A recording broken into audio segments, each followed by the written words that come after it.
What is poppin'? How we doing? What's good, everybody? We've got a cool song today to mix. I'm just catching my breath here. I just ran in here when I realized the time. So, what we have to do right now is basically start this song that's very basic stuff, kick, snare, 2 overhead mics. I love a drum set with 4 mics. I mean, there's something about mixing a bunch of stuff that has so few mics on it where you're forced to kind of go down a path to get a drum sound that, I don't know. Sometimes it's preferable to me over the ideally recorded drum set, which is far from 4 mics in my opinion. You can do a lot more with more mics. However, I kind of like the idea of committing to sounds. So when you have 4 mics, you're sort of boxed into a bit of a sound out the gate. So I like that. Now, the first thing I want to say is something that we've been doing over here, which I'm realizing as the more and more live streams I do, is what I've basically done is created this spot where you guys can be mixing your own song. And when you see me go live, it's essentially like we're all in this big building with studios, all next to each other. Studio down this long hallway. And it's like you could be mixing your own song, pop over here, say, talk, jump in the chat, tell people what you're dealing with, what you just fought with, watch me fighting with stuff. And it sort of like makes it okay. Like when I hear you guys talking about your stuff you're dealing with your mixes, it makes me feel like the stuff I'm dealing with is, it's like we're all in the same boat. And it's the same thing. I'm fighting with something. It's like, oh, he's fighting with the cymbals too. It's not just me. He's spending an hour and a half getting these vocal flavor things to bring life to a song. It's not just me. It's this cool sort of symbiotic, awesome relationship because all of us that work in studios nowadays, we're always alone. I mean, everybody who mixes is alone.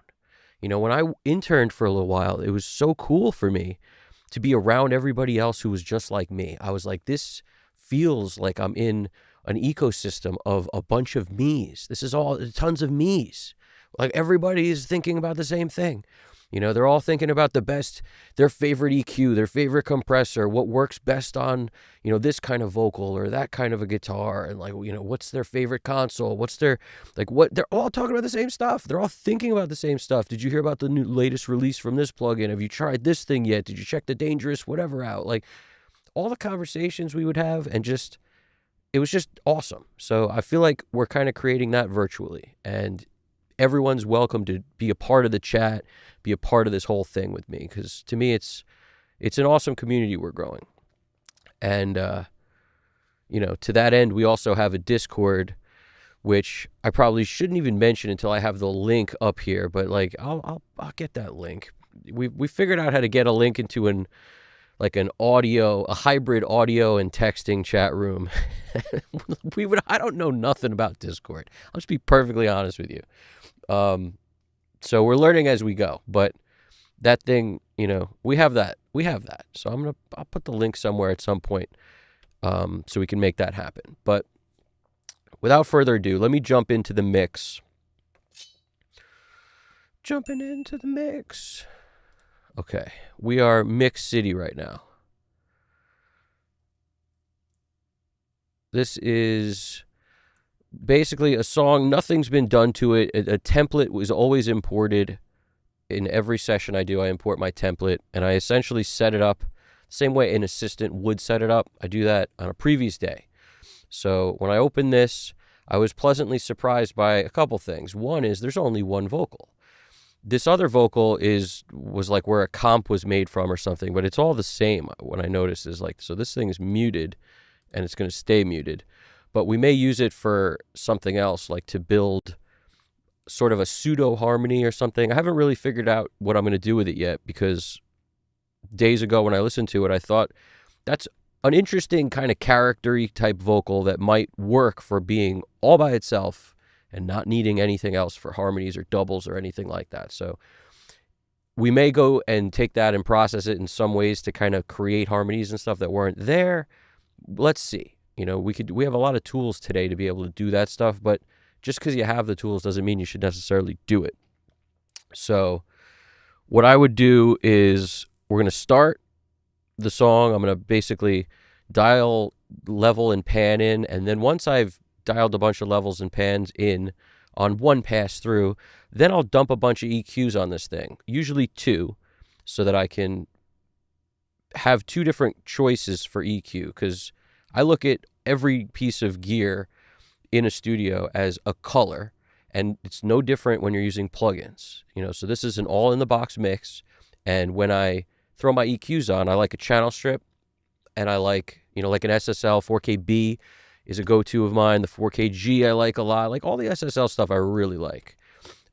But I also like something that has big, wide cues, like just more something with a little more flavor or color, like a Neve or an API, and I'm not talking about like an 88R or something. I'm talking about, 1081, 1073, 1084, stuff like that on the Neve front. And then API stuff, the Vision is awesome because it can run natively, so you don't need to eat up a lot of your chip processing power with like an A or a B, like the 550A or B. Or, all that stuff is not native, so you need to use up your chips for it, which is fine. But when you're going through a whole mix, to just dump a bunch of those EQs on, it's just kind of boxing you into like, what else can you, like, now you've got all this stuff on there that will prevent you from loading in other plugins you might want, which require chips. So when I say chips, I mean the Shark processing chips that are in the satellite with UAD stuff, if you're familiar with that.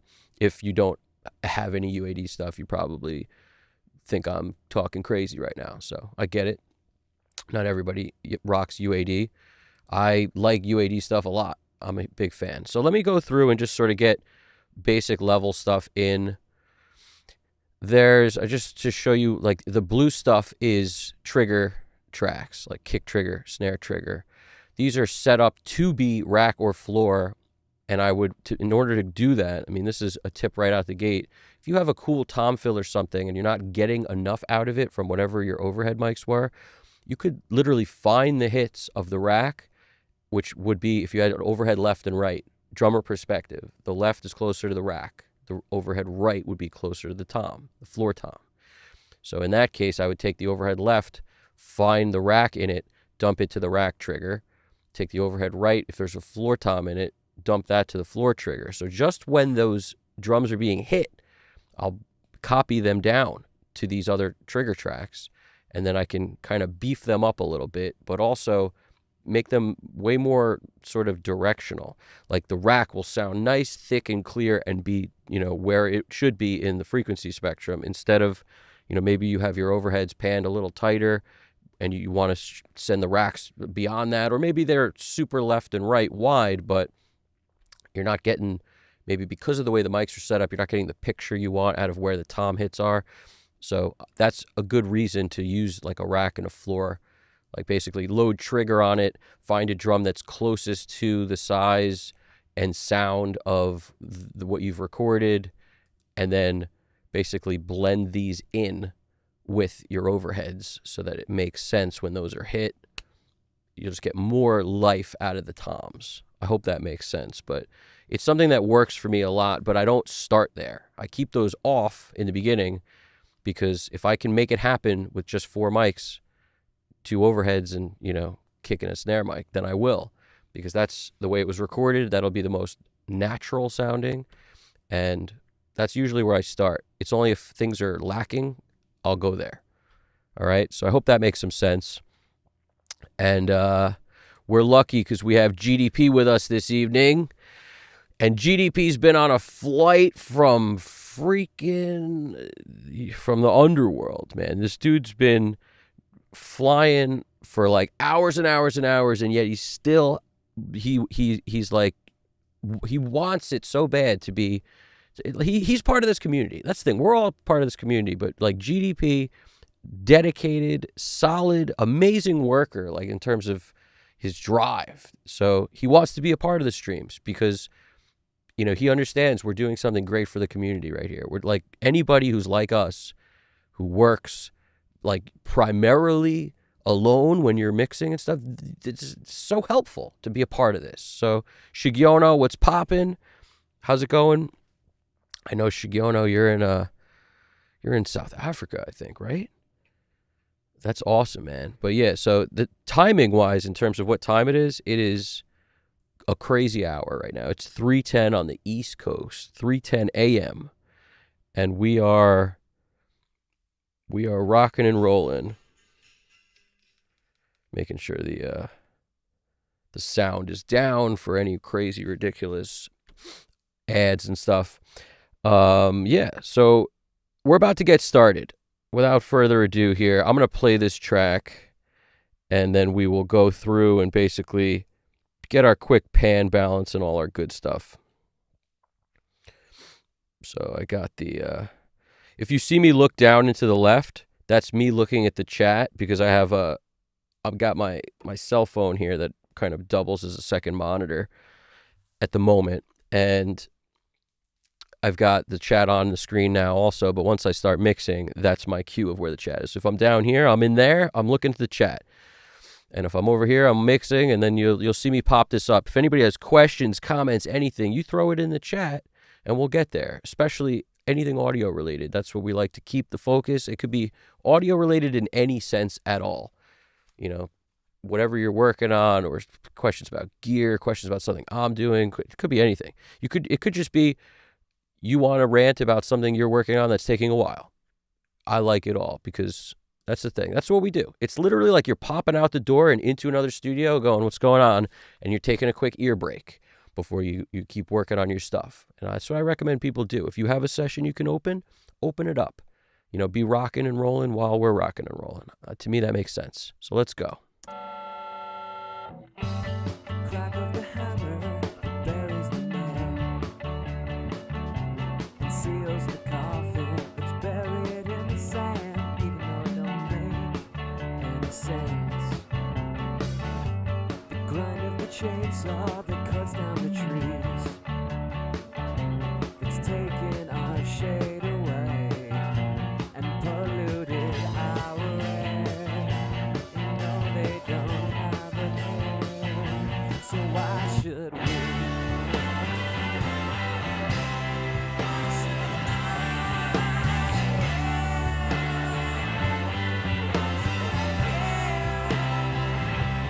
Why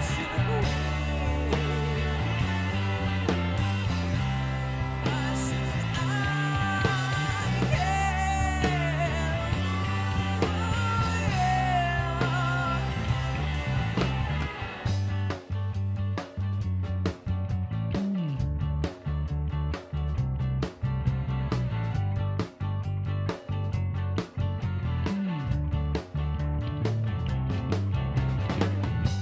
slap of your hand goes and crushes your face.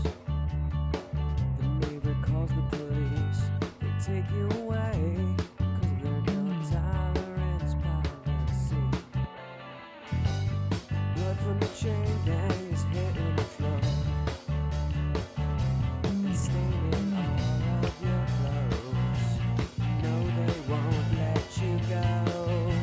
You know they just wanna know why you're here. Why am I here? Why am I here? Why should we?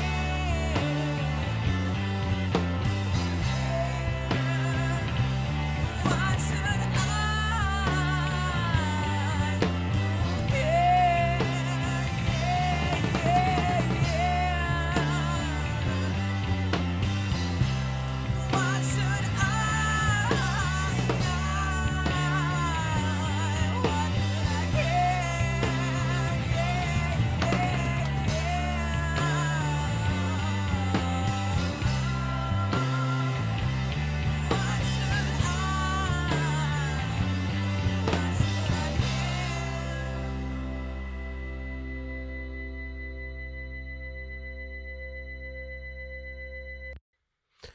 Okay, that's the track right there, and I'm still getting a handle on it. First thing I'm going to do is deal with vocals because they're the thing that bugs me the most. I always think, what bugs me the most about this? And then I start there. I also haven't gotten a handle on the guitar panning yet, which is all the green tracks.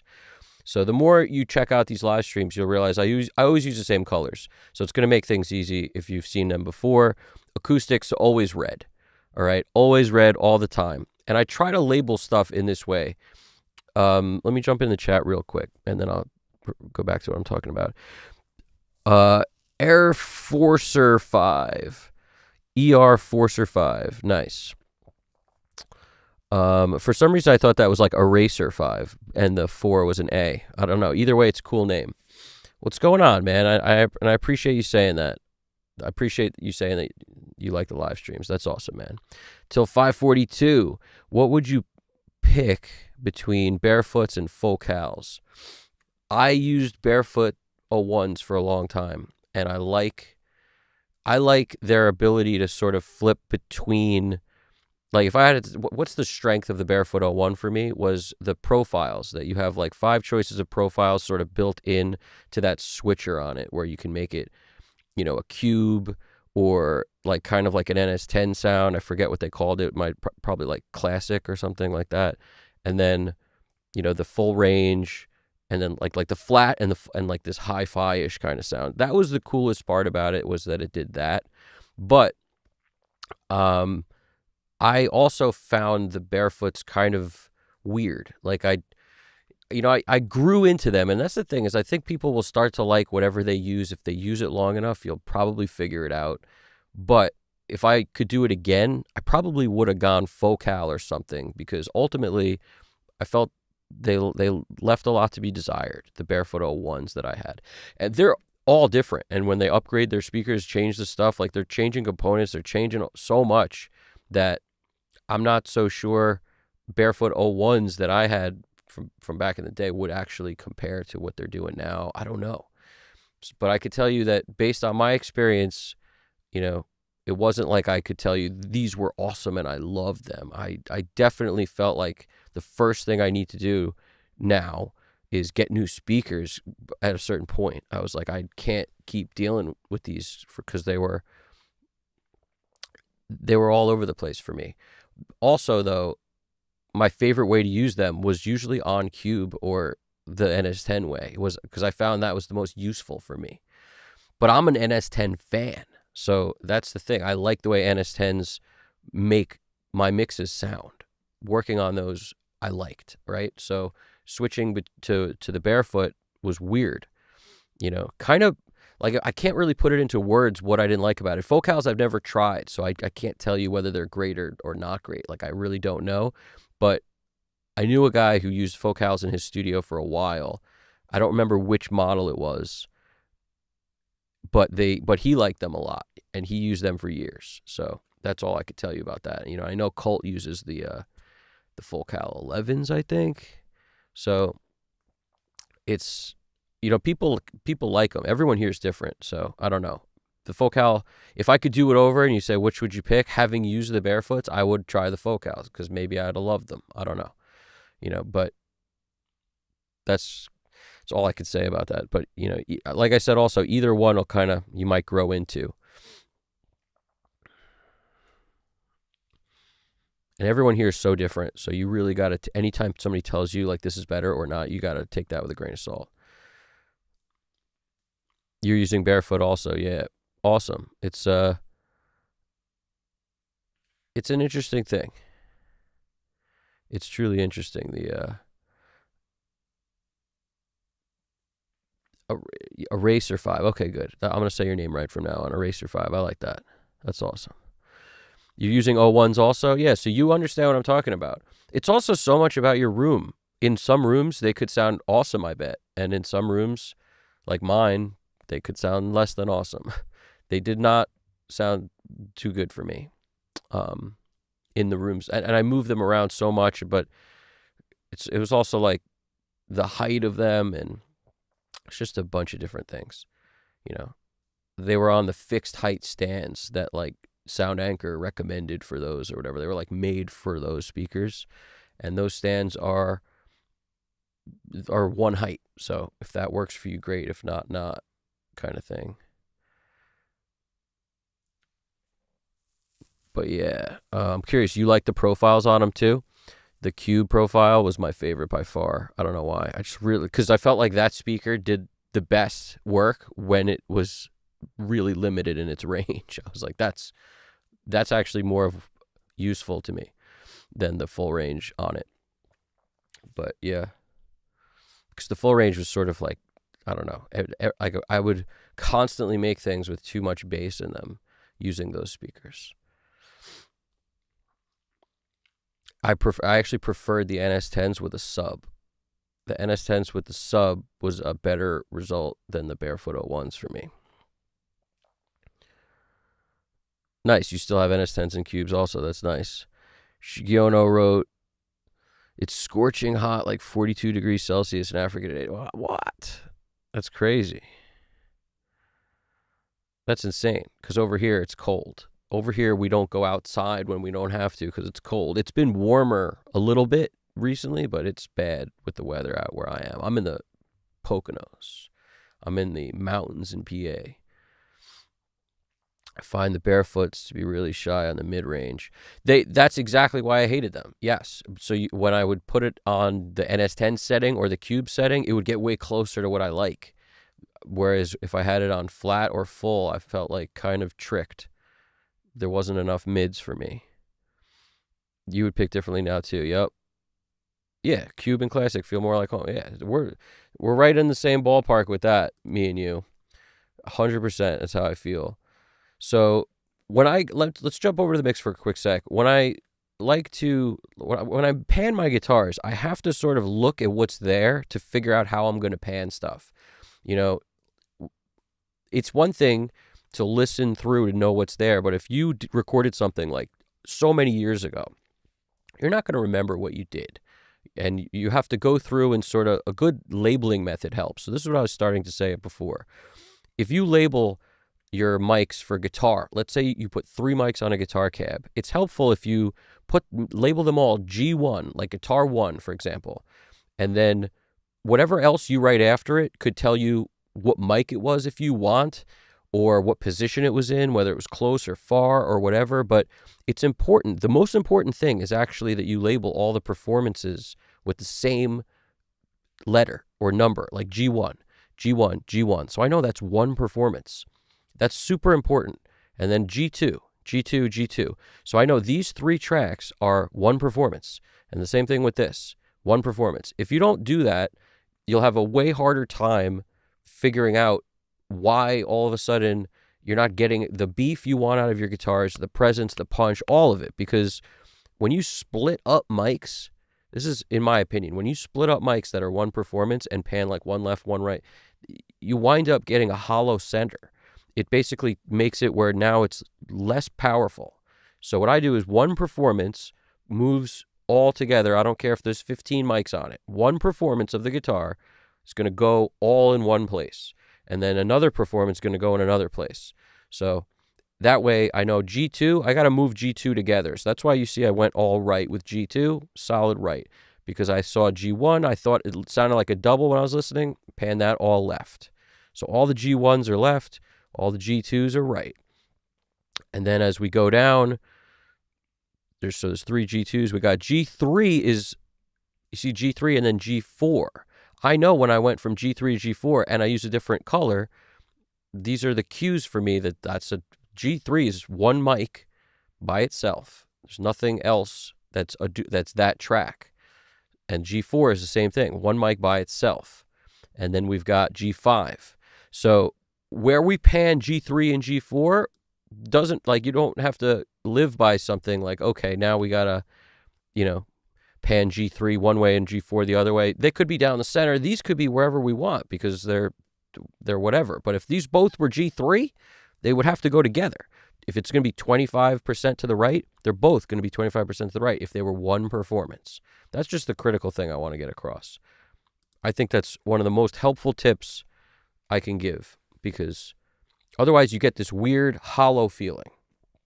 And I hate it. Hate hollow.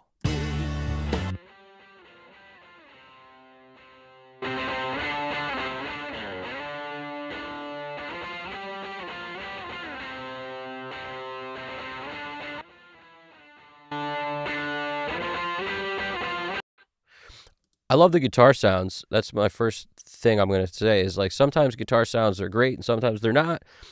It's all about not even the mics used on the amp or the cabinet or whatever. It's the sound that you dialed in. Is it good or is it bad? The second is going to be the mic placement and where that stuff's at and whether or not you're capturing, an accurate representation of the amp or not. A lot of times the back of an amp is a great place to get more beef, warmth. Use the back because the back is not going to have that brittleness that the front has. The front's going to be more pokey, but the back mic will be, because it's just a natural part of being in the back. It's not going to have all that same aggression on the front, which is good. So you can blend the two together. And a lot of times I'll feature the back mic with the front one just in enough so you're getting nice amount of attack, but it's super warm because you're leading with the back mic. Now, it looks like most of the time, I don't know what I'm going to do with these yet, but just for argument's sake, I'm going to tuck them in a little bit, like 50-50. All right, and sometimes you guess, you listen, and then you adjust. So that's what we're going to start by doing is guessing, listening, and adjusting. We want the song to feel bigger, too, to get wider when the chorus hits. So these guitars live the whole time. This group, this G2 group right here, lives the entire time of the song, and so does the G1, whole time of the song. So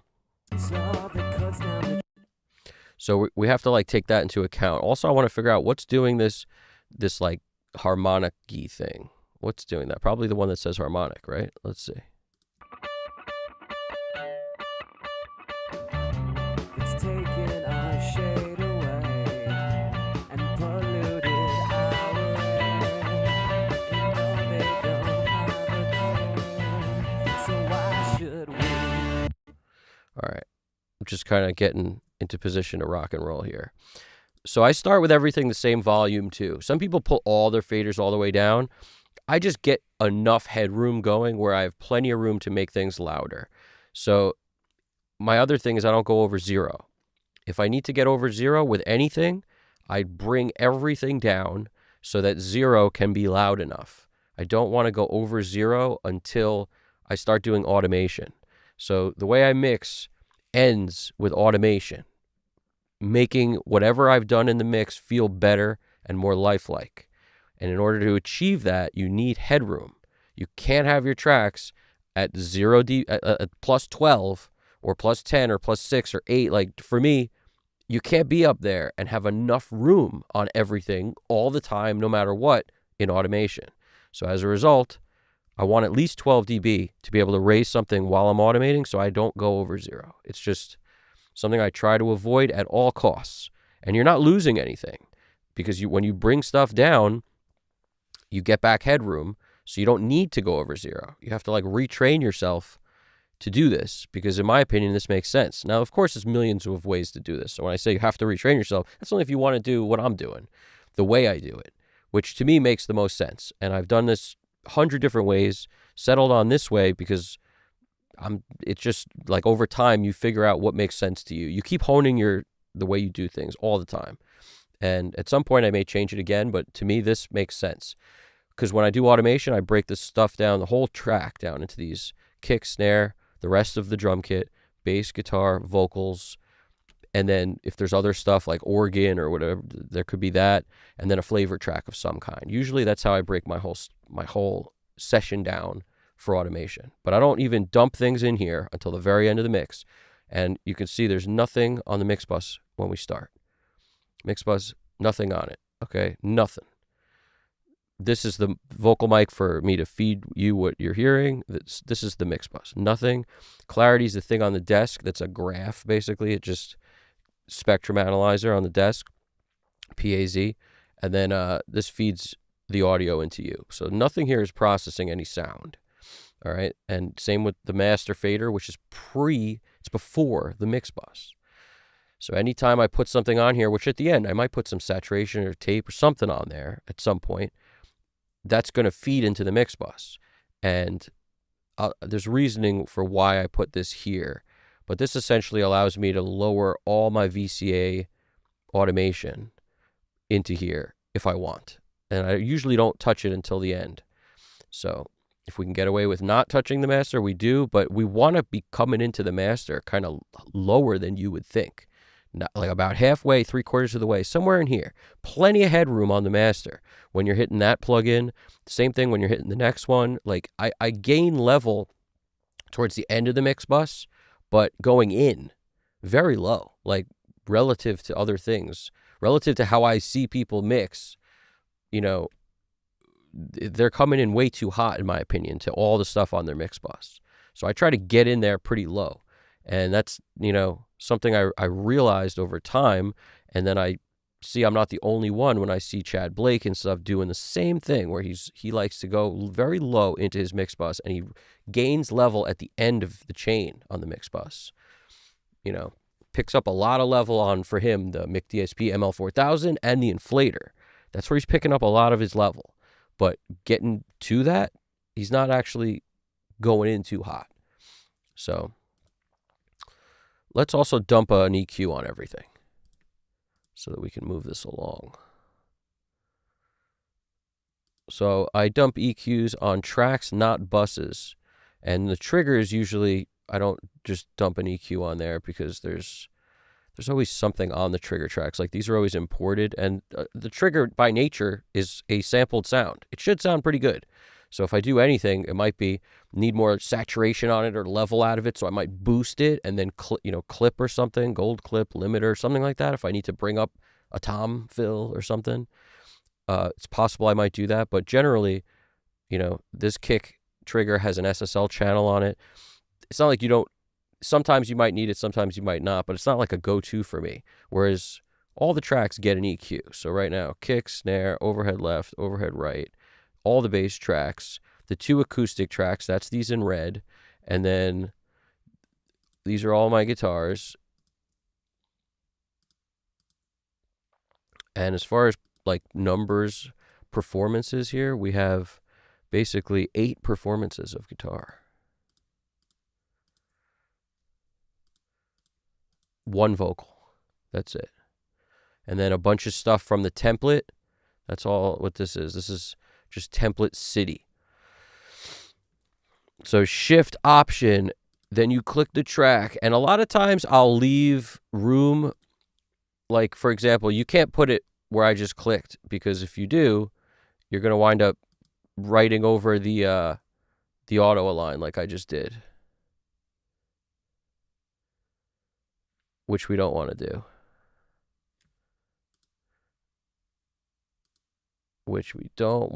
do. Perfect. See, I actually just made a foobar. I just clicked a thing I shouldn't have clicked. So that's the beauty of some backups. So we're going to back up. Let's back up 4 minutes. It wasn't that long. It's probably a minute, but still. If you don't hear me for a second, don't worry about that. I'll be right back. As soon as this thing loads up, you'll hear my voice. I ain't going nowhere.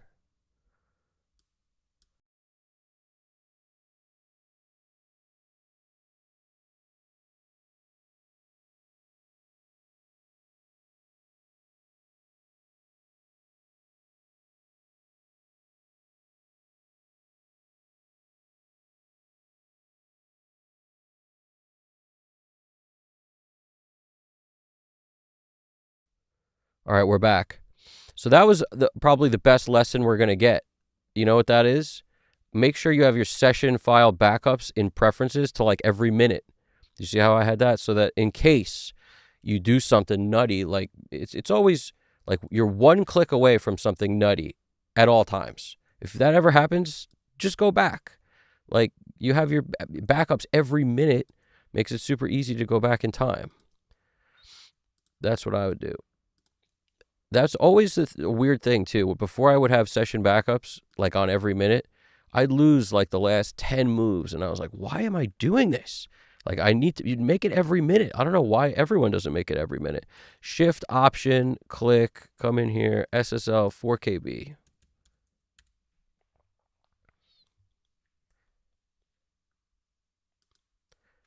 I'll put that first.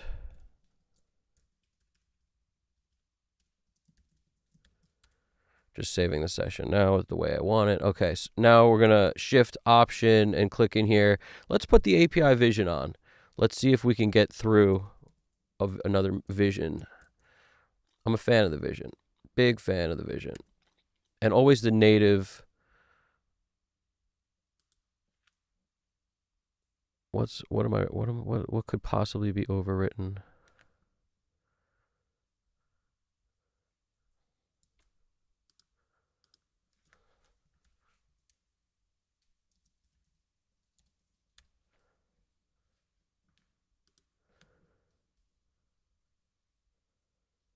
Check. Okay, you can hear me, you can see me. Good. We're in business.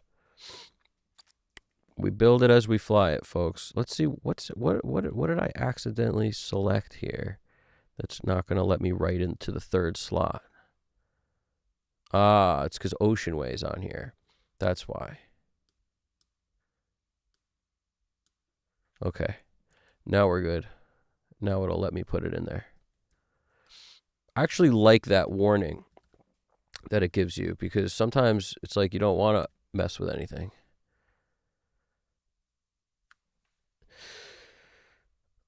All right.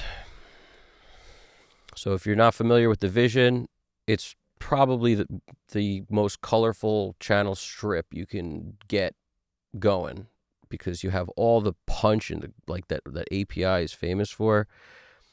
And it's also like there's no like Neve channel strip like that as far as I'm concerned. And the 4KB is super colorful. The 4KG is probably the most versatile. The channel strip 2 by SSL is the cleanest. The E has its own thing that's kind of cool. I kind of like the top band, the highs of the E series, but it depends. Like they all have a little bit of a different flavor. My favorite is the 4KB and the G, but the Vision is a good complement.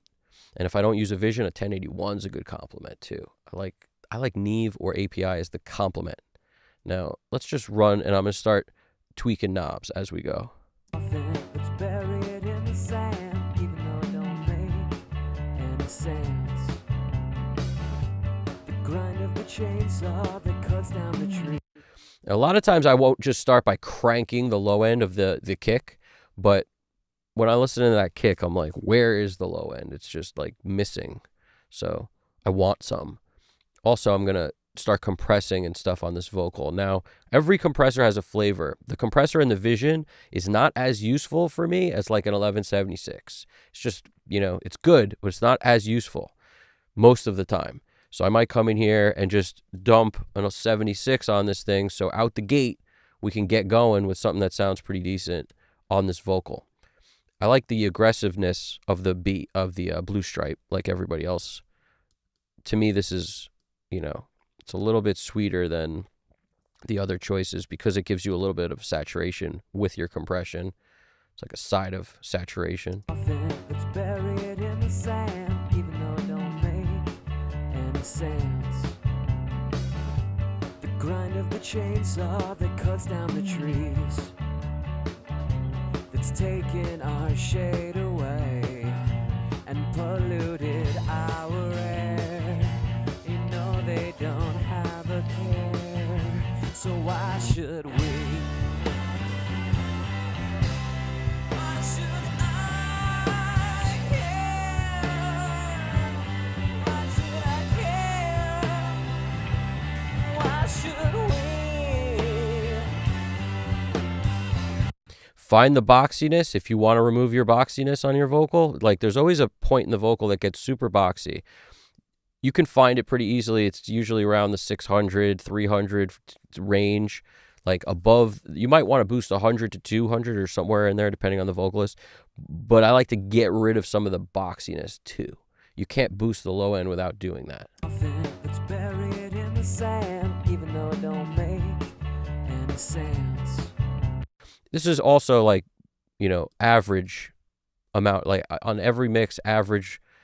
There's some sort of boxiness to remove, but it's not always. Depends on the mic, the vocalist. If you got a vocalist who has a lot of like mid-range top end, but not really a lot of lows, you might not need to deal with anything down there. You could just let that part rock. That's buried in the sand, even though it don't make any sense. The grind of the chainsaw that cuts down the trees. That's taking A little bit of 2K. I'll sometimes add this compressor too for the flavor. It's an aggressive sounding channel strip, this one. So the flavor it gives is pretty interesting. that's buried in the sand, even though it don't make any sense. The grind of the chainsaw that cuts down the trees. That's taken our shade away and polluted our air. You know they don't have a care, so why should we? Why should I care? Why should I care? These are the sends I have set up always when I import my template. Just sending to these three places, 81, 99 to 100, and this is the side chain ducker. I call it that because in here, M7R, it's ducking, with a fairly hot ratio. It's ducking, whatever is getting sent into it. So it's hitting the Galaxy tape echo, hitting little plate, then being ducked, and then when the vocal disappears, when it's like the end of the phrase, those effects will come up.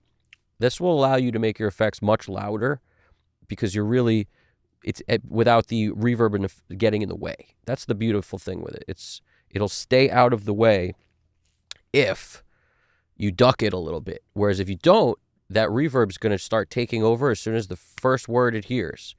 And then I don't know if that's going to be as clean of a vocal sound. Like, that's how I think about it, is you can maintain more clarity when that reverb doesn't stomp on everything. It just comes up in the space. That's buried in the sand, even though it don't make any sense. The grind of the chainsaw that cuts down the trees. These are these flavor sprinkles. A lot of times where it says space flav, tape flav, I'll just automate these at the end of the mix, and until I do that, they get in the way. So I'm just going to turn them down a lot at the moment, and then we'll deal with them later. Sometimes I'll turn them down all the way because they get in the way no matter where they are. But at the moment, we'll just turn them down a lot. And then let's see. This is 81, so we have a dB verb, and if you see an EQ before it, it's usually just a filter, like a pretty aggressive filter. 7K to 175 hertz, just gone. So the outsides are gone. It's just focusing on the middle, because then you don't have all that low-end woofy buildup, and you don't have all that top-end, shiny buildup. Either way, it's a little bit too much buildup. That's buried in the sand, even though it don't make any sense. The grind of I leave a space usually for a de-esser, and sometimes two spaces like I'm doing here for auto-tune.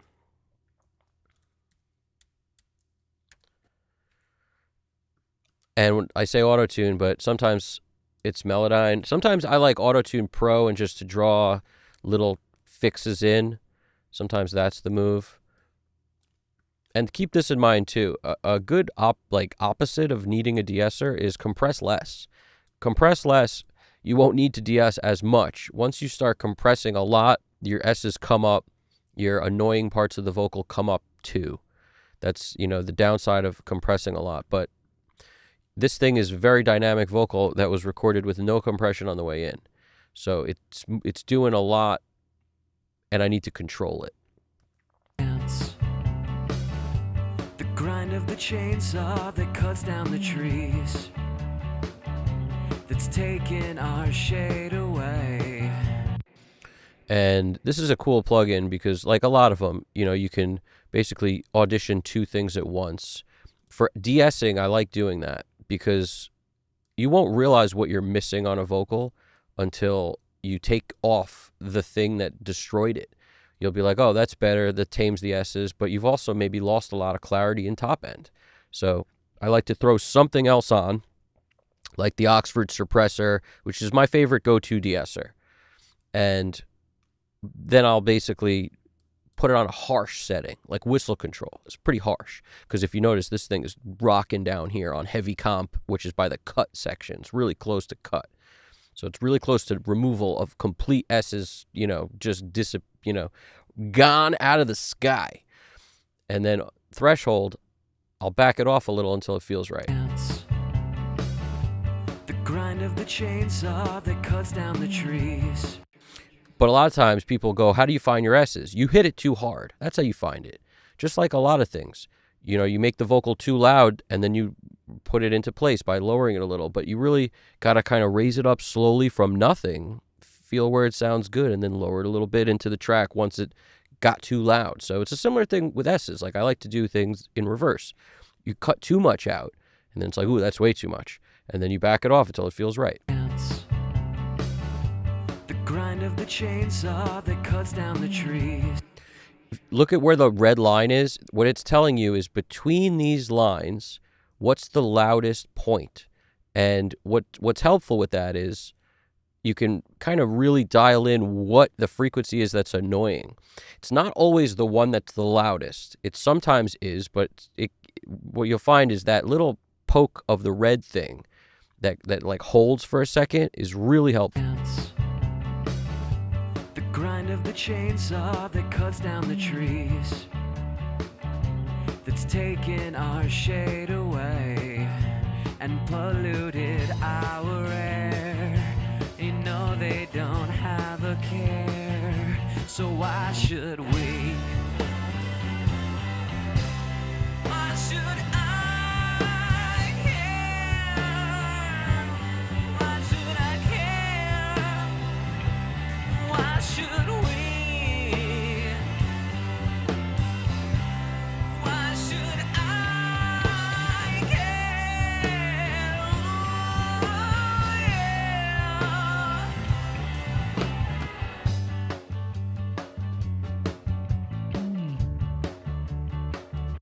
Now, there's a couple things I don't love about this just yet, so I'm going to keep going, and I might take some stuff off later, I might not, but Devil Lock, I'm going to start hitting it with a little bit of some kind of, like, dirty it up a little bit.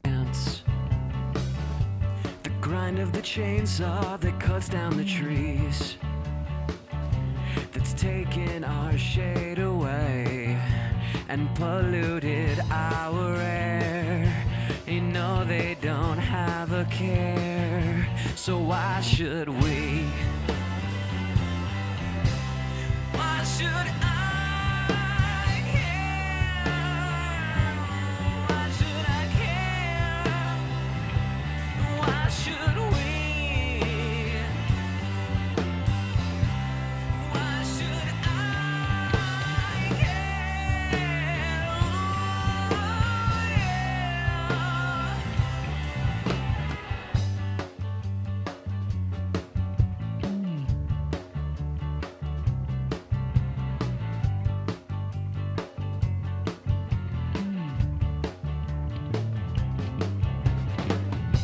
the slap of your hand go.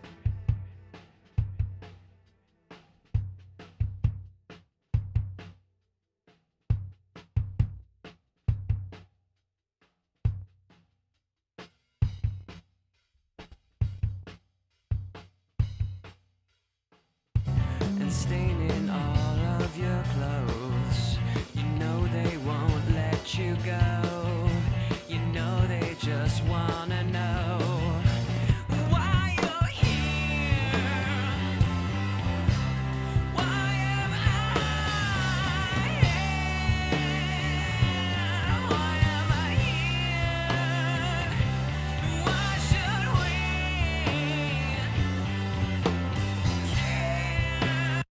The interesting thing about the pre, it makes things sound so much smaller.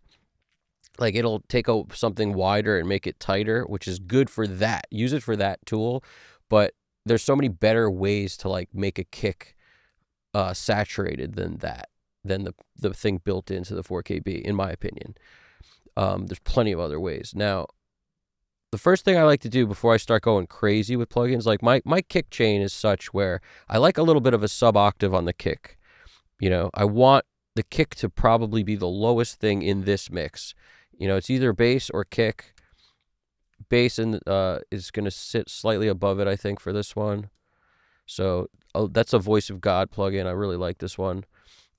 It's just the easiest way to dial in a sub kick quickly. Certain things I find, like taking a plugin that has a million parameters, is not always the move. The simpler plugins are really good for quickness. Like on a reverb, especially like a plate sound, I want like more or less plate and a mix knob.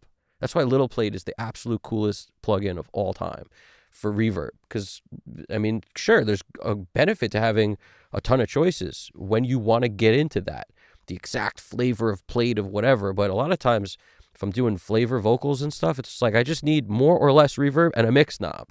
That's it. And I want the plate sound. If I know that, Little Plate every time. Definitely.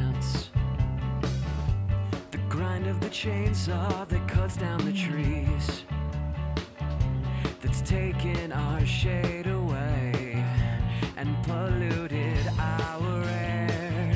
You know they don't have a care, so why should we? Why should I care?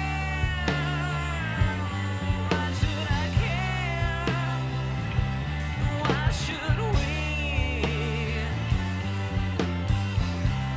Why should I care? Oh, yeah.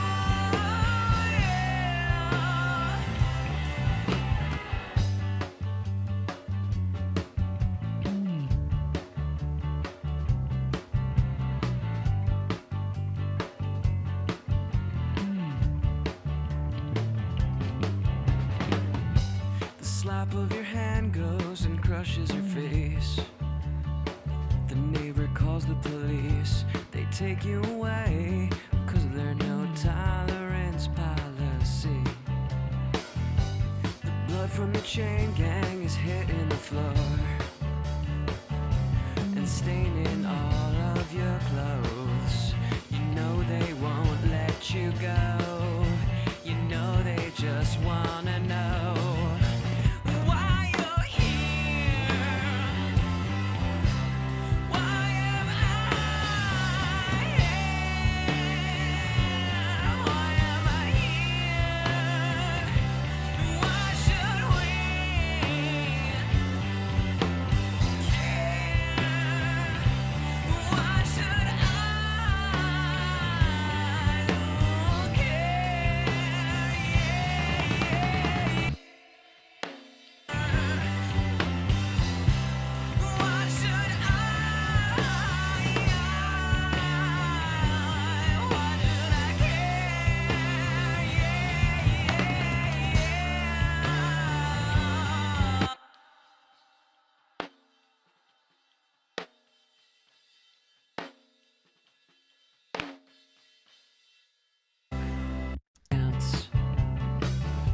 The grind of the chainsaw that cuts down the trees, that's taken our shade away and polluted our air.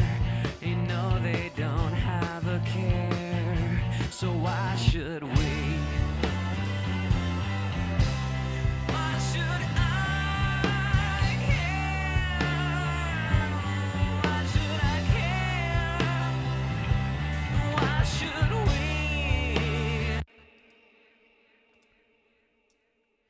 I want the snare to feel good, but I'm already getting kind of close to what I like.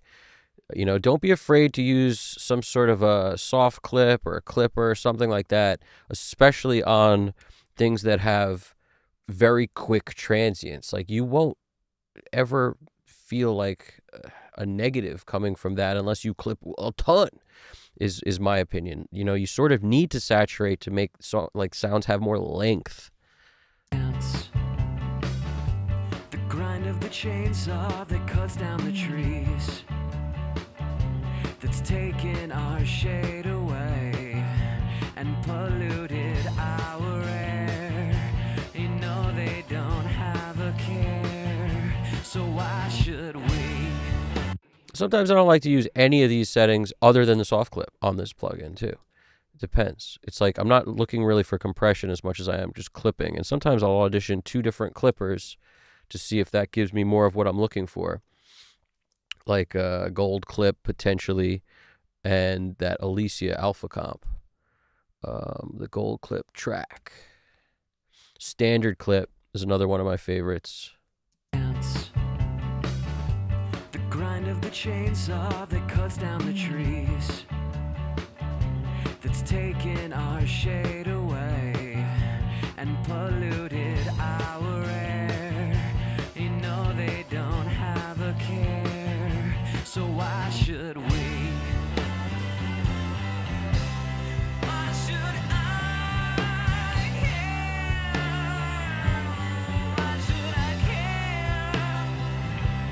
Why should we? Why should I care?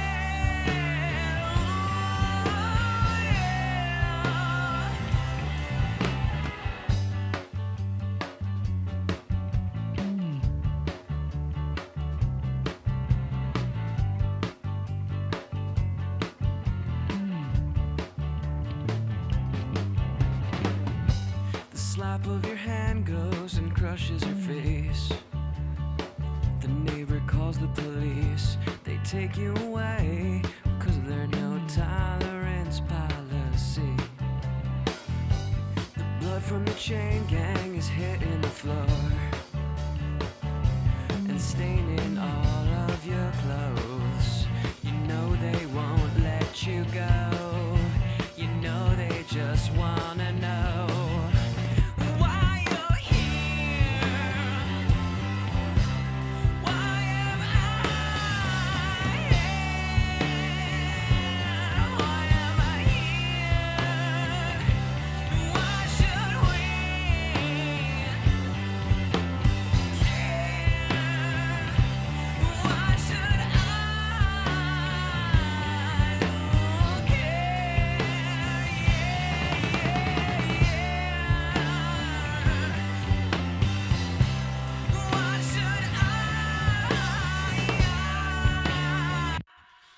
All right.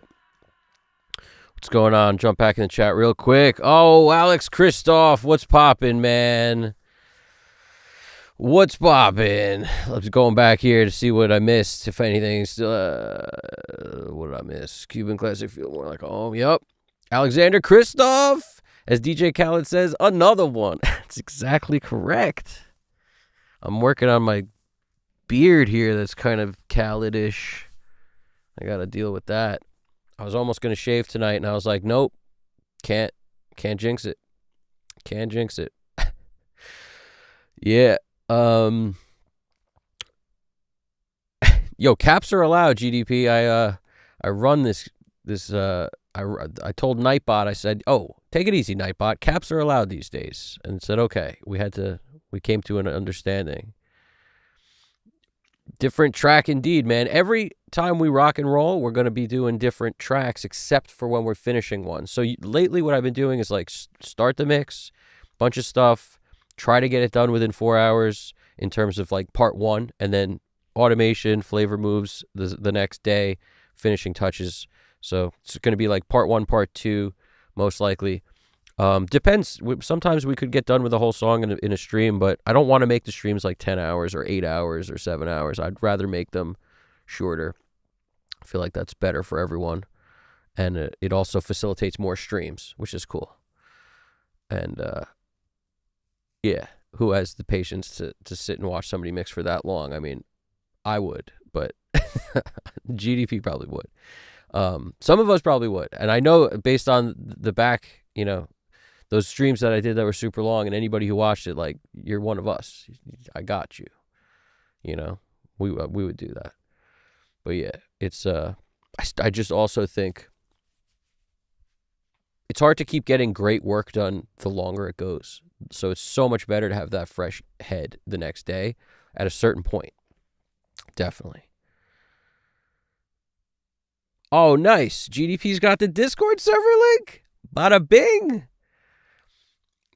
Nice. GDP, I like that you have that. You're the man. I don't know how you found it. I definitely texted that to you while you were like en route between Tokyo and wherever you were. I don't know, Madrid, Barcelona, somewhere. But I thought it was lost in the ethers. But that's awesome that you found that link. You're the man. Alex Christoph wrote, bro, I tried to record drums today at the new room. At new room untreated, and what a reflective mess. Heading home to Home Depot tomorrow to get some sound treatment. Yep, that's unfortunate, man. But your room mics will sound amazing. So it's good. Everything's a good and bad. You know, just make sure your dynamics are up and tight, and make sure your room like mics are getting the reflections of the room. I tell you, that's actually the best. I've heard a lot of good, decent drum recordings in fairly untreated rooms. Like, a live room's supposed to be live, man. Depending on if you're going for a super dead sound. Like, the sound of these drums is, you can't call it anything but dead. They're very dead sounding drums. But that was like by necessity, because the room we were in was covered in the soundproofing stuff, like wall to wall to wall to wall. But there's a lot of stuff I like that comes from that kind of a sound. Like Wolfpack stuff sounds awesome. And they're going for that old school kind of, I don't even know what to call it. It's like Detroit Motown awesomeness, which was very tight sounding stuff a lot of times. Super tight, close mic'd, kind of stuff. And I like the way that sounds too. There's no right or wrong here. But yeah, a bunch of soundproofing stuff. They're really, the truth is there's nothing's going to sound proof, but it will deaden. It will definitely dampen. No question. Yup. Just change back to every minute. Good call. Yup. Happy to help with that, Eraser. Gotta always session file backups every minute. A deviated system causes boxiness too. Yup, it does. Alex Christoph. Uncle Rick's room renovations. Nice. Your studio should be called Uncle Rick Studios. 100%. 5 minutes is a sweet spot. GDP has his session file backups for 5 minutes. Yup. I used to do 5 minutes, and then I was upset one time when 5 minutes was too long.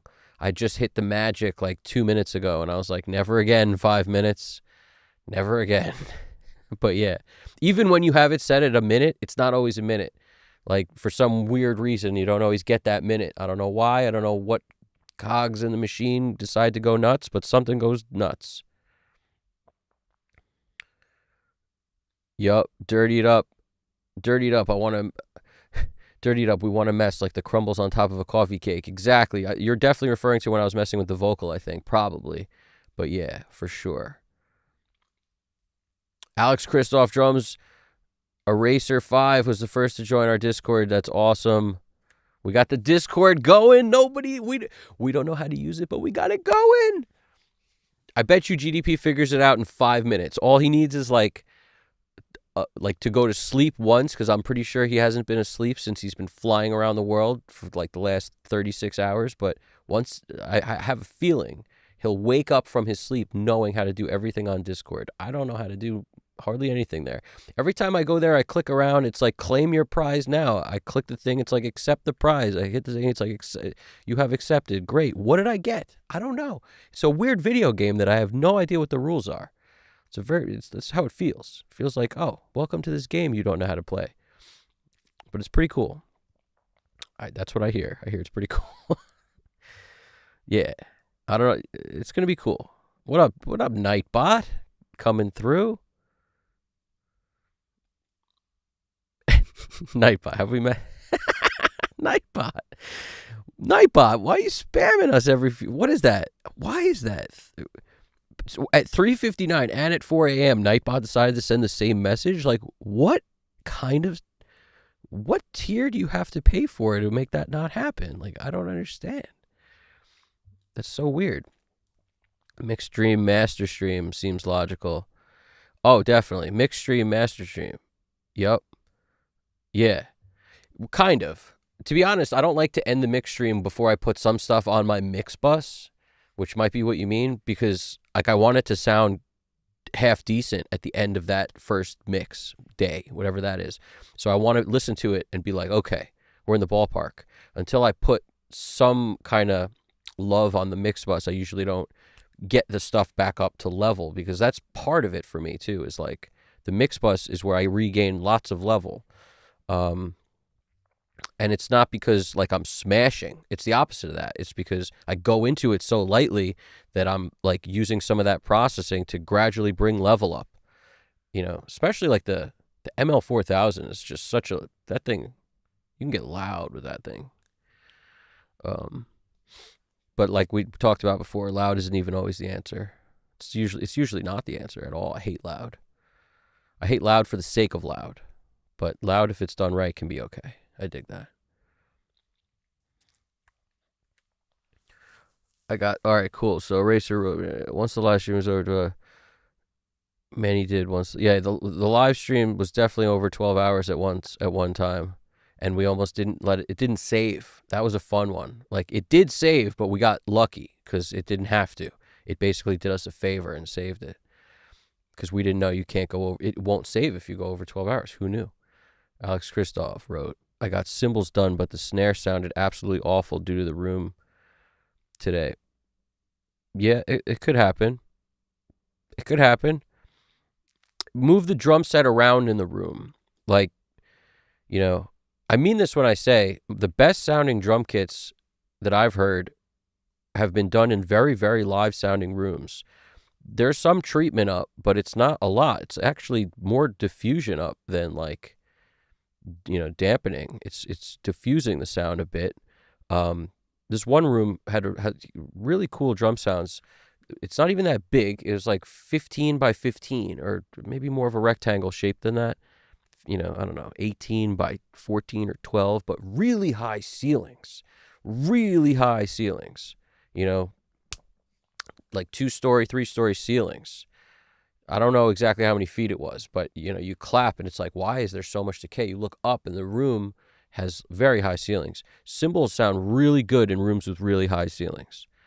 And the snare always sounded great in there, but moving the drum kit within the room, hugely helpful.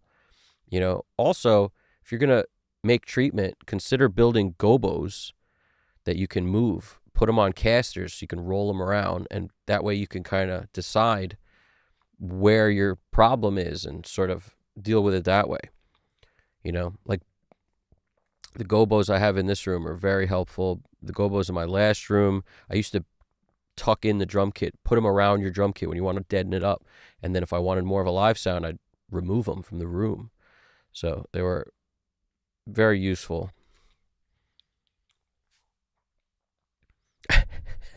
Nightbot, you can't sit with us.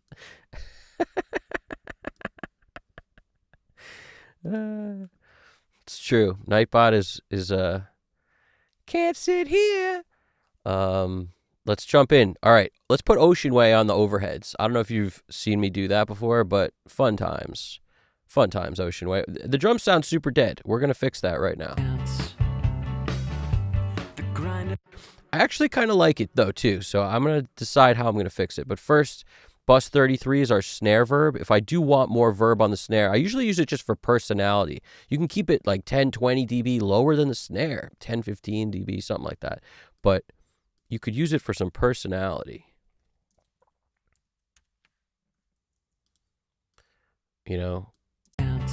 Let's get some personality on this drum. The grind of the chainsaw that cuts down the trees, that's taken our shade away and polluted our air. They don't have a care, so why should we?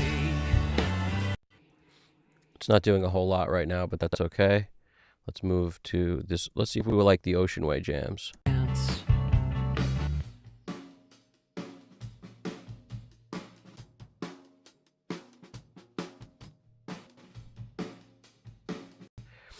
I gotta tell you, it's one of my favorite plugins, but it's not always the move to like put everything in Ocean Way Studios, like for the drums, overhead specifically. If you don't have room mics, it's such a good answer to that, but it's not always the move.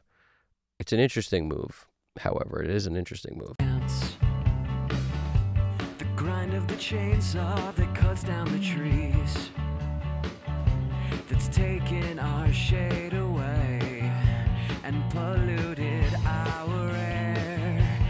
You know they don't have a care. So I just made sure D, globals, was on, so I can come in here and whatever I tweak, bada bing, I'm tweaking distance on this C12. It's also going to do it on the other overhead. So this prevents, see, 8.1 feet, 8.1 feet. If I go the other way, 7.7, 7.7. This prevents the need for unnecessary buses. My favorite comment from people is like, why don't you put stuff on a bus or whatever? It's because it's like, it's unnecessary. It's unnecessary unless I'm trying to process something in parallel, then it might be okay. But to just like route your overheads to a bus so that you have one plug-in on instead of two, or, you know, in this, like I understand everything is doubling up. So if your processing power in your CPU can handle it, I don't see why not. You know, the only time you might not do it is if you're trying to save processing power. I can understand that. But it's also, there's a million ways to do everything. So asking somebody, you know, why don't they use a bus is like asking them, why don't you eat cereal with your right hand instead of your left hand? It's like, what? There's obviously multiple ways to eat cereal. You know what I mean? And no question's a bad question, but it's literally like, why do you hold why do you hold the fork with these two fingers instead of these two fingers? Like, what do you mean? That's how I hold the fork. But yeah. That cuts down the trees, that's taken our shade away and polluted our air. You know they don't have a care, so why should we? Like for this case, I should definitely, that overhead group right here, I could modify that group to basically make all these plugins the same. So like B, C, and D, if I touch one thing, it's going to touch on both. And that's the move.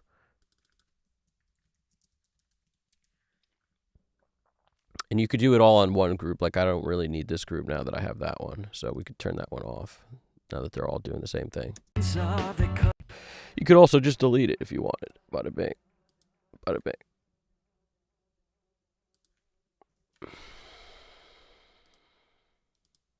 That's the one we should have deleted, but I didn't delete it anyway. Here we go. That cuts down the trees, that's taken our shade away and polluted our air. You know they don't have a care, so why should we? Why should I care? Why should I care? Why should we? Why should I care?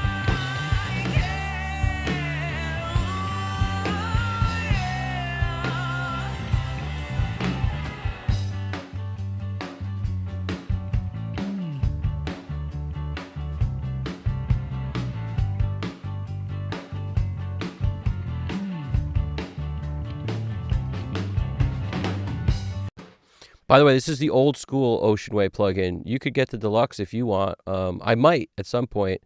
They give you a sweet deal on it if you own the Ocean Way plugin. It's only $50 to get the deluxe version, but not sure at the moment if I'm going to do that or not because I'm just so comfortable, or at least I just feel like the Ocean Way OG is also just great. You know, I'm sure the new one's better, but then I got to learn the new one if I get it. I might do that.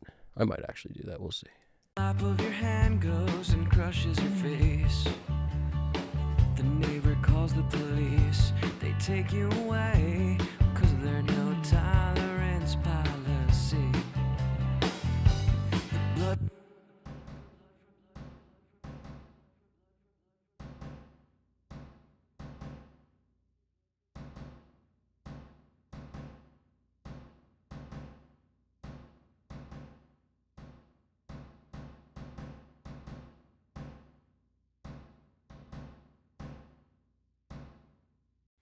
It's a weird sample, but it's really just for length, this old Zepp kick thing.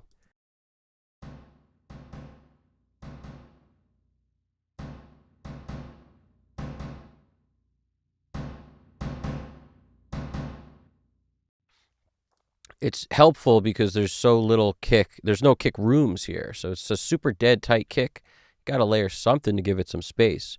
So that's how you get away with using only, you know, two close mics, kick and snare, and then two overheads. Like, I'm getting away with it because I'm sprinkling in some other stuff.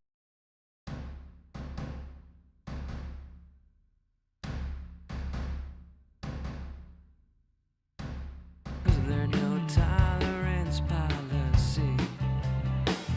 The blood from the chain gang is hitting the floor and staining all of your clothes.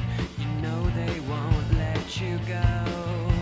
You know they just wanna know why you're here.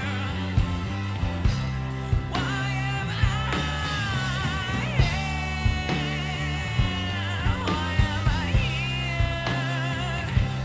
Why should we care? Why should I care? Why should I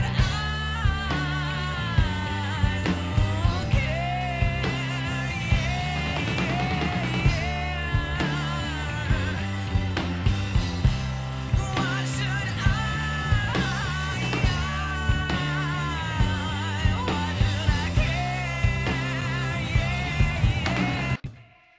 Same thing with the bass. If I group, I won't have to deal with these nonsense. So we're already, controls are already locked. This is what we want. B, C, so they just go in order. If you don't know that the letters are there, that's what they are. It's just letters. So the globals is key. Now I come in here, it's like just kind of flip it on and off. Top of your hand goes and crushes your face. The neighbor calls the police. They take you away, 'cause there's no tolerance policy. The blood from the chain gang is hitting the floor and staining all of your clothes. I like it with that. The Neve into the EQP 1A is actually really kind of cool. It's not going to need this, but I'm going to put it on anyway, just because it can be kind of cool sometimes. The most aggressive compressor in all of everything. Top of your hand goes and crushes your face. The neighbor calls the police. They take you away, 'cause there's no tolerance policy. The blood from the chain gang is hitting the floor and staining all of your clothes. You know they won't let you go. You know they just wanna know why you're here. Why am I here? Why am I here? Why should we? Jimmy Quail, what's popping over there, man? How you doing? How you doing, Jimmy? Good morning. Good morning over there, Racer Man. Once the live show was over, oh yeah. Grandpa Johnny said we all put our pants on right leg first. I'm not sure I do that. I think I'm a left leg first kind of guy. I might be crazy. I'm not really sure, to be honest with you. I'm not really sure. Jimmy Quail, what's popping over there? Awesome. Alex Christoph, let's take this thing to another level with some acoustic guitar love right here. So, your snare issues, by the way, like the snare not sounding good. How are you miking the snare? You got your top mic and you got your bottom mic. Do you have your top mic pointed at the hit position, like where you're hitting in the middle of the drum? In my opinion, that's the worst place to point the freaking thing. You should point the mic at the skin, or if you can't get it there because of your hi-hat, get it closer towards the skin and less towards the middle of the drum. A lot of people have it like up and pointing at the middle of the drum. I like to point it down closer towards the skin. It gives you more of a thwack sound. It's more snappy is the best way to put it. Same thing with like toms. It's like I don't know what it is, why people really insist on, like on a floor tom. This works especially well on a floor tom. Instead of pointing more at the center, more down at the skin itself, like turn the thing so it's more away from where you're hitting in the center and more towards the skin. That's what I'm saying. Make the angle harsher instead of like pointing like this, like that. It's very helpful. So top and bottom mic is key, right? But on some snares, if you can't get a top mic in because of the placement of cymbals and stuff, which is not uncommon, to be honest with you, it's hard sometimes based on how drummers have their kit to get a snare mic on top. The side mic of the snare, if you have a snare with like a little hole in the side or something, or even if you don't have the hole in the side of the snare, but if you just get it kind of close to the side mic, I like a side mic, like top, bottom, side. I did that for a while. Another move is 2 mics on top instead of 1. Put the capsules as close as you can together. A lot of people would tape together 2 different mics, like a 57 and some sort of like a small diaphragm condenser. Tape them together where the capsules are as close together as you can get them, and you got to maybe do some research on where the capsule is on some of the mics that you might be using. Like on a 57, capsule ain't up here. Capsule is way in here. If you took the cover off, you'd see where the capsule is. There's a whole cage and about 1.5 inches or so of space before you get to the capsule. So if you had this up with another mic, it wouldn't be, this is not your capsule. See what I'm saying? So you just got to know, based on the mic you have, where the capsule is, get it really close to another mic, another mic's capsule, and point that on your top snare. And then the combination of a small diaphragm condenser and a dynamic could be really nice. So these are just a bunch of different options. The bottom snare mic is, it's also, this is kind of a weird one, but like if you have your top snare mic pointing, at your snare like this, down, try to get the bottom one pointing like up, back at it from the bottom, so that when you flip the phase, it'll be as close to in phase as you can probably achieve. If you just have one coming straight up, that can sometimes work too. What kind of mic are you putting under there? Like there's I forget what Shure mic it is, like a Shure Beta something or other. It's like a half circle shape. I knew a lot of people who use that underneath the snare. I forget what it's called. It's like I don't even know, Beta Share. It was like an 81? No, I don't know. I can't remember.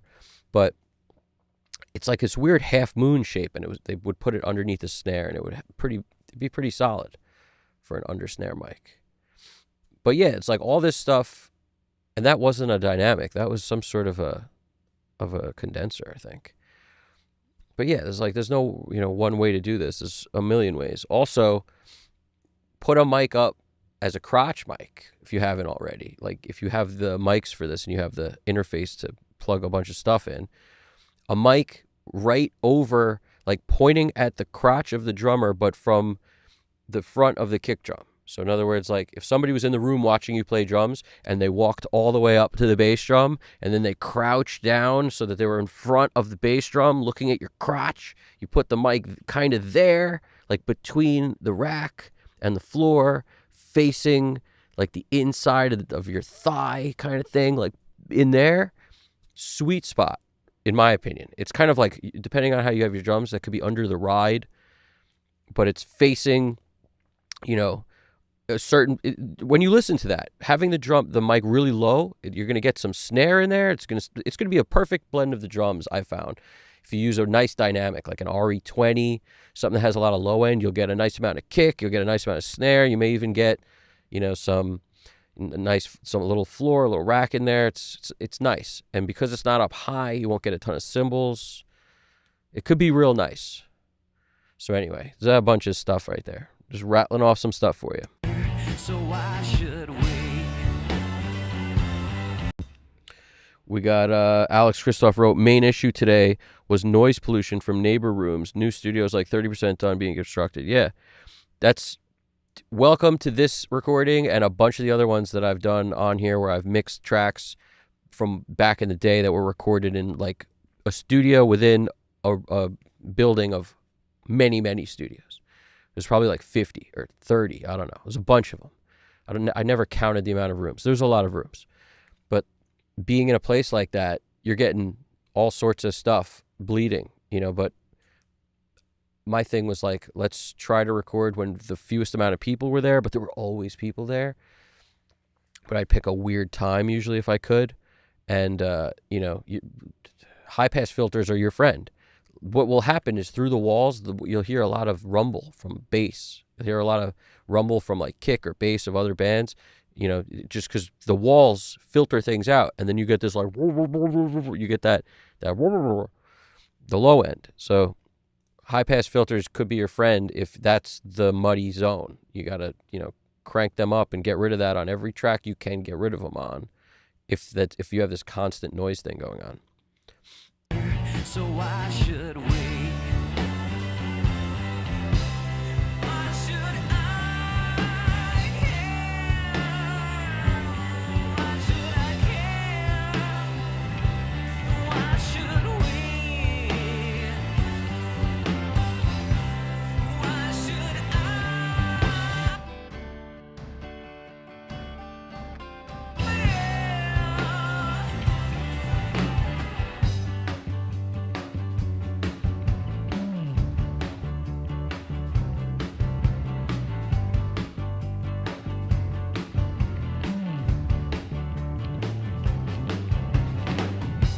The slap of your hand goes and crushes your face. The neighbor calls the police. They take you away because there's no tolerance policy. Blood from the chain gang is hitting the floor and staining all of your clothes. They won't let you go. You know what this reminds me of? It reminds me of, like, the sound of this is very Spoon. Like, there's something about this that gives me Spoon vibes. And I like Spoon a lot. So I'm happy about that. So why should we? Why should I care? Why should I care? Why should we? Why should I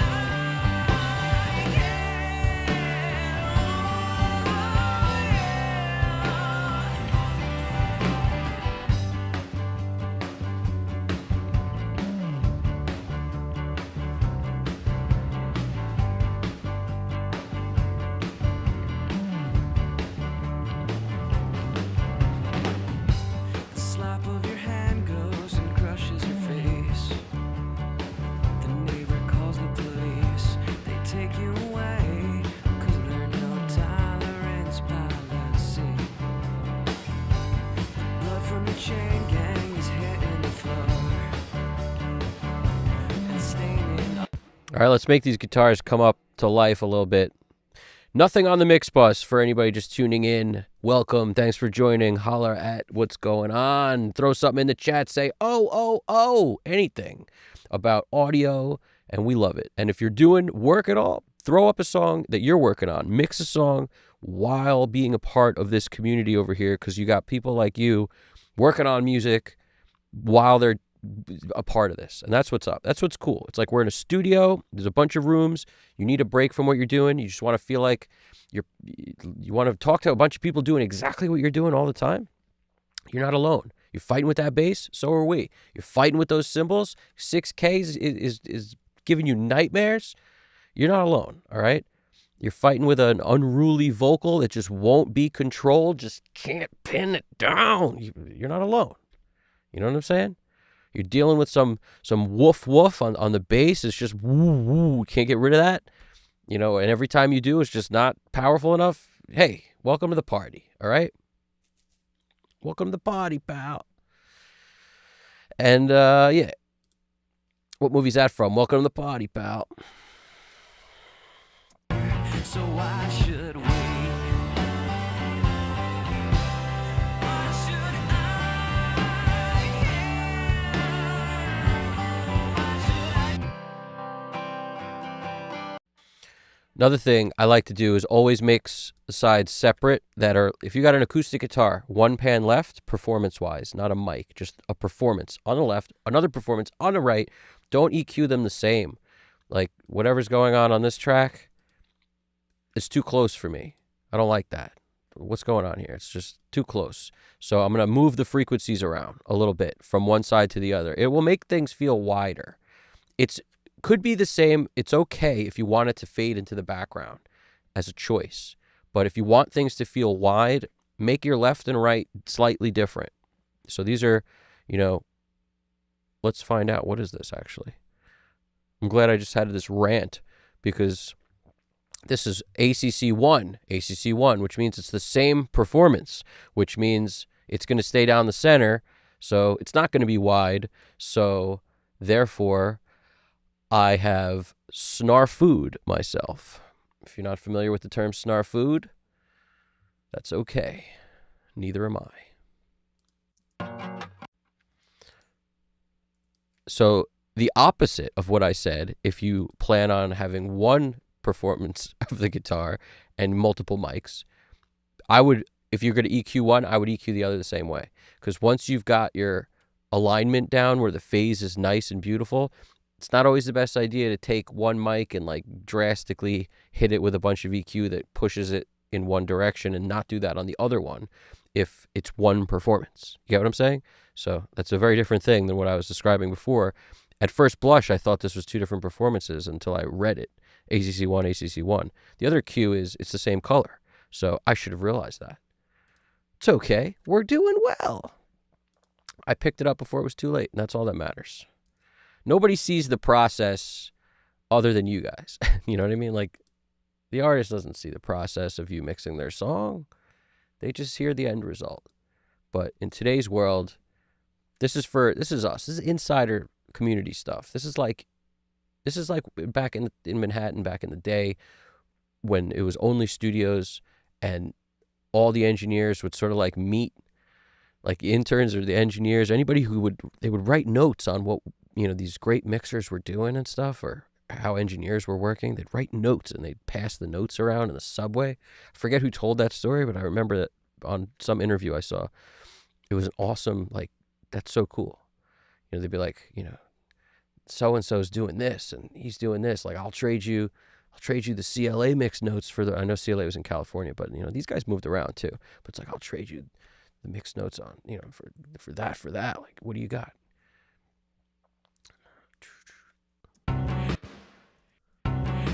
I'll trade you the Bob Powers mix notes for.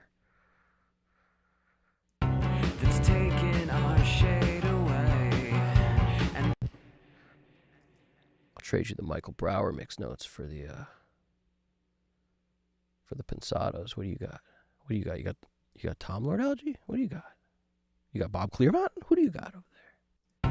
that's taking our shade away and polluted our air. They don't have a care. So why should we? Why should I care? Why should I care? Why should we? Why should I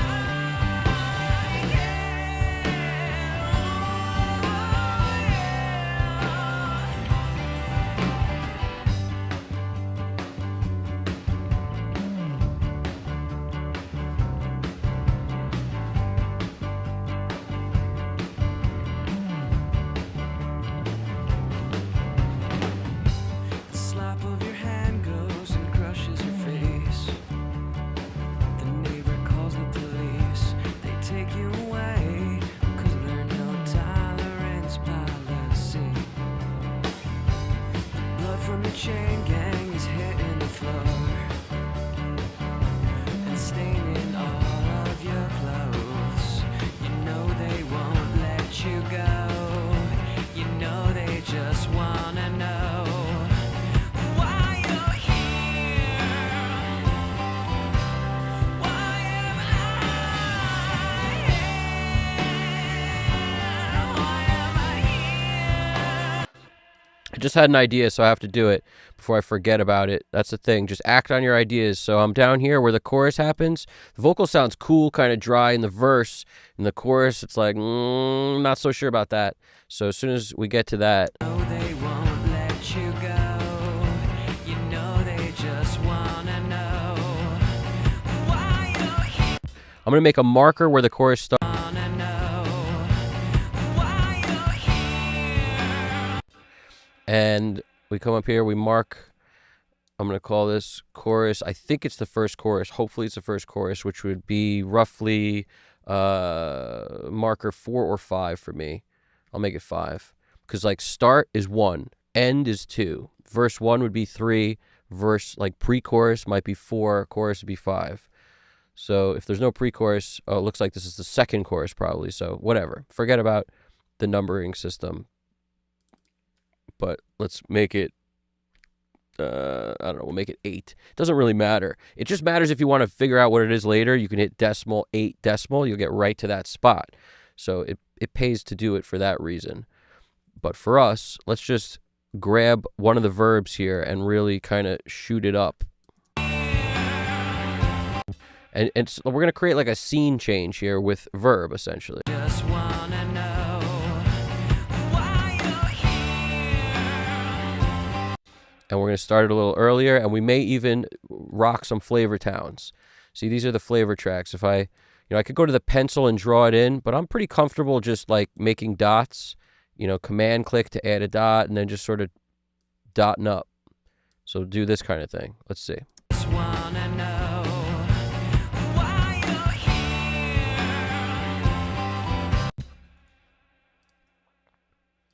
Let's take this up a smidge. So that's the little plate one. This is usually my favorite one to boost. Also some of this harmonizer. Maybe we'll harmonize her up.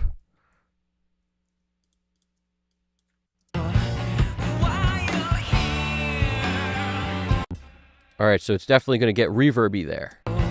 You know they just wanna know why you're here. Know why you're here. Why am I here? Why am I here?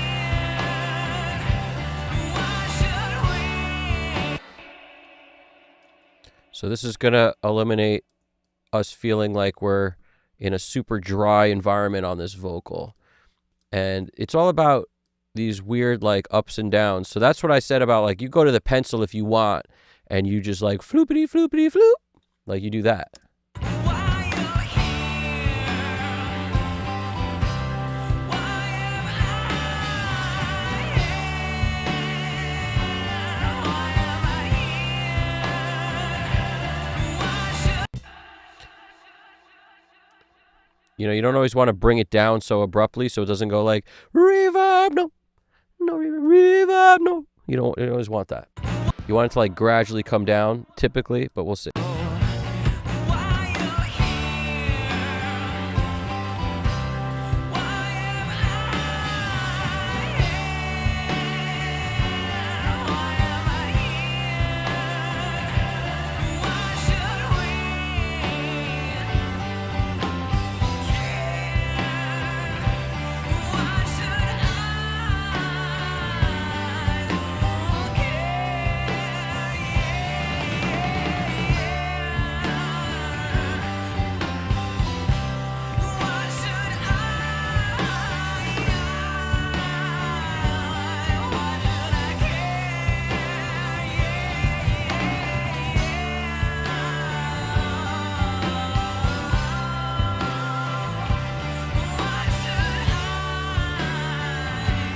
Why should I Don't be afraid to get loose with it. Like you could draw pictures if you want, or just, you're basically testing something out that you think is going to be cool. You'll get flavor from it. Might be too much. You'll deal with it later. That kind of thing. It's going to be great. It's going to be great. that's taken our Die Hard indeed, Jimmy Quayle. Die Hard is always one of the best movies of all time and will always be the OG Die Hard, of course. The smidges. The Pong Master 123 in the house. How you doing over there, Pong Master? What's going on?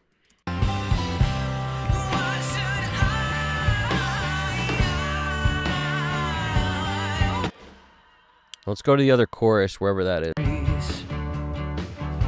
That's taken our shade away and polluted our air. You know they don't have a care, so why should we? All right, so this is our chorus.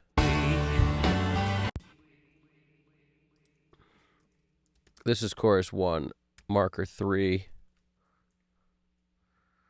And now we can kind of know where we're drawing, at least. And this is where it ends.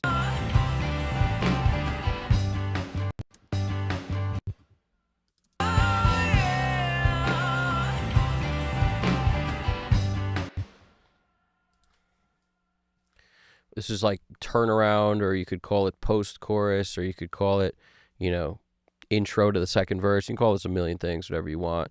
I'm just going to call it verse 2, even though the words don't start yet. It's still technically verse 2.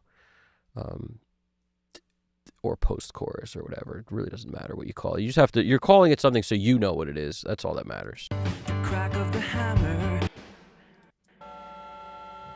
All right, looks like the whole intro. This is verse 1. Verse 1. This should be number 1. Intro 1. I mean, start of the song 1.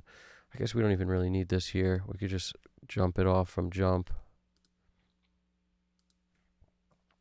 Start 1. Sure you want to replace the configures? No.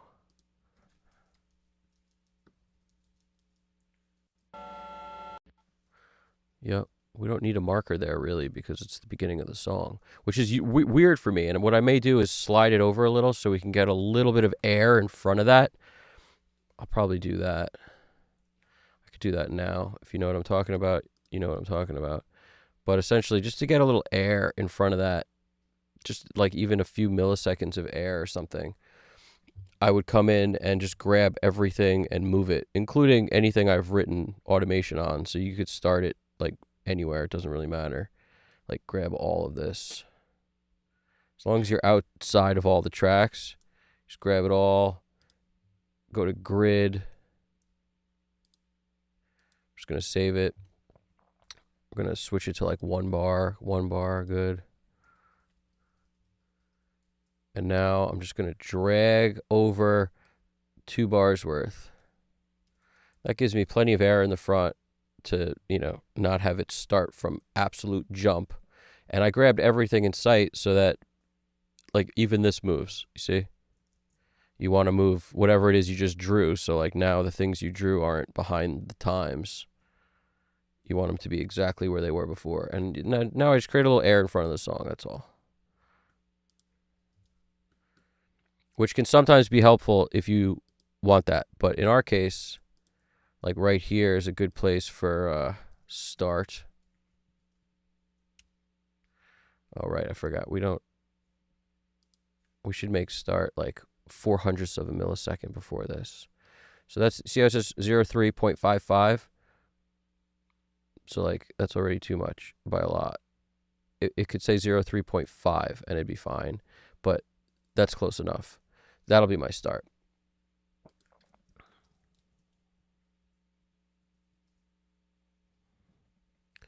I don't know why it's doing that. Are you sure you want to replace the configuration slot 1? What exactly slot? What nonsense is it nonsensing right now? Nonsense. What slot 1? What nonsense is it slotting me? What you slotting? I want to put a marker over here. Stop slotting at me. I'm just going to hit yes. We'll save it just in case we have to do something crazy, but we're going to marker up.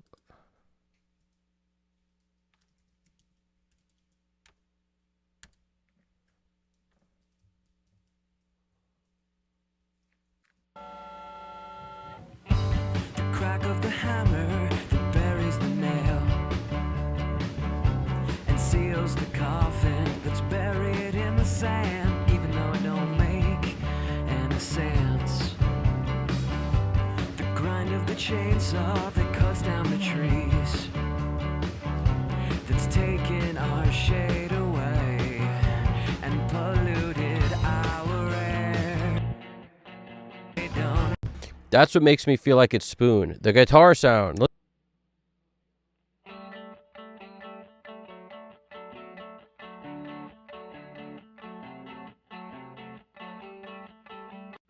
It's just so Spoon-like. And seals the coffin in the sand. Especially in the chorus, this part.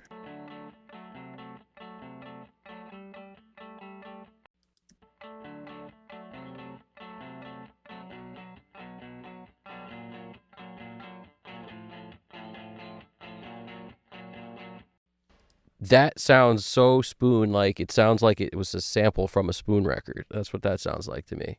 It's not, but that's what it sounds like. That's interesting. I love Spoon, so I can't hear that and not think it sounds like the Spoon guitar sound. So, very sick. Taking our shade away and polluted our air. You know they don't have a care, so why should we? Anti-Ballast, what's going on? We got Pongmaster working and listening. That's what's up, man. That's what we encourage over here. I encourage everyone to open up their DAW and do some stuff. And then when they start getting, don't just work straight like crazy. Everyone's got to take breaks. And this is the perfect break, is be amongst people just like you doing the same thing. And we're all throughout this community. So just trying to gather everybody in here. And that's the move. Work alone, no more. That's our motto over here. So, Anti-Ballast, what's poppin', man? That's awesome. We are well. We are doing well. GDP and I are doing well. And hopefully everybody else is doing well. Alex Christoph's doing well. Jimmy Quayle's doing well. Stelios! Anti-Ballast wrote, I like the chords. I'm happy you like the chords, man. I like the chords, too. I like that they're partial chords. Partial chords for me are everything. Like, a chord doesn't need to be every note in that chord. Like, just 2 notes is enough for an awesome chord as far as I'm concerned. You can throw 3 in there if you want. But I like partials a lot. Stelios, what's poppin', man? Yup. I am just, I'm just feeling this, like, this constant mix flow we're on, where it's just constant, consistent, every day. We can all find time every day to put in some work, is how I'm looking at it. It's awesome. So, amongst everything else you got to do, find the time, because you'll thank yourself for it. That's what's up. Stelios wrote, GDP, the new live stream timeline helps a lot with my local time. Nice. Well, yeah, you're in Greece. That's awesome. I hope the others in Greece catch on, because I think the majority of the audience is in the U.S., if I'm not mistaken. Anybody who's outside of the U.S., let me know. Throw it in the chat. In the U.S. right now, it's 4:49 a.m. That's what's going on. And when I say the U.S., I mean the East Coast. I understand there are time zones. I don't understand that. This guy doesn't even know time zone. No, I get it. I know there are time zones. Is that a D? I don't know. I don't have perfect pitch, so I can't tell you based on what I'm hearing if it's a D. It might be. I don't know. But it very well could be.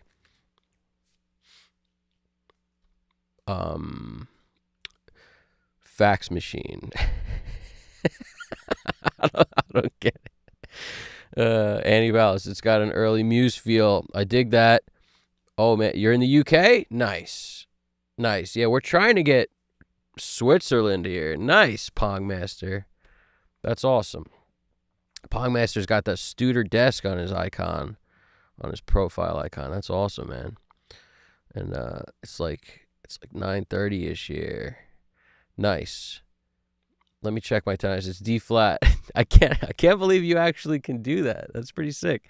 The relative pitch off the tinnitus, I gotta step my game up. That's pretty cool. the sands.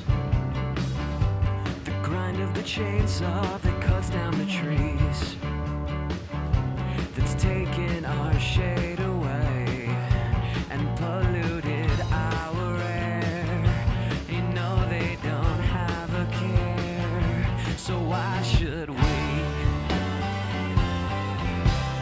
Why should I care?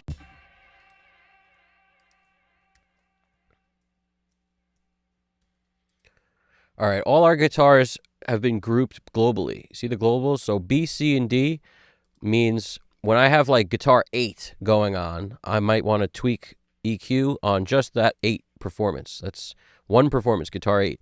Guitar 7 is going to be linked to its own thing, not have nothing to do with 8. Same thing with 6, its own thing. So by grouping that, now I can go through and make some EQ moves on the guitars potentially, and not have to copy one plugin to all bunch of channels.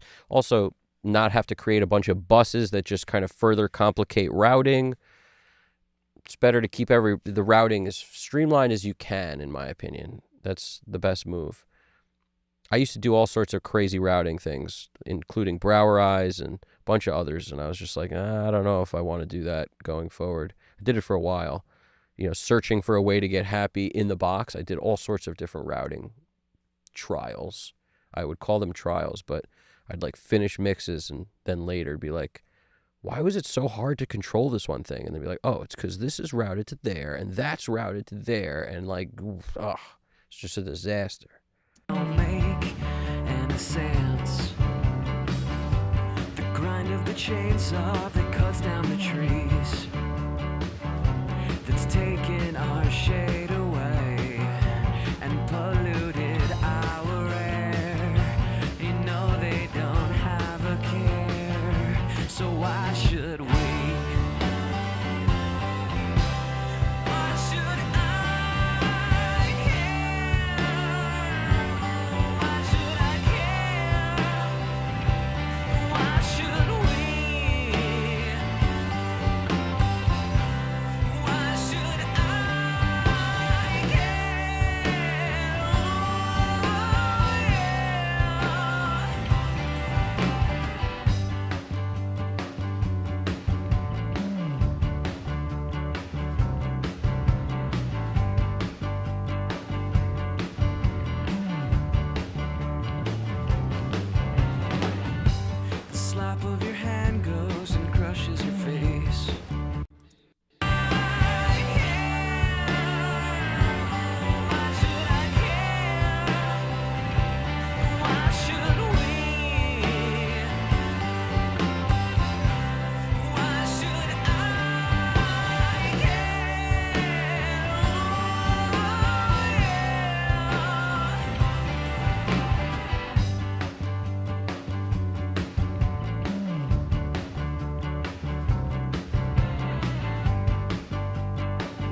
Oh, we're talking Josh Home. We got to jump in.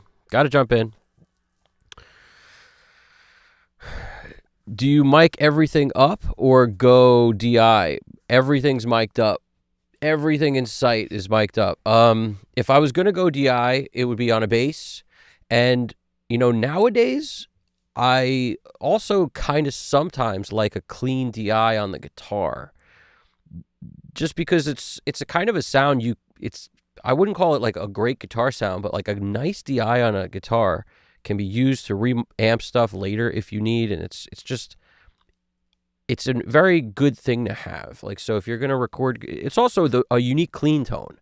Like, if you want a guitar to sound super dry in your face, and I wouldn't call it like a great guitar sound, but it's an interesting sound. And it can work really well depending on the type of music you're making, if you're going for really dry sounding stuff. So a DI sound on a guitar is nice, but bass DI, definitely guitar DI is a good thing to have, but I never used to use it. And on this thing, it's never the deal. The guitar amp's mic'd with 2 mics. I can tell that if it says blue, that's this blue Bluebird, and this is it's the Fender. So like the Fend tells me what guitar it was. So I have this blue mic here, and then this thing, it could either be, it doesn't say what mic it is, so I'm not really sure, but maybe it says it somewhere. At the time, I had 4 go-to mics I would use a lot. Well, the SM7 is on a couple of these. I can see it right here. SM7 is being used. The Firebird with a blue Bluebird mic. The Octava. So I have an Octava, like this MK219, I think it is. Large diaphragm condenser. I used to put that up a lot. And I like a combination of the blue Bluebird and that Octava. They sound good together. But yeah, a lot of this was just, I also didn't have a ton of mics when I tracked this, and I used what I had. So that's like a lot of what I had at the time. The blue Bluebird, the Octava, the SM7, like a Shure 58, this other Dynapro 58. There was a D112 mic I used to use on kick sometimes that I borrowed from a buddy who had a studio. And yeah, that's pretty much the extent of the guitar mics. At this time, I didn't own any 57s, but I had 58s, which are basically a 57 with a grill and a freaking cloth thing in it, or what do you call it, the foam in it. Nice vibe. Stelio said, nice vibe. The verse sounds a bit Queens of the Stone Age. Nice. Are you kidding me? That's why I had to jump in here. I love Queens of the Stone Age also. On my list of favorite albums, Rated R is one of them, and Songs of the Deaf is another one. They're both on there because, sonically, Songs for the Deaf sounds probably a little better sonically if we're just talking the sonics. And that's Eric Valentine, and he's a master at sonics. They said everything was recorded amazingly. There's also no cymbals on it, so weirdly recorded, but the result is unparalleled. I mean, it sounds amazing, right? But Rated R, one of my favorite albums of all time. There's a song on there that's very it reminds me of Bowie, and it's my favorite song on the album. It's got like a Pixies kind of riff in it too. It's I have the whole thing in my head. I don't know the name. Oh, it's called Autopilot. That's why I think it's Bowie, because there's a whole part in the song that's like, autopilot, no control. It's so good. It's just so good. I don't know. It's just I can't even describe how good it is. It's that good. It's just that the whole song has this vibe that just keeps kind of pushing on itself in this awesome, old school kind of way. But I remember listening to that mix compared to any other mix in I was getting in the mood to mix, put on another song. I was like, this is so crazy. Like, the way it was mixed is kind of crazy. And I'm not saying it's bad. It's just no one was referencing other things. I could tell you that. It sounds awesome to me. Every time I listened to it, it was my favorite song. I never once considered how it compared to other mixes of other bands ever. It's just like, this song's amazing. like I said, my favorite track on the album, and there's a bunch of tracks on there I love. Feel Good Song of the Summer that opens the album is amazing. And then there's this super funky one that's like, I would probably call it my second favorite song on the album. Is it's sung by the other guy. Like he would have that guy who did like Hanging Trees sing with him sometimes. So this other song is so funky, like do do do do do. Such a cool song. It's like Drifting You Down. No, I don't know the name of it. Maybe it's called Drifting You Down or something like that. You drift and you die or something. Such a good song. So funky. It's track like 8, I think. Or 7 or 8. It's one of those, if I'm not mistaken. But such a good song on Rated R. If anybody listens to Rated R, you should check that out. But Songs for the Deaf is also an amazing album. An amazing album. And the song that everybody covers on drums now, I remember hearing that for the first time when I played the album, and I thought it was so good. I tried to teach my drummer how to play. Like, I can't play it, but I was like, you got to play something like this in this song, like that intro, track 4 or whatever it is, where Dave Grohl, like, just such a cool intro. I just remember being blown away by that the first time I heard it when I was a kid. I was blown away.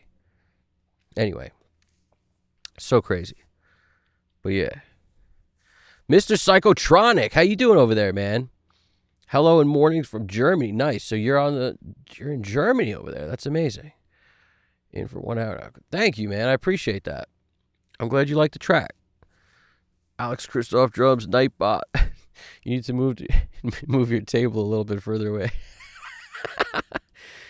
Alex, I could tell you were a solid bully in school, the way you're bullying Nightbot like that, man.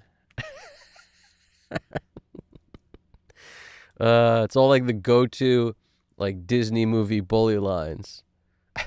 Kind of the chainsaw that cuts down the trees, that's taken our shade away and polluted our air. They don't have a care, so why should we? Why should I care? Why should I care? Why should we? Why should I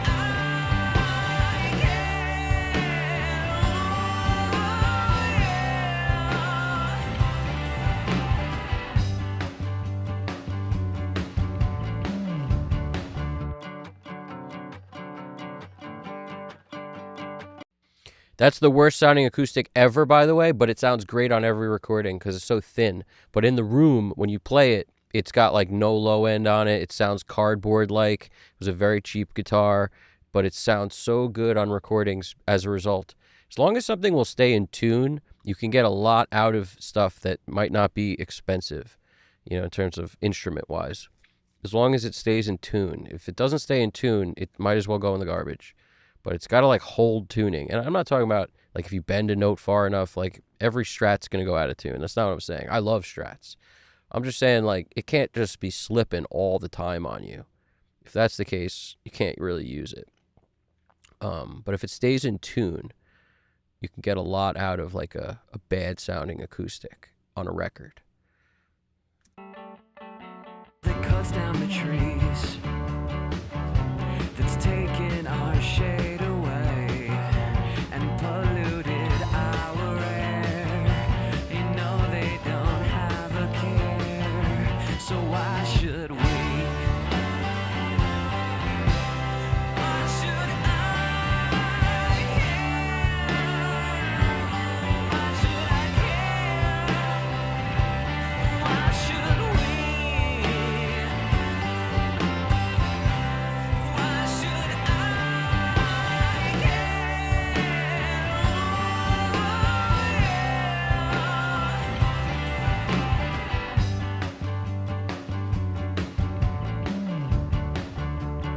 I'm cranking the high pass filter on some of these to clear room for the bass because there's so many guitars that I don't really see a need for anything south of 100 hertz on the guitar at the moment. I mean, it's a symptom of the riffs being played and everything too.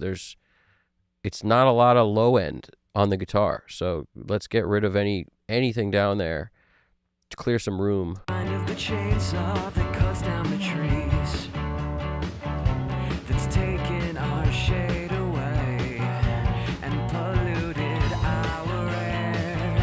You know they don't have a care, so why should we? Don't have a care, so why should we? Why should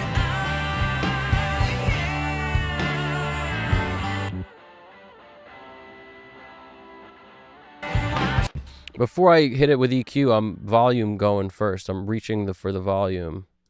don't have a care, so why should we? Why should I care?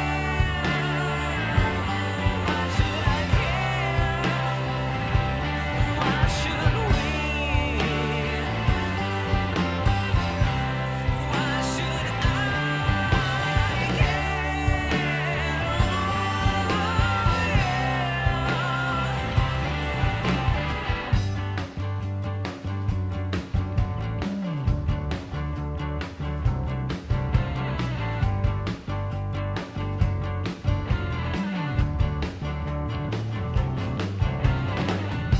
The slap of your hand goes and crushes your face. The neighbor calls the police. They take you away because there's no tolerance policy. Blood from the chain gang is hitting the floor and staining all of your clothes. You know they won't let you go. You know they just wanna know why you're here. Why you're here. Why you're here. Why am I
I'm experimenting with a way to get the top end of the cymbals sounding nice and kind of expensive, but yet at the same time, like the roundness of the API sounds better on the top, in my opinion, sometimes than the SSL does. Let's hear it again. But there's something about one of these will usually work better than the other, which is another reason why I always have two EQs up. Not to do the same thing twice, but sometimes you need more power, but it's really just to pick the right flavor for like shininess on top of cymbals. Notice I also cut 6K. I definitely want a shirt made that says I hate 6K, because on cymbals I hate 6K.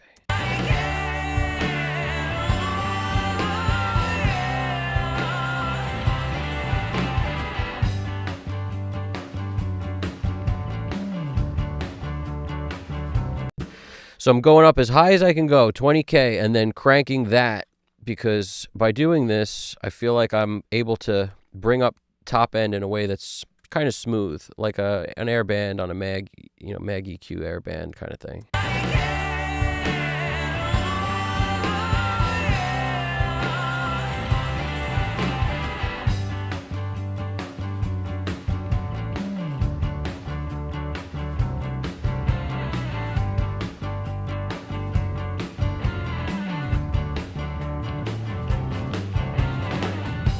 The slap of your hand goes and crushes your face. The neighbor calls the police. They take you away because there's no tolerance.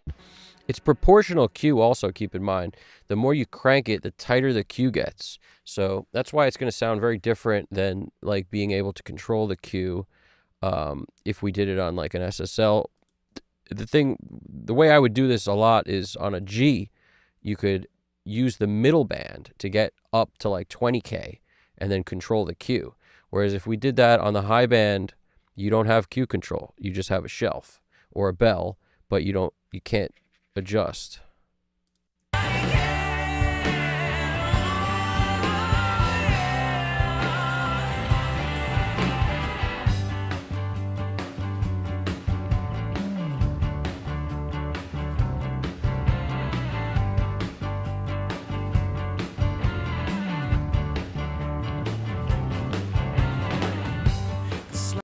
I don't think anybody would argue it's better with it on, right? But it's a question of, is that better, or we take this off and is this better?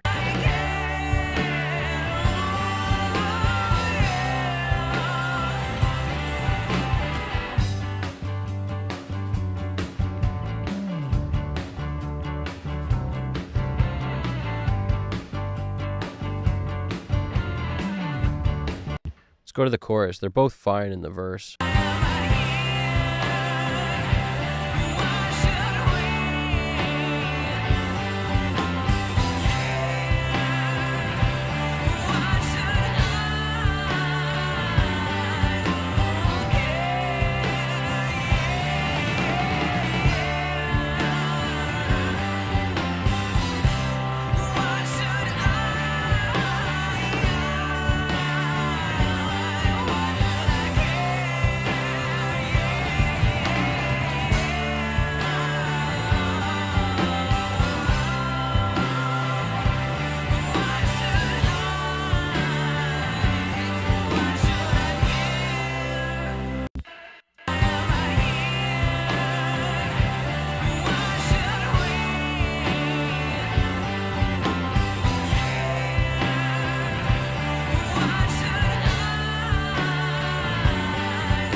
What's going on, Stelios? I have not tried the talkback limiter yet, but I appreciate you dropping that in the end of last time, yesterday's stream. It's a talkback limiter by Cornef Audio, was it? Is that the company? I think it's Cornef, you said, right? I remember, like, I was too exhausted to check it out, but I don't like doing the demos of stuff either when I'm making a mix, really. Like, I have to do a demo of a plugin on kind of its own weird thing and day, because if I do it on a mix and it stays, I have to buy it. I'm forced to buy it. So I sort of like to run things through paces when I'm not working on a mix necessarily. Run through it in other ways and see how I like it or how it holds up. But yeah, because I don't like to get forced into buying stuff. It's been, that's how it goes. It's like, you're forced to buy it, because if you ever want to revisit that mix and open it up again at any point in your life, it's like, well, do you own that plugin? No? Well, take a walk, Cornef Audio, yeah. So, but I love the idea of that. A talkback mic from the console, like the way the limiter works on that, on a track. It's such a good idea to be able to put a plugin like that on something and then have it give you that. That's awesome.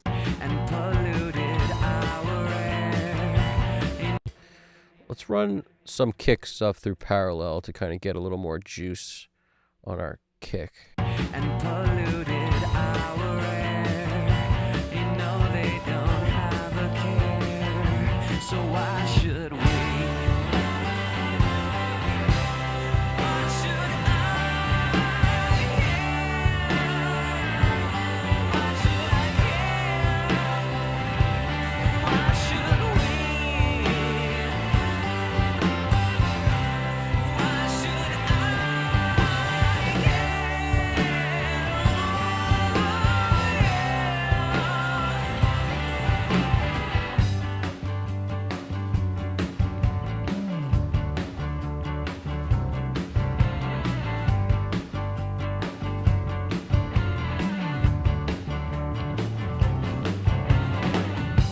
The slap of your hand goes and crushes your face.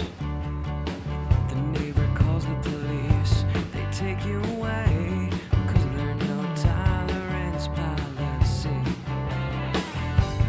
Blood from the chain gang is hitting the floor and staining all of your clothes. You know they won't let you go. You know they just wanna know why you're here. Why am I here? Why am I here? Why should we?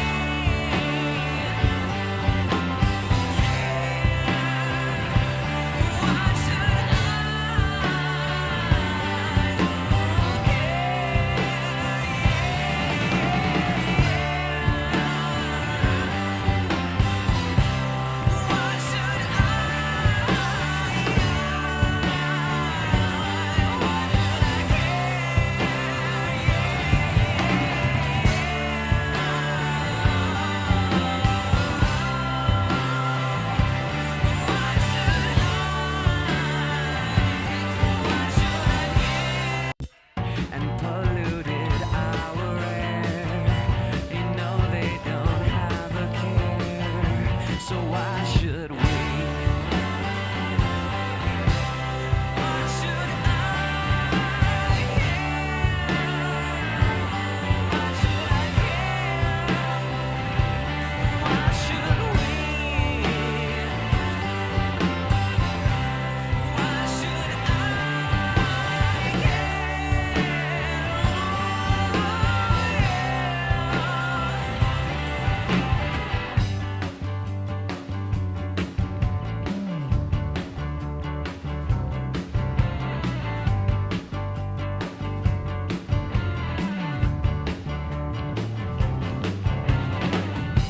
The slap of your hand goes and crushes your face. The neighbor calls the police. They take you away because there's no tolerance policy. Blood from the chain gang is hitting the floor and staining all of your clothes. You know they won't let you go. You know they just wanna know why you're here. Why am I here? Why am I here? Why should we?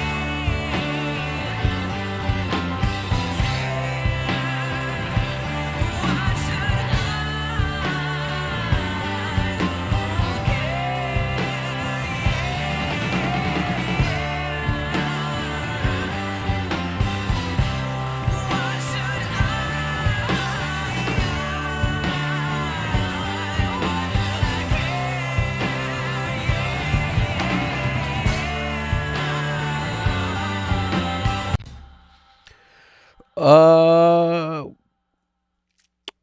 Let's check out the chat. Hello and more Germany. Mr. Psychotronic wrote, "We're doing good. We're just on a mighty pancake breakfast mission." Nice, man.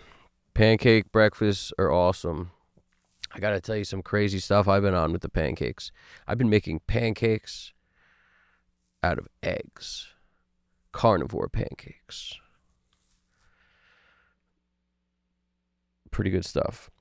Stelios is asking, have you experimented with Brendan's technique using gate on overheads and sidechain from the snare? I have not. I found, I don't know, I don't find I feel like I don't ever have like that sidechain from, he does it with gate on overheads and sidechain from the snare.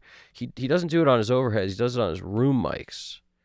The room mics open up when the snare hits. That I know he does. Not on overheads though. Not to my knowledge anyway.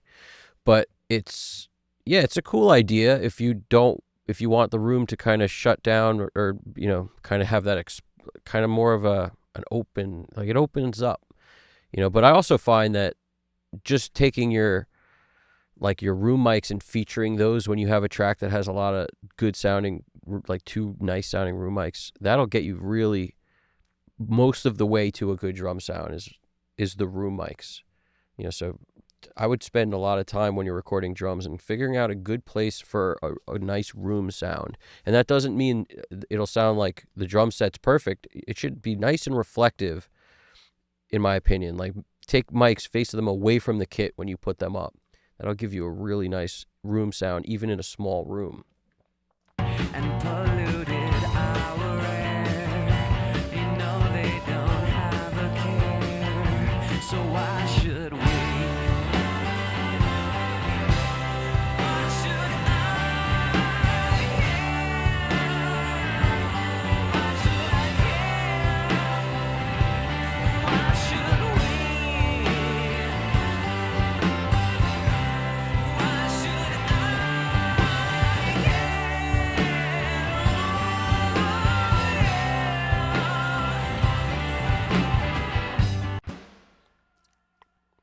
I'd be interested to know, what's the gate he uses for that? He uses a Drawmer, I think, right? Brendan uses a Drawmer gate, which is cool because you can set the frequency on it. A lot of gates you can't, like the ones built onto the SSL console and stuff. They're not, you have no way to set frequency for like what frequency you want to trigger the gate. And I find that pretty cool with the Drawmer, but that's a piece of hardware. If I'm not mistaken, they don't make a plug-in. What company does? Throw it in the chat if you know, because I'd like to look into that. If you know of a company that makes a frequency-dependent gate.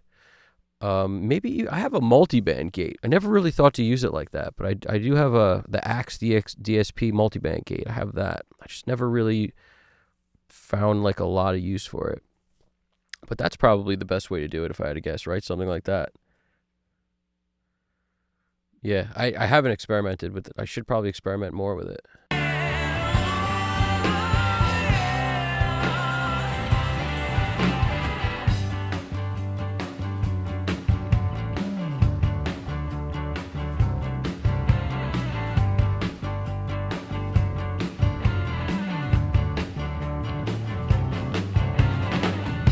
The slap of your hand goes and crushes your face. The neighbor calls the police. They take you away because there's no tolerance policy. Blood from the chain gang is hitting the floor and staining all of your clothes. They won't let you go. They just wanna know why you're here. Why am I here?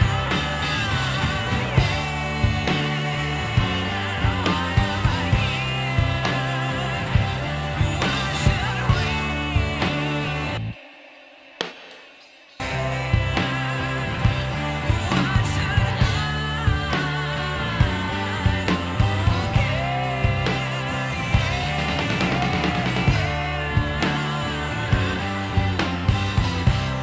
Why should All right, got to lower everything in sight. As I see, I'm clipping my master a little bit hard here. So let's calm down. I don't want to come back down from this cloud. It's taking me all this time to find out what I need. All right. We're going to do an all drop down, except we don't want to touch the bass. We don't want to touch these being fed by these tracks. What else do we not want to touch? Maybe we don't want to touch the snare verb. The reason we don't want to touch it is because the level being brought down here will send less level into the buses, so we're going to leave that alone. The bass buses are good. Drum parallels out. All that's out. Let's see. Good to go. All for bring down.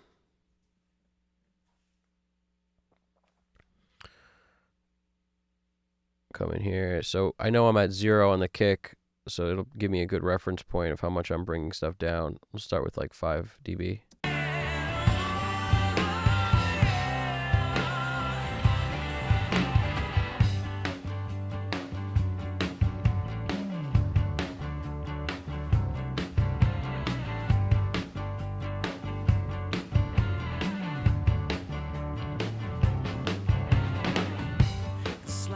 So I'm looking at my master. Notice, look where the level is.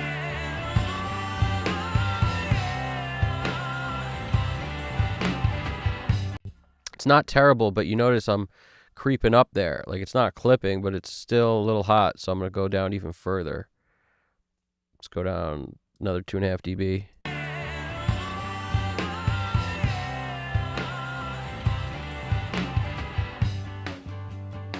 going to go down even further. Let's go down to -9 dB.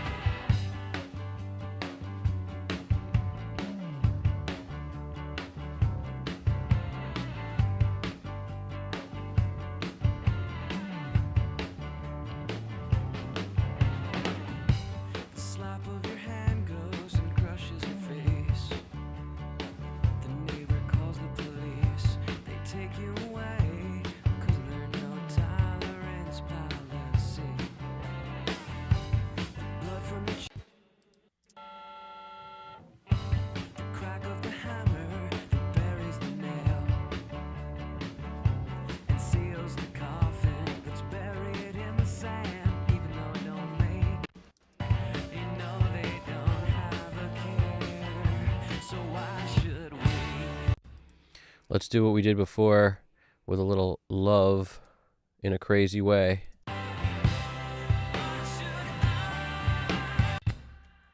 Might as well do it when the thing starts, eh?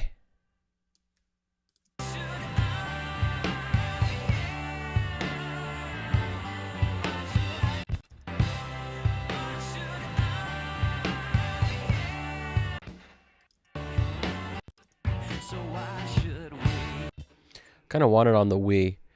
We.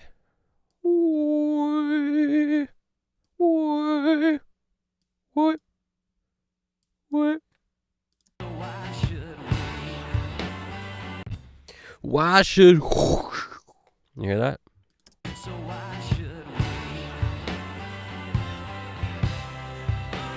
I'm not sure if I like that yet, or if it's awesome, or if it's terrible. We'll find out in a second. And we'll find out right now.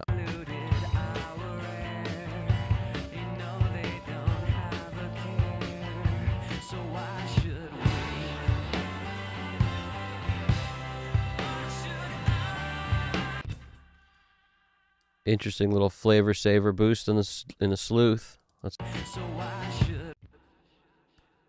take this up a dB or 2.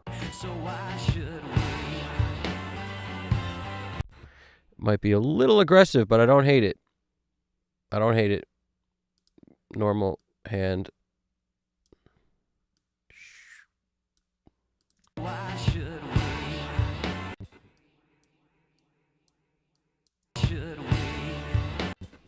So why should we?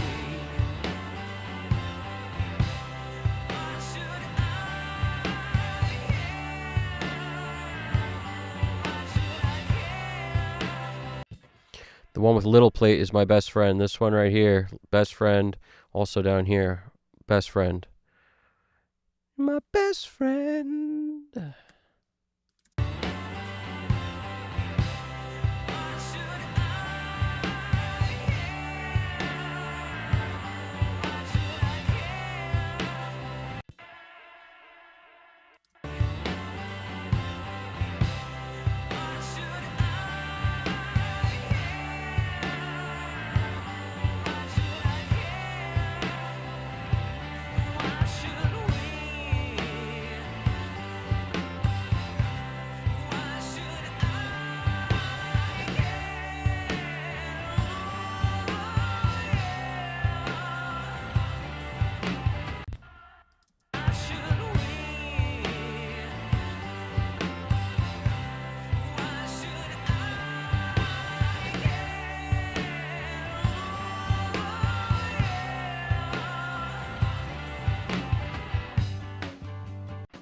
Let's leave one. One of these is going to stay up for the count.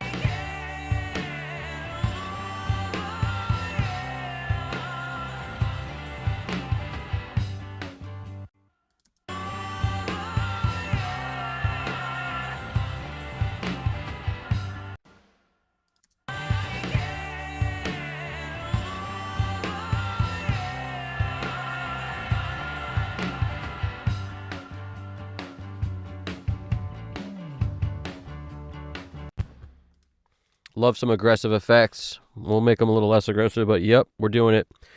We're doing it. Harrison has a special gate, huh? Harrison has a special gate. What's good? Let's check it out. What are you guys talking about? What's good? This is how my ears stay fresh, by the way, jumping in the chat back and forth. It's a nice way to, I'm telling you, open a song if you haven't already. Start working on something and be in the chat back and forth. Give yourself a little break. Tell us what you're going through. Tell us what you're fighting with, or just watch what I'm fighting with and feel like you're not alone. Either way works. Mr. Psychotronic, you can build frequency-dependent gates in Native Instruments Reactor. If you have a license, I can build you one. Stuff like VCV Rack can also do it. Interesting. Eraser 5 wrote Harrison has a special gate. Eraser 5 +1 on the Corniff Talkback limiter. You like that? Eraser, you're a fan of that? That's pretty sick. Isn't Silencer the gate to end all gates? It is pretty good. I do love Silencer. Don't get me wrong. I like it. But what we're talking about is a little bit of a different thing. I don't know if Silencer does that. Like, we want the gate to open up only when the snare hits, essentially. So we would want to be able to tighten up what cues the gate. We would want to gate room mics and only open when snare hits. You could probably just set any gate like that and try to go, see what it does. But for me, it's like I like the room sound too much to cut it out completely. But you would have to have enough mics to do it, is the way I kind of look at it sometimes. Like, if you're getting a good drum sound from overheads and close mics and you only want your rooms to open up on a snare hit, like, that might be cool. But a lot of times I like what the rooms do to the kick sound. Like, I like what the rooms do to the cymbals, where and if I were to take that away, it's not always cool. Another move you guys could try if you haven't already, that's the thing, we share ideas here, right? What I like to do sometimes, and I don't do it very often, but sometimes I'll throw a transient designer on and like take away room sound on. You could do this in a number of ways, but basically you could use your transient designer to like remove sustain from overheads or rooms or whatever, and then bring it back, to wherever is normal when the chorus or the whatever hits. So it'll go from kind of this tight verse sound to a more explosive sound in the chorus using a transient designer. Like the SPL, very basic transient designer, attack and sustain knob. It's like, that's a really go-to tool. It works well on a bunch of different, like on the Alicia one, I haven't experimented with that much, but I'm really liking the Envelope Alicia jam. But yeah, it's cool to sort of use the transient designer in that way, to take away and then bring back to make the chorus feel bigger.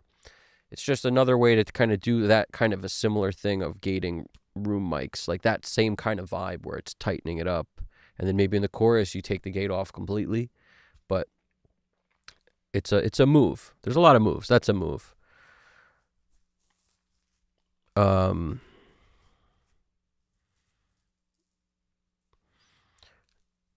What do we got? Oh yeah, I forgot about Silencer. That Silencer is really good.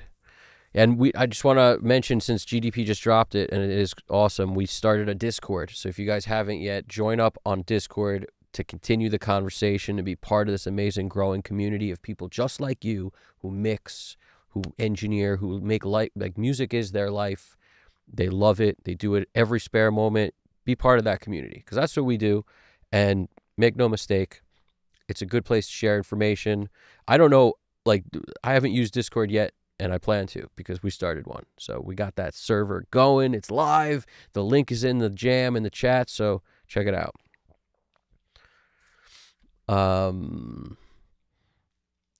Silencer is great, but I don't know if it'll do the thing. Eraser. Alex Christoph wrote, I only use stock Unableton plugins, but Silencer is like cheating almost. Yeah, Silencer will do the trick on an unruly or a poorly positioned mic really well. You know, it does the trick. Like it's my go-to to grab when I can't get it done on the SSL gate. You know, just built-in one on the channel strip. Silencer's right there at the ready at my second choice. But I don't like going for it first because I do sometimes feel like over-gating is a problem. So I don't just gate things for the sake of it.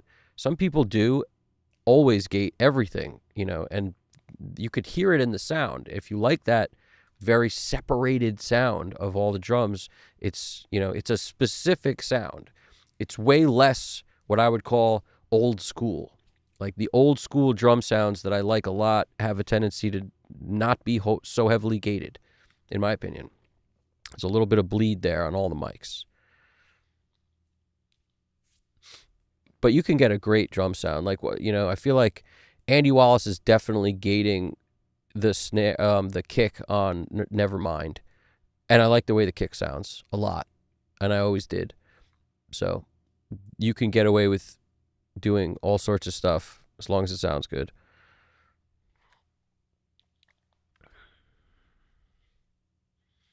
And you actually, I shouldn't say he's definitely gating it. You know, without hearing the tracks in solo, I wouldn't know if maybe, you know, like Butch positioned that mic in such a way where they didn't, like, maybe it's a super, like, inside the kick mic, because it sounds so super punchy that it doesn't sound like it's a kick out, like outside it sounds like it's in.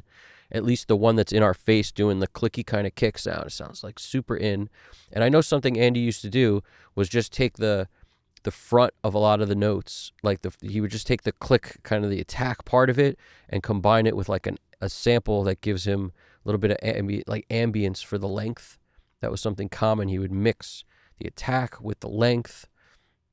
But I have a feeling for something like snare that would be way more common than on kick. I have a feeling for kick, he probably had a kick in mic and a kick out mic. I bet Butch would mic something like that, in my opinion. Eric Valentine used to use 4 mics on kick, or maybe more. I think it was 4 mics on kick, if I'm not mistaken. He broke down his whole everything that he used to like mic up all, you know, the Third Eye Blind stuff that we think sounds amazing, and everything else that was like from that similar era, Smash Mouth drum sound, like all that kind of. I mean, Third Eye Blind drums sound huge and amazing. And I think he used 4 kick mics, like 4 different positions of mics, if I'm not mistaken. And it was like one by the beater. I don't know. I don't remember it all. I don't have it memorized, unfortunately, but his way worked pretty cool. It was like one by the beater, I think, one by, it would make sense kick in, kick out is like common, but he had an additional 2.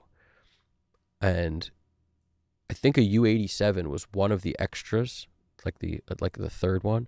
He used like a little Countryman or something, like one of those little lav mics, I think, for the kick, for like the beater side of the drum, if I'm not mistaken. I think there was one there. My memory's bugging out right now, but I think there's one beater side of the drum, like a little weird lav mic, Countryman, something like that. And a U87 somewhere there, I don't know which side, I can't remember, and then kick in, and then one kind of further away on the floor was the 4th one, if I'm not mistaken. So much stuff here. But yeah.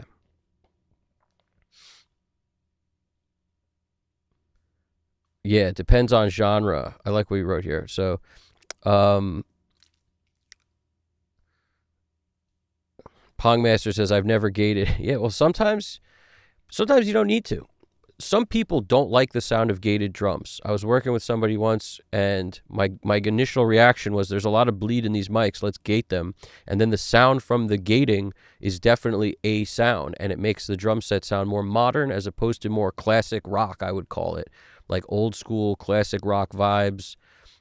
It wasn't a whole lot of gating. Like if you tracked on an API and you want that sort of warm, round tone, nice and punchy and warm and round, and then you start gating those drums, it's going to take it out of that vibe completely. and bring it into a whole nother vibe. So if you picture like recorded to tape 60s, 70s drums and you like that sound, odds are they weren't really gating heavily on every drum. Odds are. Some people may have been, but most likely not.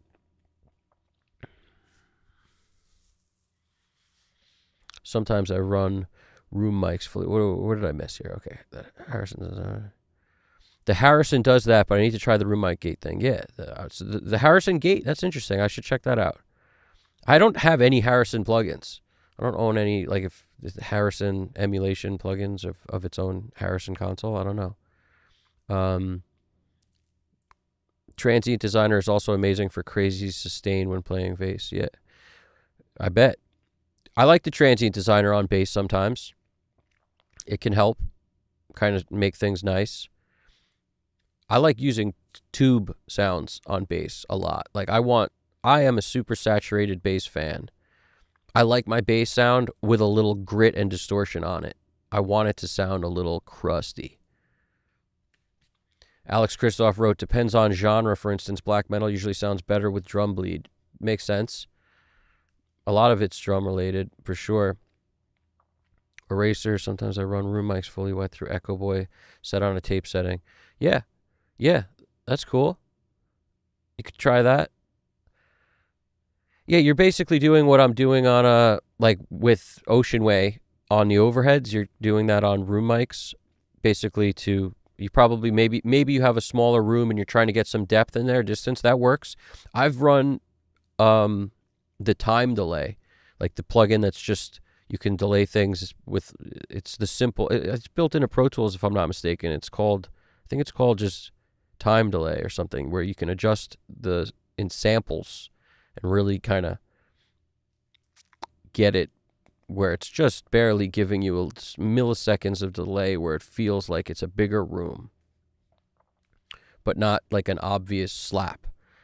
And the other thing is using a track in parallel to give you that kind of John Bonham-y kind of sound is a Vance Powell trick, and it's part of the reason why Glyn John stuff sounds as good as it does. So, that John Bonham sound is so awesome. It's this awesome delay thing. It's pretty good stuff. What do we got? That's awesome. You guys joined the Discord. You're amazing. I just recently started gating my snare close mic Superior Drummer 3, but leaving the room mics and reverb send untouched. Let's Kalen, what's poppin', Kalen? I don't know if I said hey to you yet. What's going on, dude? Don't forget Dave Jordan and the Alice in Chains. Oh, can't forget them in general about anything. They're awesome.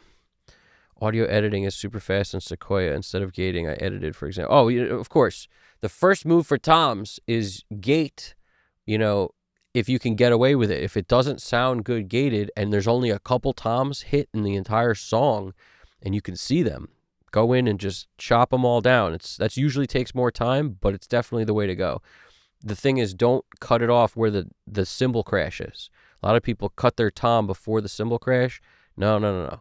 Just cut it after the cymbal crash. You want to hear the full ring of the drum, which usually exists beyond the cymbal crash after a tom hit, depending on the part, of course. But if you picture a fill, like crash, that if it's a tom on the that'll have a ring. So you just go in where the crash is in Audio Suite and you roll off the cymbal noise. So you just take the top end away and render it with like a one-band EQ. Just take off so you can't hear the cymbal. Keep rolling it back, 800 hertz, 600 hertz, maybe in there, maybe more if you need to, 500. Just keep rolling it back until you lose the cymbal and then render there. So you'll keep the ring of the drum. Sometimes I take it all the way back to like 200 hertz, wherever I need to based on what's going on. And then the ring of the drum continues. The attack has already happened. It's just you keep the low end of that tom. It's way better. Don't cut it off at the cymbal crash.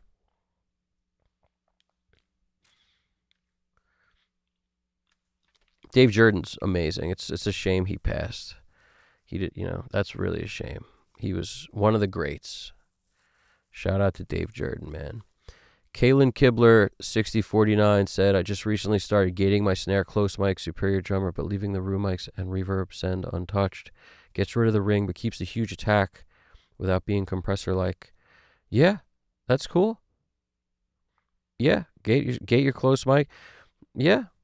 I like to get most of the sound of the drums from the room mics if I have good sounding room mics, so that makes sense. You could definitely kind of do a little little comparison there. Also, you could just take a gated snare sound and kind of blend in a sample for length that doesn't have cymbal on it underneath. And that's a cool way to get a very clean sounding, lengthy snare. It's always a good move. That time period did have great sounds, for sure. Wow, forgot about time delay, but exactly. I love the time delay. We're all having a great time, Kaylin. We're doing our thing over here. We are doing our thing uninterrupted and unscathed and unfazed. Doing our thing. Great night. GDP's been flying all over the place, and he's finally back home. Clap it up for GDP, everybody. Fuck. Dude's home. Awesome. GDP, I cannot stand how the TV/politics winds people up. We're here for mixing. Yep. Eraser, we don't get sleep over here, man. We do not sleep. We do not. The grind of the chainsaw that cuts down the trees, that's taken our shade away and polluted our air. They don't have a care, so why should we? Why should I care? Why should I care? Why should we? Drawing in some crazy stuff here.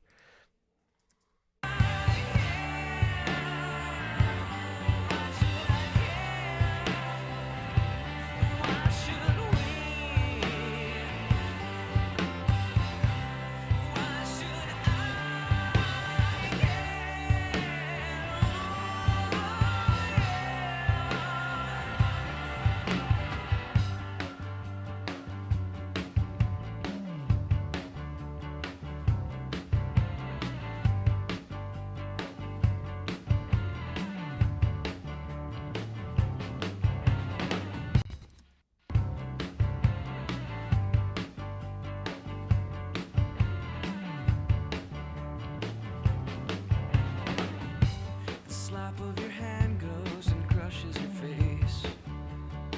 The neighbor calls the police. They take you away, 'cause there's no tolerance policy.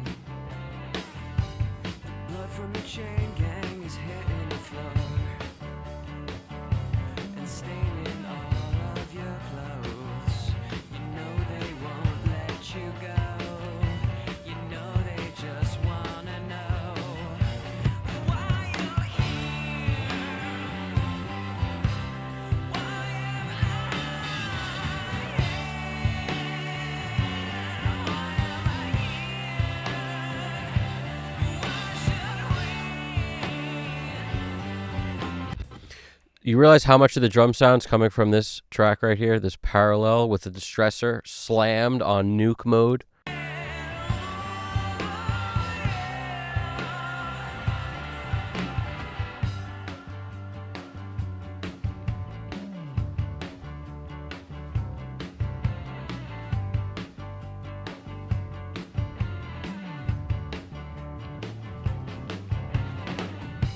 The slap of your hand goes and crushes your face.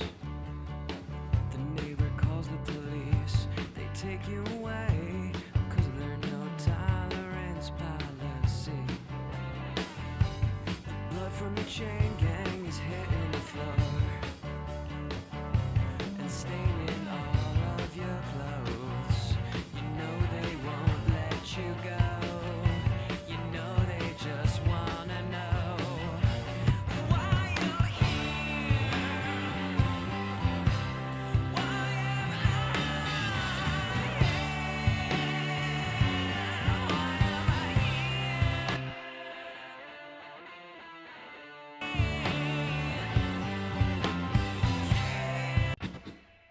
Thank you, Kaylin. I appreciate that a lot, man. That's awesome. You're digging the song. That's very cool, dude. There's definitely a bunch of energy in this thing. It's cool. It's one vocal, so I'm gonna do a couple things. Like that's why I'm doing vocal stuff early in this, because that one vocal needs some love. So I'm giving it the love. I also may do some. The song lends itself to no harmonies, I think, because the vocal is doing this bendy thing. It's hard to like harmonize something that's moving like that, because you're never gonna move like that exactly the same way twice. So I don't know. I kind of like it by itself. Kaylin wrote, with Superior Drummer 3, all sample blending I do gets sent to the room mics of the kit, and I'm using it to make a really cool combo of total control but blending in real energy from rooms. That's cool.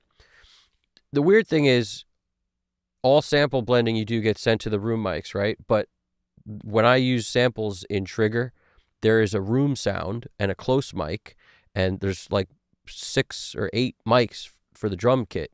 So it would almost be like you wouldn't want to send that room sound to room mics, because it's doubling up the rooms essentially. So depending on if your snare sound on your sample is super dead, I could see doing that. But if it's, I wouldn't send it there if you have already a nice sounding room sound that works and blends well with the track. I don't know if it's necessary. But yeah, you can kind of create, your own remiked kit by sending a dry sample with your snare, and they're both kind of dry, into your own room mic thing. So I could see that working. I love Ocean Way for that reason, kind of, because you can slap it on a really dry sounding overhead track or something like I did in this song, and it sounds like the drums have all this depth around them. It just gives you more, which I like, but it takes it out of that totally dry zone. So if you want dry, that ain't the move. But if you want depth on the drums, it's the move.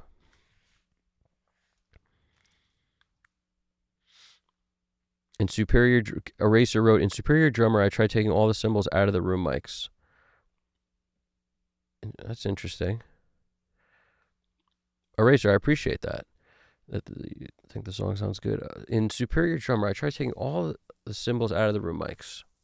Yeah, that's the idea of gating the cymbals and just opening it on the snare hits. A lot of people seem to like that, but I don't know. I think I hate cymbals, so I should probably like that idea. I just never really do. I never really wind up doing that. I don't know why exactly.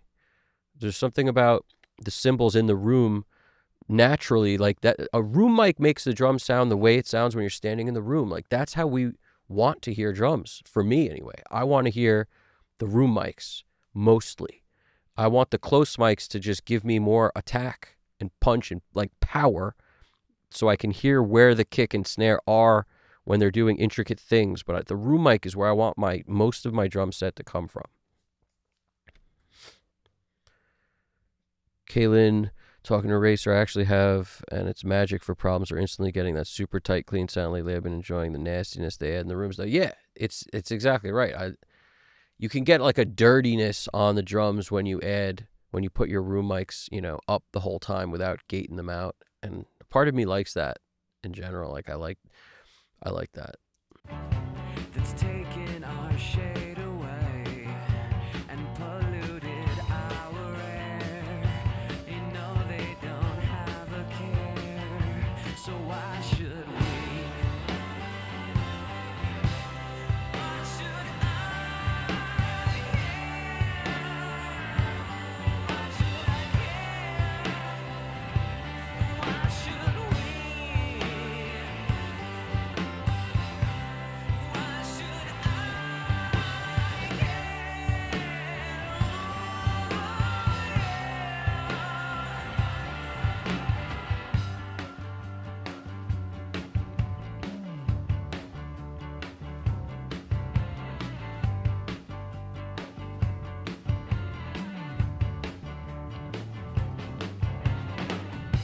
The slap of your hand goes and crushes your face.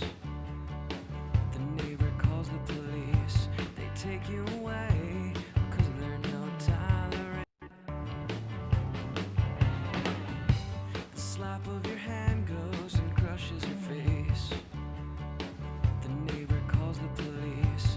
take you away, 'cause there's no tolerance policy. The blood from the chain gang is hitting the floor and staining all of your clothes. You know they won't let you go. You know they just want. Just experimenting with, in the choruses, turning on this little bit of a delay on the drums to give it a little bit of something. Maybe it's unnecessary. Let's see.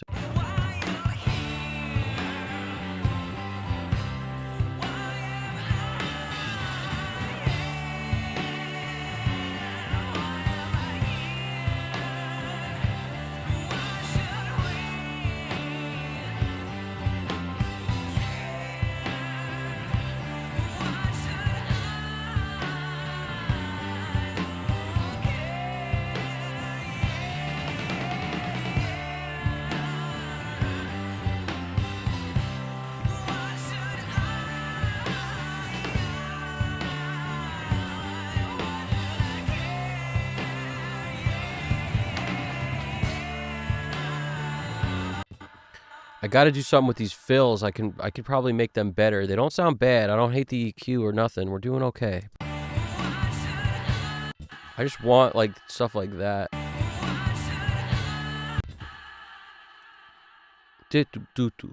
That's like some floor tom love.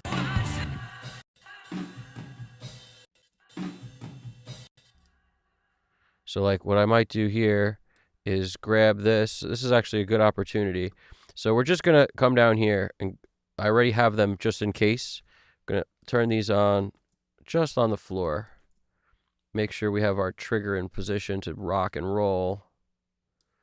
Right here, we're using close mics, mono mics, overhead, room.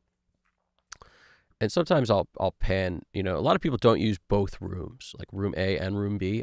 Sometimes I just put them all on there. Let's pan this left about 50%, right about 50%. It's usually how I like my toms. We don't want the rack on. We just want the floor on. And now we just make sure the level going into this thing is actually suitable. I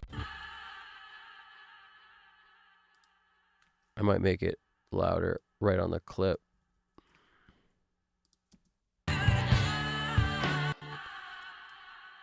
Let's hear what we got.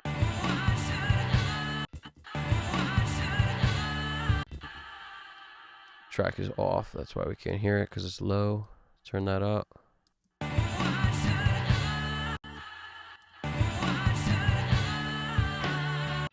See what we did there? So now we took this two overheads, made it sound like from here. You can barely hear the fill, but you hear the cymbals and everything fine. You hear a nice bit of room and stuff, but now we add the floor trigger.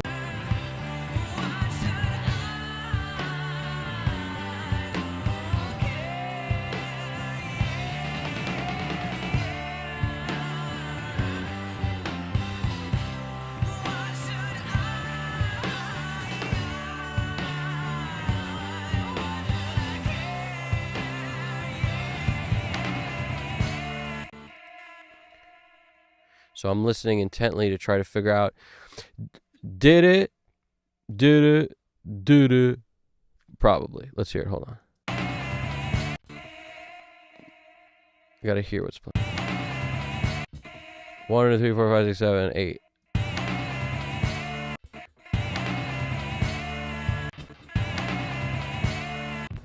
It's either 8 or 7, but that's okay. So it's 2 on the snare. We're going to jump in here. 2 on the rack at least. It may be 3. We'll find out in a second. It's either 2 or 3. We'll get there in a second. First, we're going to experiment with this.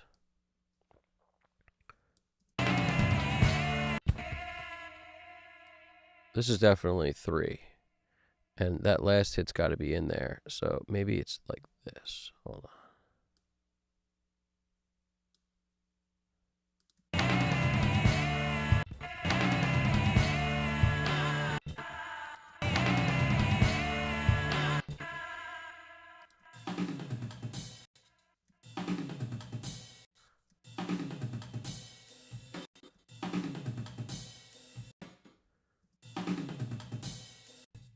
There's a weird click in there. Hear that? It's like he hit a rim on one of the drums. Doesn't matter. He won't have hit the rim when I get done with it.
I kind of like it better like this. I think I like it better the way I had it before, but this somehow feels better.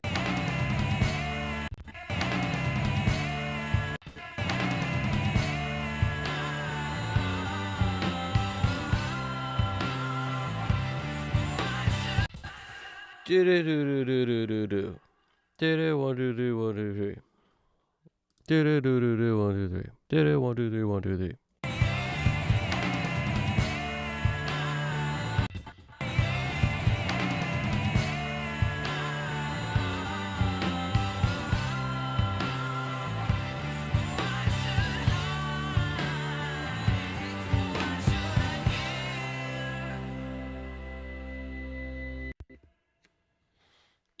We all hate cymbals, guys. Welcome to the cymbal hater club.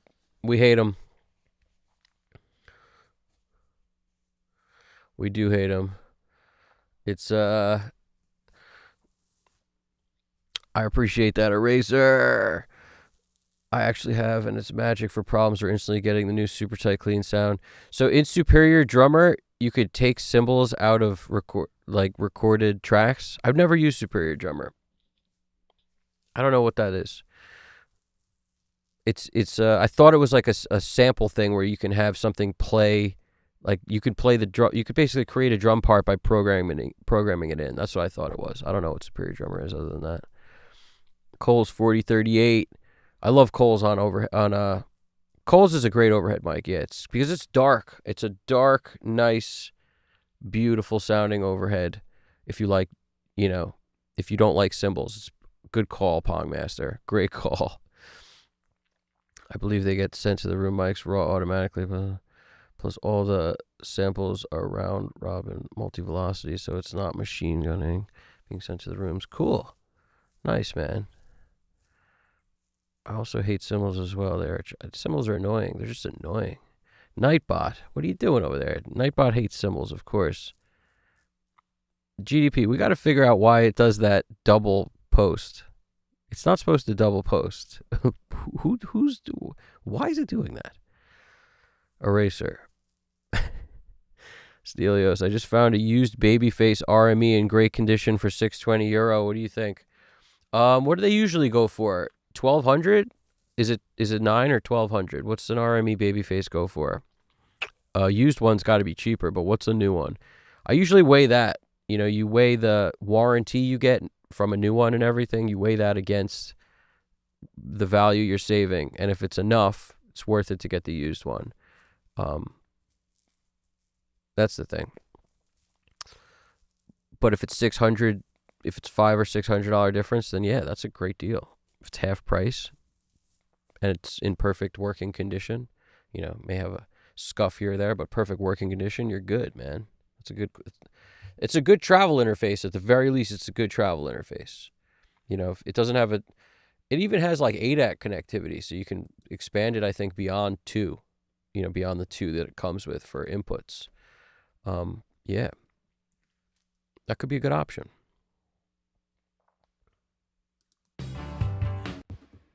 Let's see if there are any other tom fills in this other chorus. Were there any tom fills at the end of the song?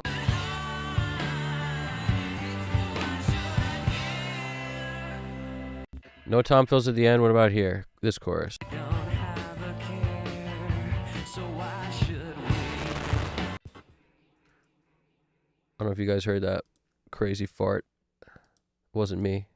It's a weird, something weird. have a care, so why should we?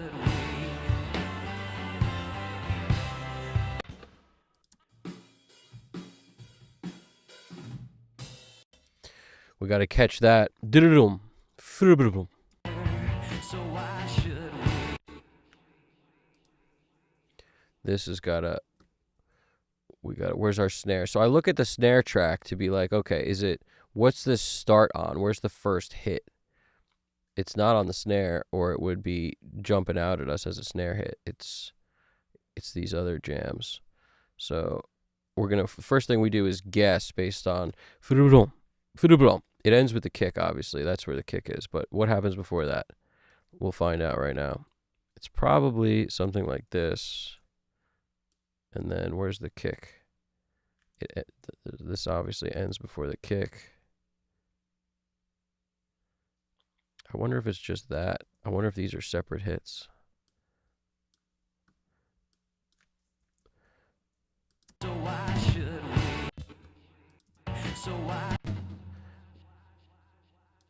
Obviously, they can't overlap. So why should we? So why?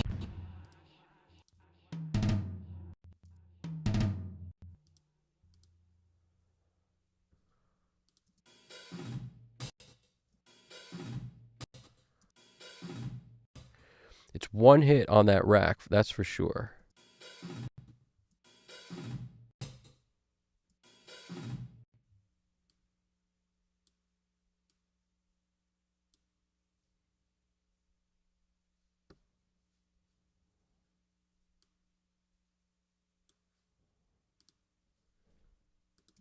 So why should we? So why should we? Why should I? So why should we? Yeah, there's no hit in front of that. It's a cymbal hit in front of that. That's what we're hearing. So why should we? So why should we? So why should we?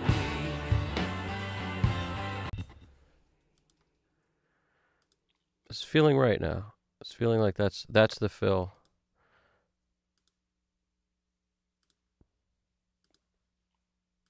Not that you need that if it's all the way wet anyway, but it's okay. If the trigger's all the way wet and it's just a triggered sound, the click of the file won't be heard. Why should we? The click of the break of the clip, I should say. So why should?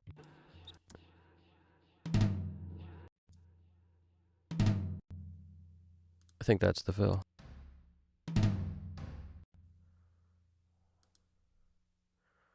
Where's our kick?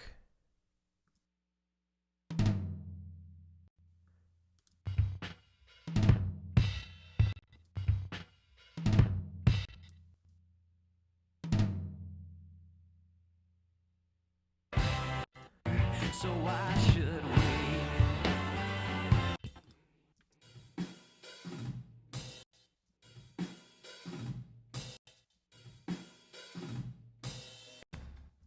So why should we? Why should I care? Why should I care? Why should we? What's up, Chaos? What's poppin', Chaos?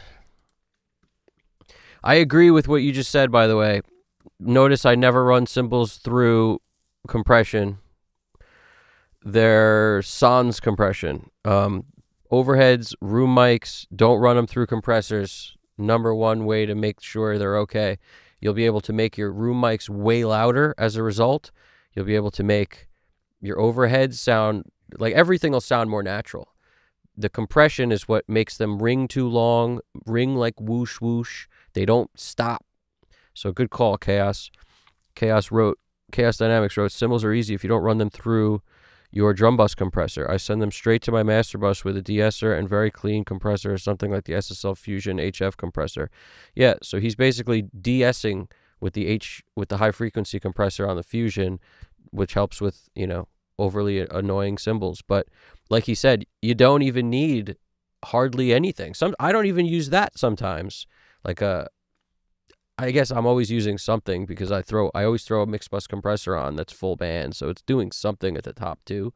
But yeah, you could put something on. I have the Fusion compressor and the hardware. I could easily put something like that on too to kind of tame cymbals if needed sometimes. It does more than that too. It softens the whole top.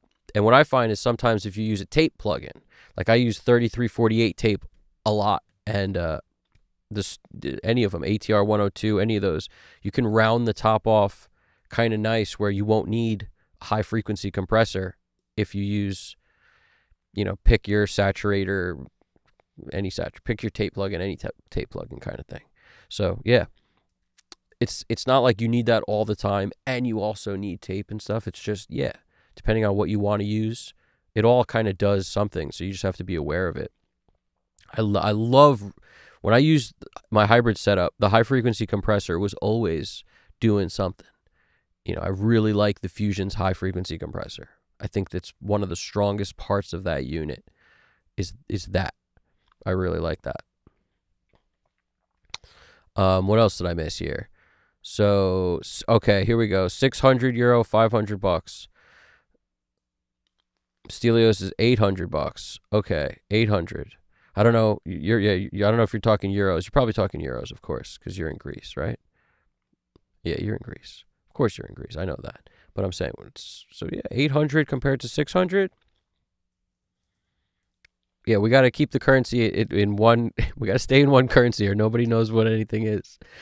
But yeah, it's any sort, like if you're only getting $100 discount and you lose a warranty, I wouldn't do it. That's what I'm saying. It's like you want the warranty if something goes wrong, but those things are pretty rock solid. But at the same time, it is kind of designed to be portable, so it's going to get moved around more than an interface that's not. So yeah, it's potentially a great call. I've had a lot of success with my RME stuff in terms of like the UFX3 works great. I don't have issues with it. Knock on wood.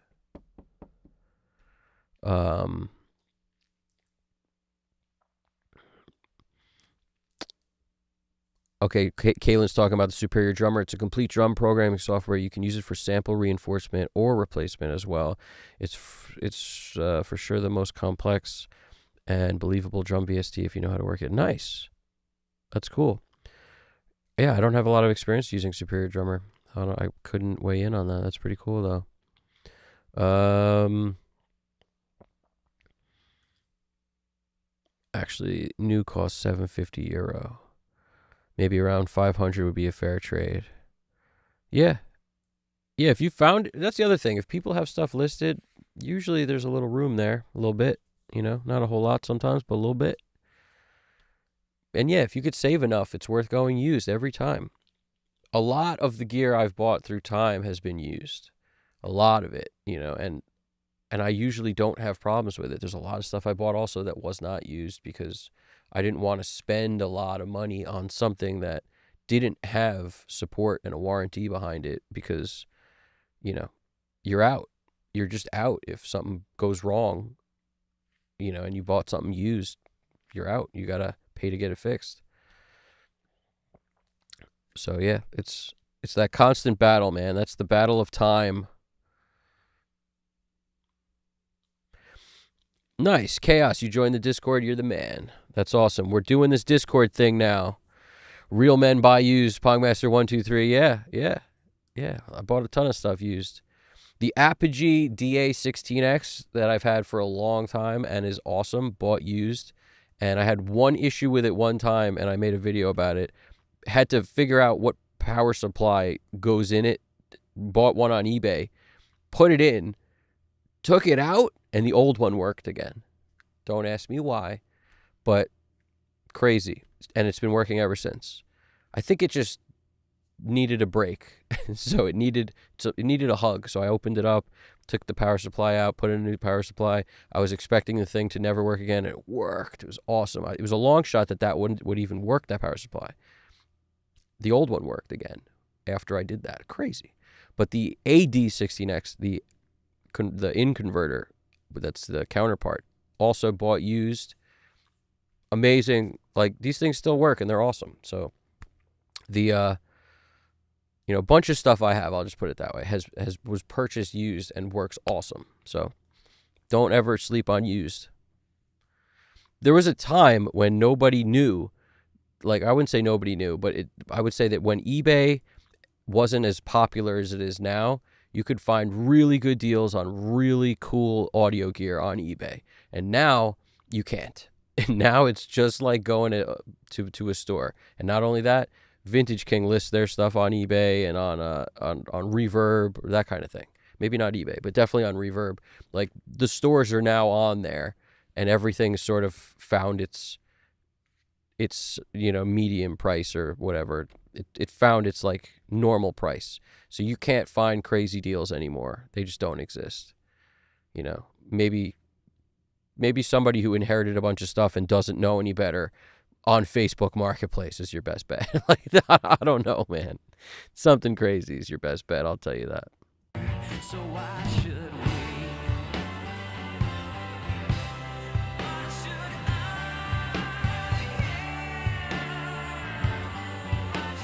care? Why should we? There's a Phil. That's just some floor tom. Gluten, gluten. Gluten, gluten. Glint.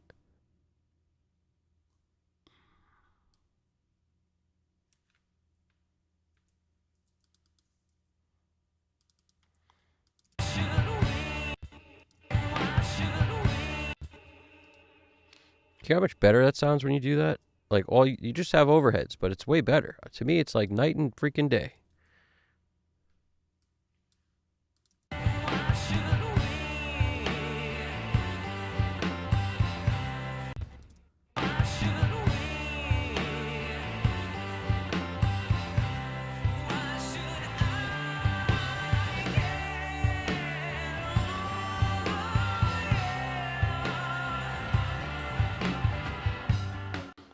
There's another one. Luckily, he doesn't play fills like crazy.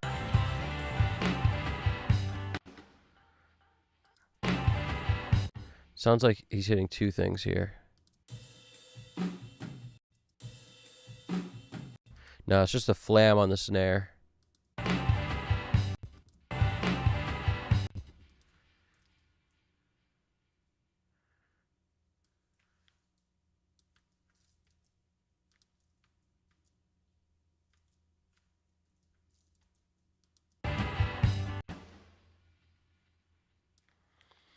My favorite thing ever, if you're a drummer, my favorite thing is if you don't play a fill every 4 bars.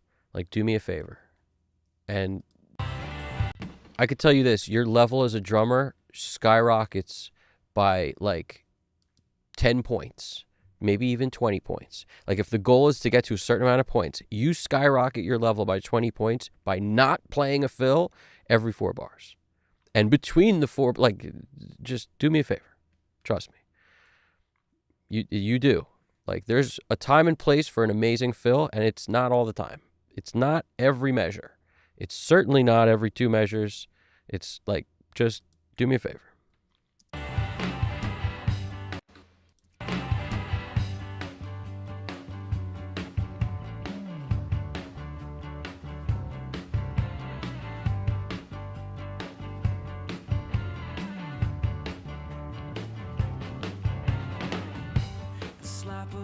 Yeah, like this guy. I'll take that. That's beautiful. And because he didn't play fills here, it sounds awesome when he does.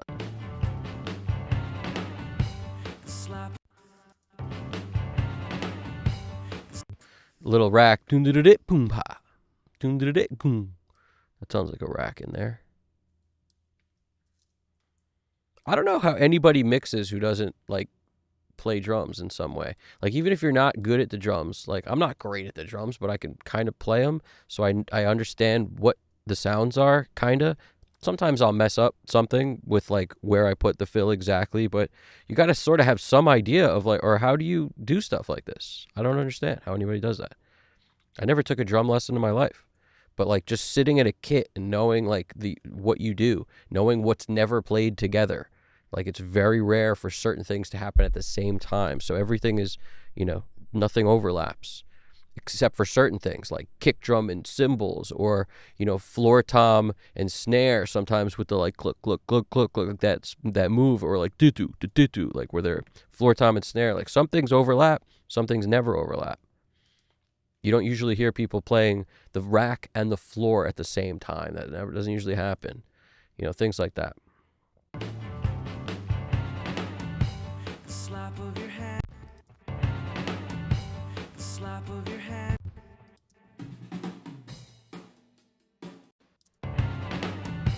The slap of your hand goes and crushes your face.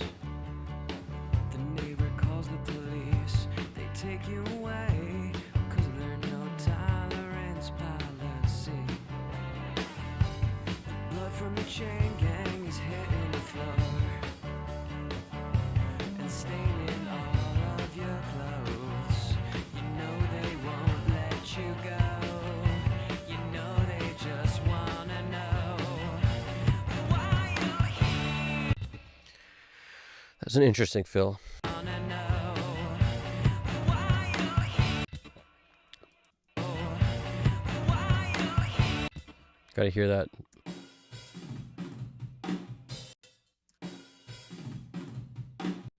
Boom, boom, boom, boom, bing, boom. Boom, boom, boom, bing, boom.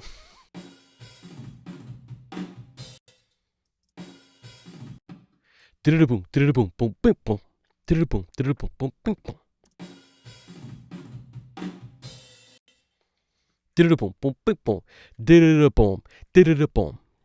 Boom, boom, boom, boom.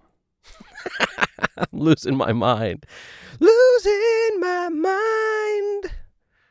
Ooh, yeah.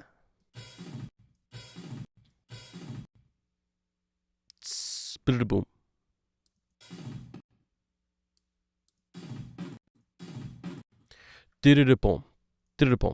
Boom. If I had a guess, I always start by guessing. Boom. Boom. I think it's like, if I had to guess, it's probably one hit on the rack. Boom. Might be two. It's probably two. Hold on, we'll get there in a second. Boom. And you can kind of tell based on where the snare hit is. Where's our snare hit? This is a hi-hat open. Yeah.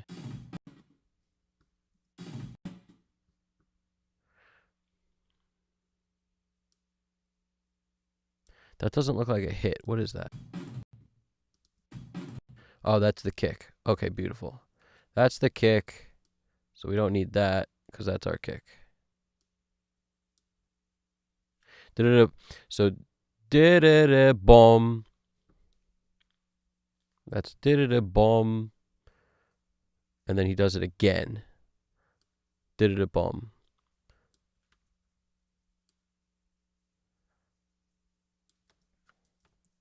I think he does the same pattern twice, what it sounds like. Boom, boom, boom, boom, boom.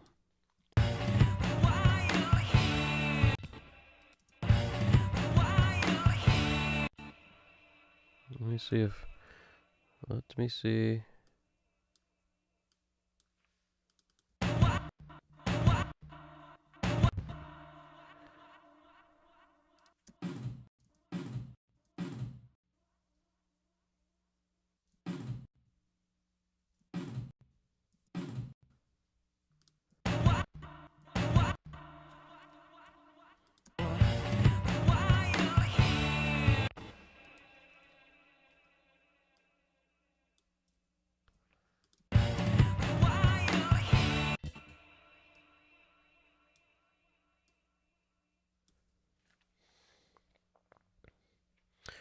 Less fills, yes, 100%. I buy in part broken Then recap. Oh, nice. Oh, dudes, you guys are, yeah, for sure. The best things to buy used are definitely microphones. Now, you don't want to buy like a 58 where someone was like lipping it or something. You don't want that. You don't want a bunch of slobber on a mic you're going to put in your face necessarily, right? So that's weird. But like a U87, that thing's got a pop filter in front of it most likely. You're never going to be on that grill. So a U87, U47, or like, something. Used mics is definitely a good move. Like even like Sennheiser 421s, they always come up for sale used because everybody had them. There's a lot of mics where you can get a way better deal by going used, and you get awesome like old school mics. And there's only a couple times you may have to like worry about that. Like maybe a used ribbon is a risky move a little bit sometimes, depending on if you can tell when you plug it in that's like all is well, it sounds good, and the ribbon's not, been blown out or something. So yeah, but I've definitely found some good deals on used mics. That's the way to go for sure. For sure, 100%. Pongmaster wrote, getting used to buy used vintage Neumanns. Getting used to buying used vintage Neumanns. No other way for that. Nice. Yeah, that's what I'm saying. That's for 100% the move. Good call, dude. Pongmaster, 100%. Mr. Psychotronic, I buy in part broken and then recap stuff. Nice. 70s to late 80s gear is easy to repair and recap. That's awesome. Love that idea. A good friend of mine like builds pedals and stuff, and built me a Neve 1073 preamp, like the preamp circuit, not with the EQ on it, but he built me one of those that's on my desk, and I still use it all the time. And it was like, they have the schematic and the DIY, but you just have to buy all the parts, which is not cheap. The transformers are a lot of dough, and the whole thing. I mean, you can buy cheap transformers, but if you want it to be basically close to what it would be if you bought another one, there's really no way around it. You have to kind of spend the money. It was pretty expensive, but it wasn't as much as buying a new one. But it also wasn't cheap enough to warrant like buying doing that a bunch of times. But I'm happy he did one of them because I still use it all the time. But yeah, that's beyond my scope of knowledge too, like wiring and soldering up stuff like that. It's its own thing. Les Phil's yes, 100%. And I do want to thank everybody for anybody who's joined the Discord. You're awesome. Join our Discord. Check it out. We're doing the thing. It's brand new. We just started it up. We don't even know how to use it yet, but don't let that stop you. We will know how to use it as soon as people start using it. I'll have to figure it out. I'll have no choice. So I'm excited for that. It's going to be great. And GDP probably already knows more than me because he comes from the land of knowing stuff. I mean, the dude knows stuff. He just sleeps and he gains knowledge. He puts the manual under his pillow, goes to sleep, wakes up, he knows stuff. I don't know how he does it. It's pretty awesome. But, it's what I've heard, right? GDP, that's how you do. The dude knows how to learn stuff. I don't know what it is. It's pretty good stuff. But what else we got? Les Phil's 100% all the time. Yeah, a 58 that's been slobbered on, nobody wants. That's when people say, like, I can't believe you buy used mics. Like, no, if we're talking about a mic that's at a bar, like any used 58 has been passed around more than you want a mic to be passed around before. It's probably sat in some bar on karaoke night. No good.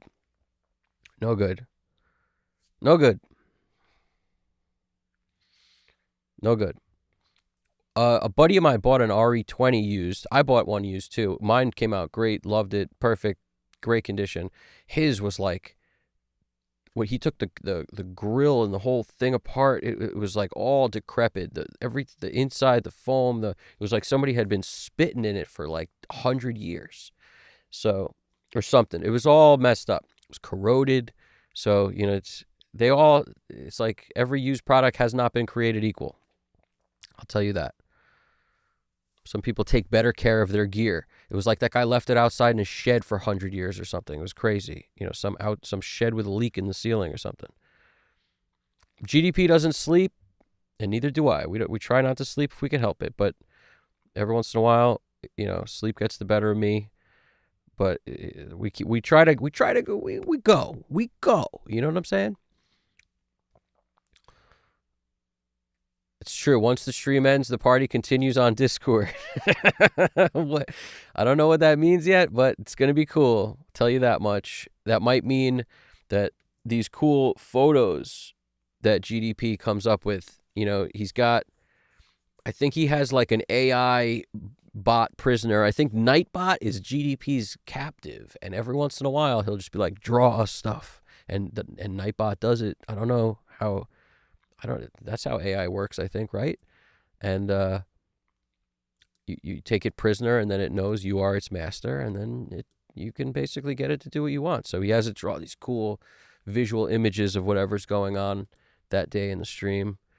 Those will show up there. We got some cool ones and some other cool stuff. You know, the topics at hand.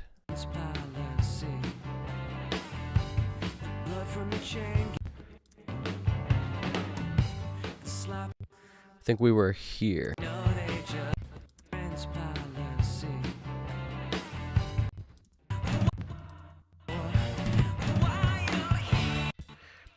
That thing sounds monstrous.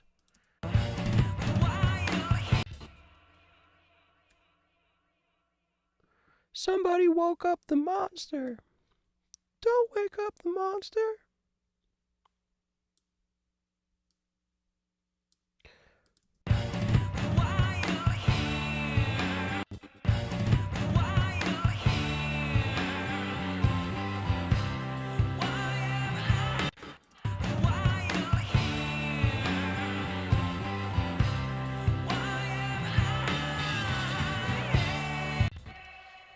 This is more fills than usual, but I'm glad I'm doing this because it's helping.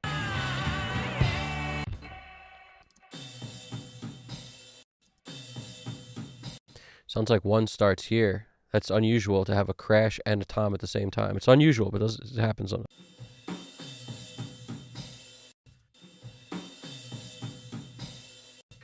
Dun dun dun dun dun. Dun dun dun dun dun. It could be 2 or 3 hits on this tom. Sounds like the first is a snare. So this is obviously the snare. Clink, clank, clunk. It's probably this. Let's do our guess. We guess first. You gotta guess.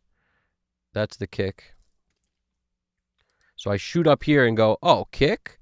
So I know this ain't no kick. See what I'm saying? That's the logic here. I'm trying to give you guys the logic.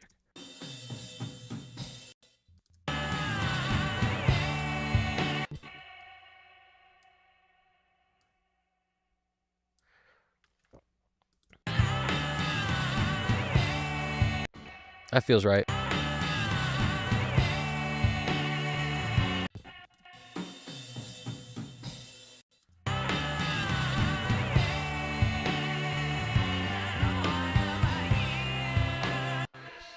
That's definitely it. But if you get it wrong, like let's say it's this. Let's just see. Like, it's never going to sound necessarily bad. You just want to stay true to the drummer's performance as much as you can. And sometimes you mess up and it might sound better. Like it's just, you basically want to keep close to what he did because then it will make the most sense. But if you make the sample loud enough, it's going to take over a little bit for what was played and it won't ever really be known what was played. But like, to me, that doesn't sound as good of an orchestration of a fill than 2 on each. To me, that sounds significantly better. So it's also closer to what he played. So that's why, to me, it's like, it's a no-brainer. If you try to match exactly what was played, if you can't, you get close as you can get.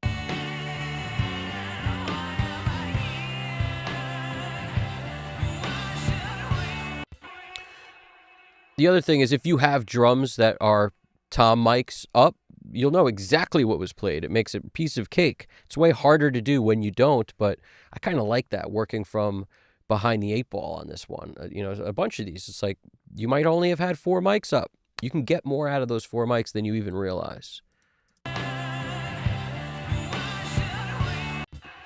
Like, this is a weird one. What is this? Another boom. So, like, what you'll find is drummers do similar fills here and there. Once you learn what they are, you'll figure them out. They'll be always similar.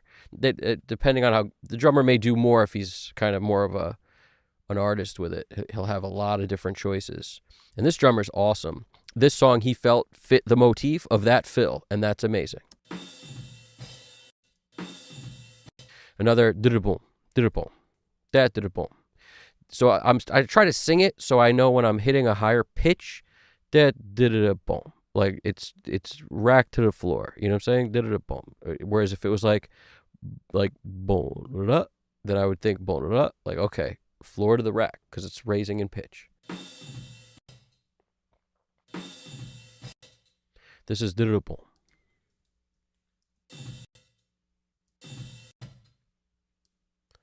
And this is going to be a tough one because there's no real hits jumping out at me. Like the track, like is we got to work for it here. We got to work for it. See, that's a kick, so that's not an actual hit. We got to work for this one.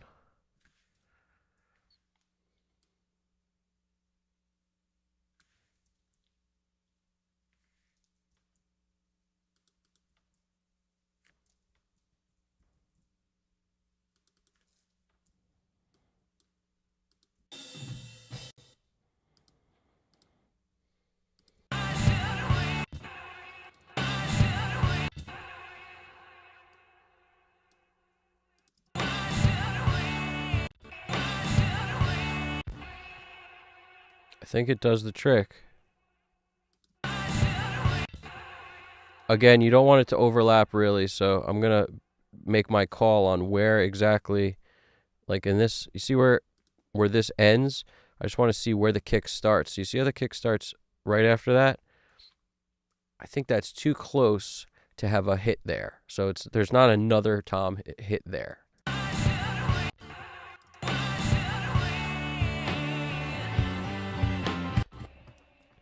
And the reason you don't want them overlapping is because the trigger is going to think there's a hit here if it exists, you know. Whereas you want there to be no hit and then a hit. See what I'm saying? So if we, and you could tell it's so weird because it doesn't even look like there is a hit, but I'm sort of creating a hit because it's there. We hear it. It's there. It just doesn't show up because the cymbal is taking over the sound. It's just a function of the mics being a little far from the toms, being overhead mics, the whole thing. It's a function of what went down.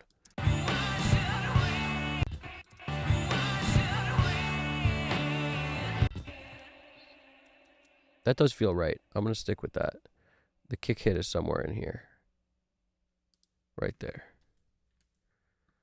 So this thing's got to be out prior to that. See what I'm saying? That's what I mean. Here starts. This has got to be gone. It could be gone like there. Doesn't matter. And since it's a trigger, it's going to play the sample. It doesn't have a whole lot to do with what's here. Once it's triggered, it happens. Now let's keep it moving.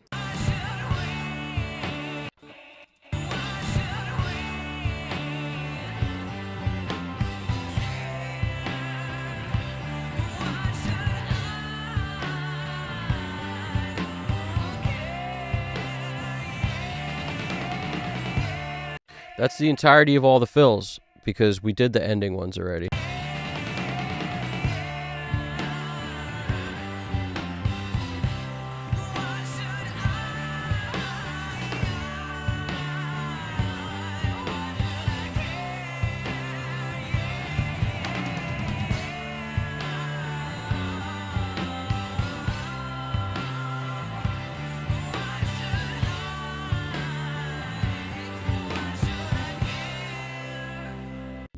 Now I want these aggressive guitars. We're going to something more fun. Aggressive guitar time.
Now I'm doing an LCR thing with these guitars, center, left, right. There's nothing that exists in the middle, and I may change that, or at least audition the possibility of 25, 50, 100, or like just kind of break it up a little bit. Let's see if we can thicken this thing up without it getting muddy. The reason LCR works so well when you have this kind of arrangement is because you got a vocal down the center, you got kick down the center, snare down the center, bass down the center. But because it's down the center, if you then have guitars like 25, 25, they're going to still feel kind of centered, even though they're a little bit off. Once you get hard wide, it makes it, okay, this is a super wide chorus now. But there's a ton of stuff that's hard pan, left, right, like tons of stuff. All these guitars, everything, and even in the verses, everything is left, right. In an arrangement that's 3-piece, guitar, bass, drums, you could make that work. It's not uncommon that you would do that. But since we have all these guitars, we might as well experiment with getting a little tighter on some of them, at least some of them, right? So let's take these bottom ones. Let's see what we can come up with. And what are we doing with these harmonic things? So these harmonic ones, we got like one left. These two are the only ones that aren't multi-mic'd, this track and this track. Let's see what we're doing with those.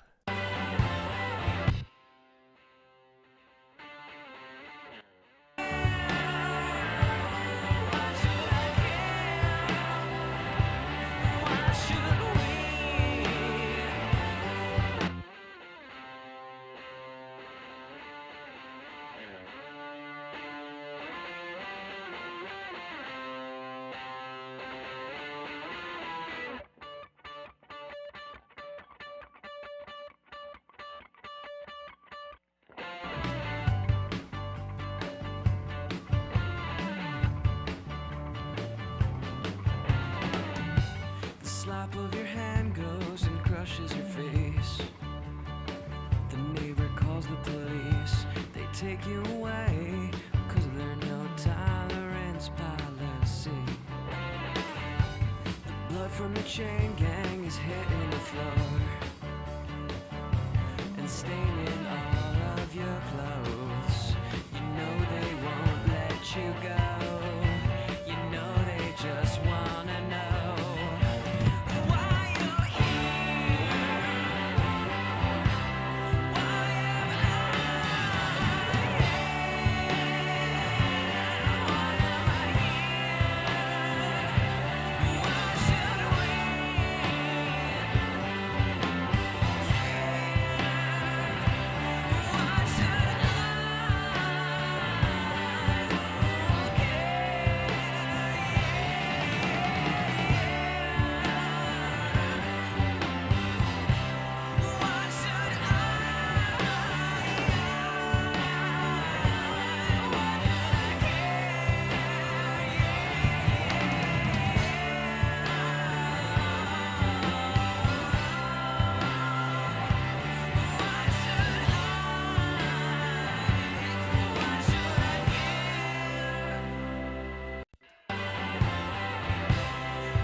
Now I'm going to create a group for chorus guitars so that I can, right now I'm still like troubled by the volume of them. That's all. It's like I like them loud, but they're taking away too much from everything else. So it's a balance. Like everything can't be super loud, right?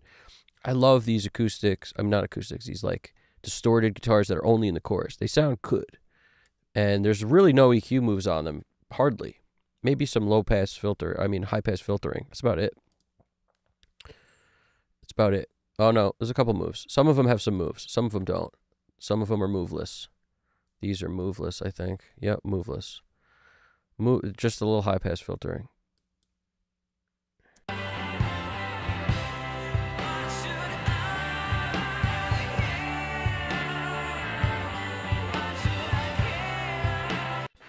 What I'm going to do is put something in the center. Let's try that. We got to do that first.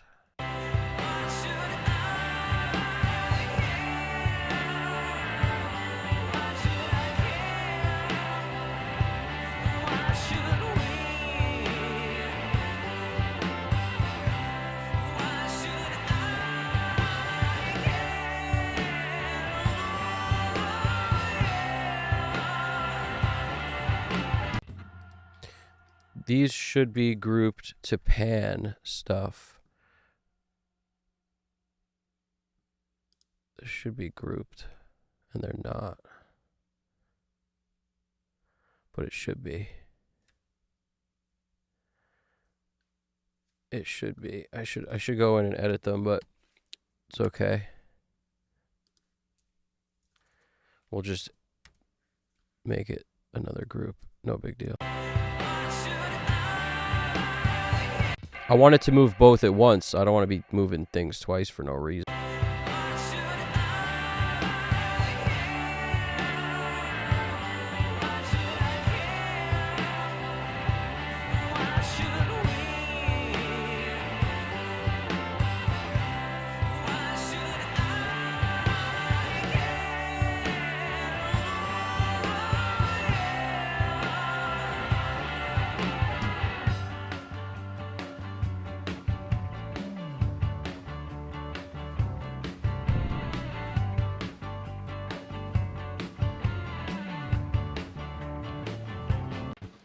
Let's see what's popping, man.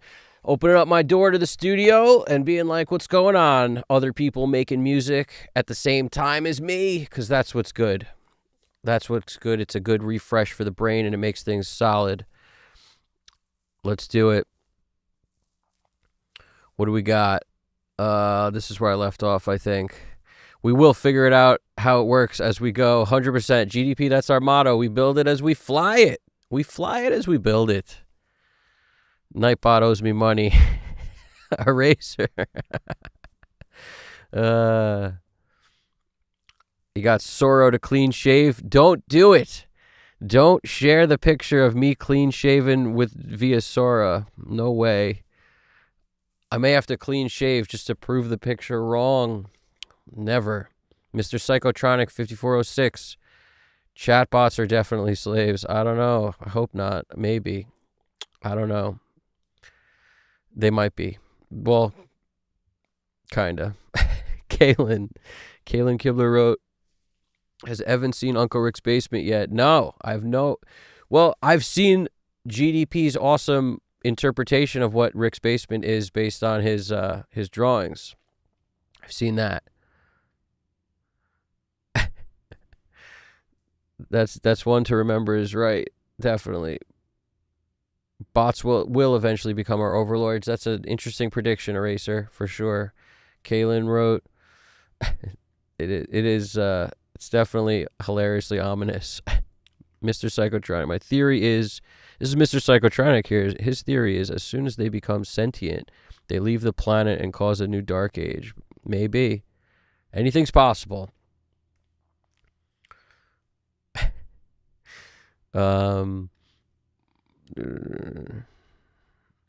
The tech. Oh, here we go. Drew Pia. What's poppin'? Drew Pia? Drew Pia 81. The tech is expanding as performer talent is fading. Interesting and true, probably. I think tech is going to expand no matter what. But yes, I think it's definitely the more tech we get, the less people know how to do. Ultimately, it's just a symptom of addition. Like, everyone used to be able to add in their head, and now nobody can add in their head. And it's definitely a symptom of the fact that now we walk around with the ability to do whatever math we want right in our pocket. I don't think people carried calculators around back in the day. It'd be weird. Like, some people did. They had the pocket up here with the pens and the calculators and stuff. I knew a few of those people. But yeah.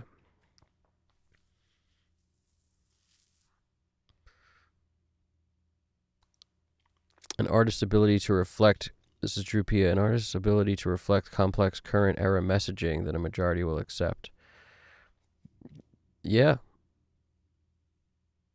Yeah, an artist's ability to reflect complex current error messaging that majority will accept. Yeah, I don't think most of the time, um, especially in music, anybody should be concerned with what people will accept or not. I think that's the first step to censoring yourself is thinking nobody's gonna like this, so I don't want to do it. No one will accept this, so I don't want to say it. No one will, you know, people will hate me if I make a song like this, or people will definitely think this sounds terrible. So I'm not like, who cares what people think? That's the truth. The artists that care about what people think don't actually make their own art. They make some weird freaking concoction of other people's art. It's terrible. AIM AI Energy, what's poppin', man? How you doing over there? What's going on?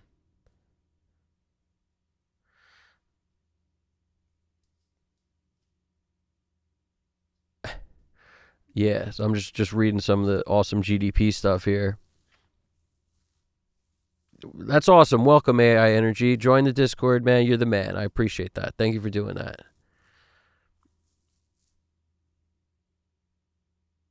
Massive derailment and off topic? Really?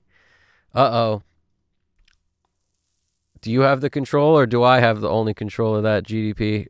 What do we have to do?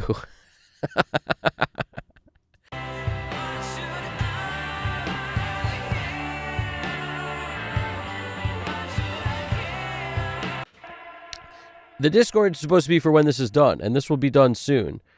If I'm not mistaken, that's the deal. But now I do feel a bit like a freaking teacher at recess being like, stay off the monkey bars. That's not what this is. It is what it is. I don't even know what it is over there. So we'll figure it out. I ain't worried either. We'll figure it out.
All right, let's turn on some stuff here.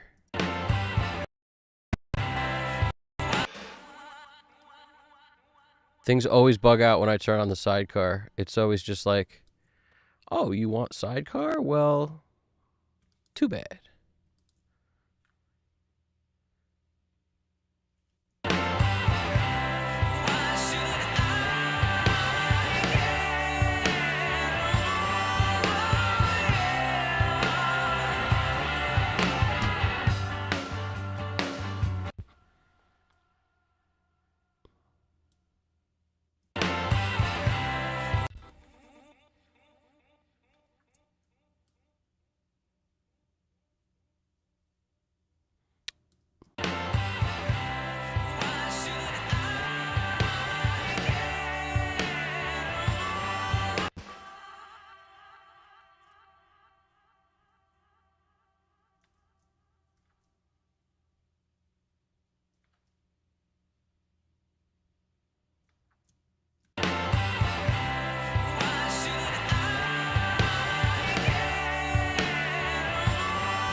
Just lowering stuff so I'm coming into the master at the right volume.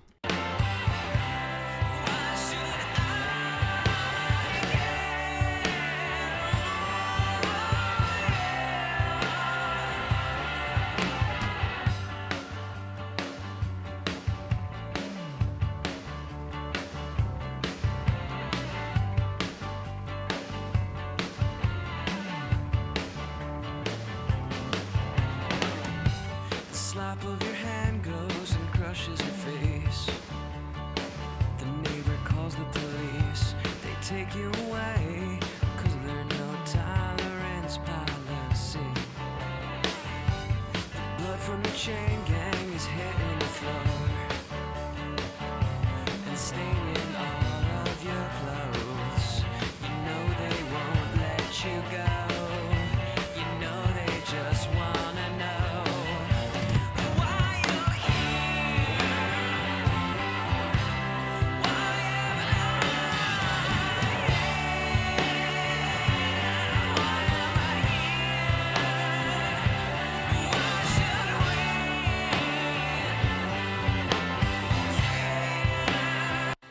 There's something about the API compressor, which I have on the snare right now, too. A little bit of compression on the API, a little bit on the 4KB.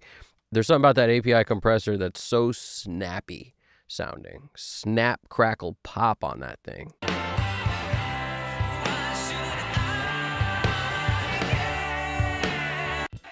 Now watch when I add the 3348, how it just softens the top, which can be cool, especially in today's world. If you want to crank stuff up, a little bit of a softer top is nice. Chainsaw that cuts down the trees, that's taken our shade away and polluted our air.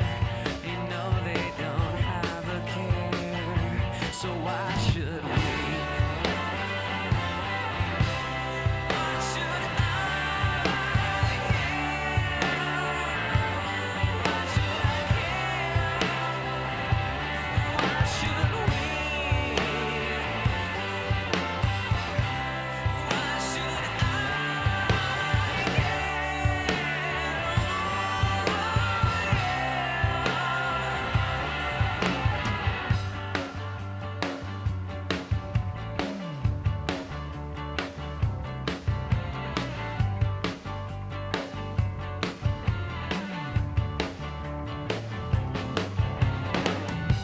The slap of your hand goes and crushes your face. The neighbor calls the police. They take you away, 'cause there's no tolerance policy. The blood from the chain gang is hitting the floor and staining all of your clothes. You know they won't let you go.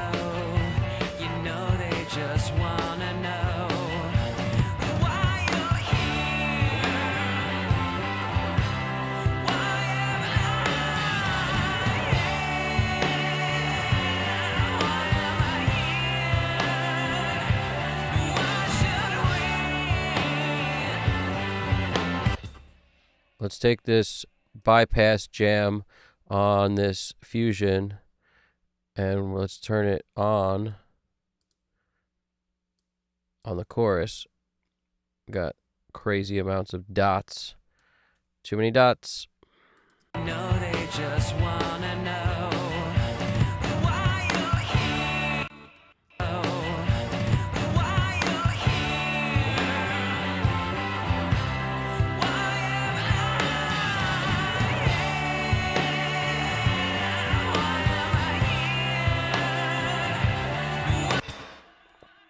here? Let's see what's going on here. This first chorus, let's get rid of some of this stuff. So what I'm doing, if you're unfamiliar, I'm taking a Fusion for this widening jam, the Fusion widener here, just giving it a little width, not a whole lot, a little bit, and the shuffle's up around 280. It's generally a good starting point. You could tweak from there as much as you want, but I like to kind of spread things out in the choruses to give it like extra life. It's the best way to kind of describe it. you could do this in a bunch of ways. Sometimes I'll pull down the overall volume on the mix bus and just turn up the choruses like a dB or two. Usually a dB is a safe bet. To pull everything down 1 dB, then just in the choruses pull it up a dB, and that'll move the whole thing after all the processing on the mix bus. So that's always fun. Shade away and polluted our air. You know they don't have a care, so why should we? Oh, I'm backwards here. I'm backwards. This should be up. It's bypass. I always do that. Mentally, my head is always like, it's on, it's off. No, it's bypass is on. Bypass is on. I love the band Idols. Something about the way I just said that made me think of Idols, but Idols is awesome. I don't know if you guys have heard of Idols. They're awesome. Idols. When I just said, bypass is on. They don't sound like that, but the accent is there. The guy's got a very cool punk style, voice. Concrete and leather. So why should we? Concrete and leather. Nick Launay did that album. He produced it. And he mixed it too, I think. I think him and this dude from the US, his name's like Alan, was it Greenspan or something like that? I think mixed that album, they mixed it together. Nick would handle some of it and Alan would handle some of it. I thought that was interesting and pretty cool. So why should we?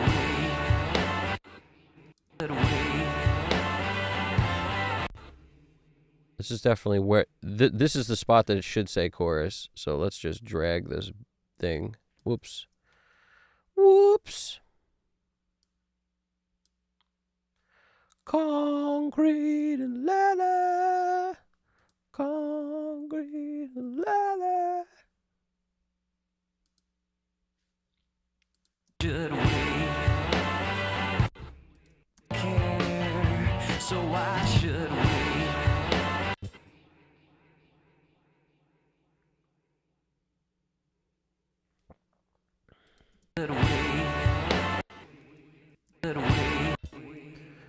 Where's this downbeat? Let's go to the kick. The bass, the kick, something. Give me a downbeat. That's the spot. Go over there. Get over there. Get over there.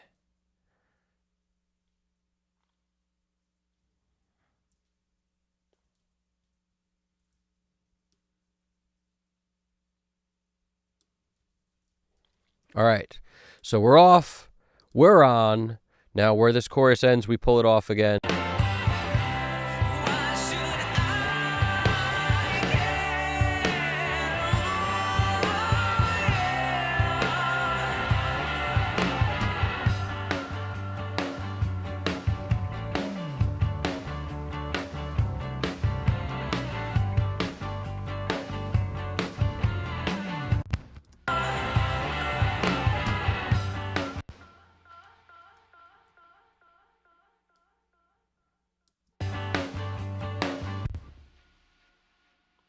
Let's find our downbeat.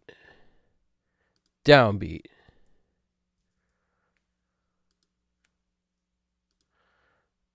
Somewhere in there is good. Let's get it. Let's get it. Let's get it. Let's get it. Let's get it. Beautiful.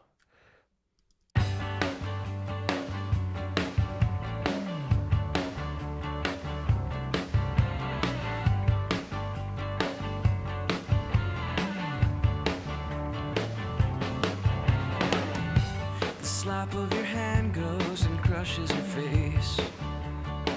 The neighbor calls the police. They take you away, 'cause there's no tolerance policy.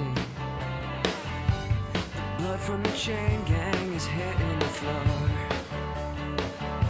and staining all of your clothes. You know they won't.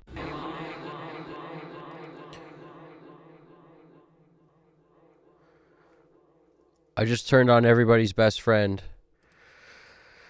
The big DSP ML4000 in the year 2000. Does anybody remember that? Remember what that's from? The year 2000. The year 2000. The ML4000 is where it's at. Woo! I don't know if we need all that, but it does so much to the low mid. Sometimes I love it, and sometimes once you put it on, you can't take it off because you get used to it. Let me put on some headphones over here. Got a headphone up. In the sand, even though it don't make any sense. The grind of the chainsaw that cuts down the trees, that's taken our shade away and polluted our air. You know they don't have a care, so why should we? Why should I care? Why should I care? Why should we? Why should I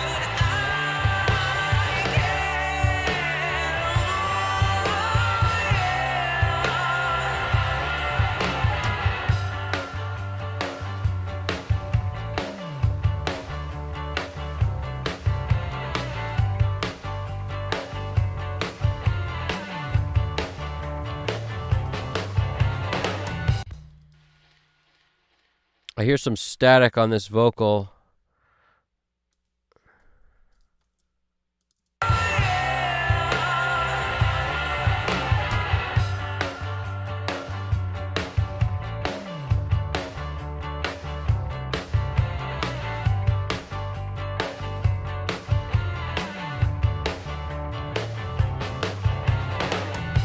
The slap of your hand goes and crushes your face.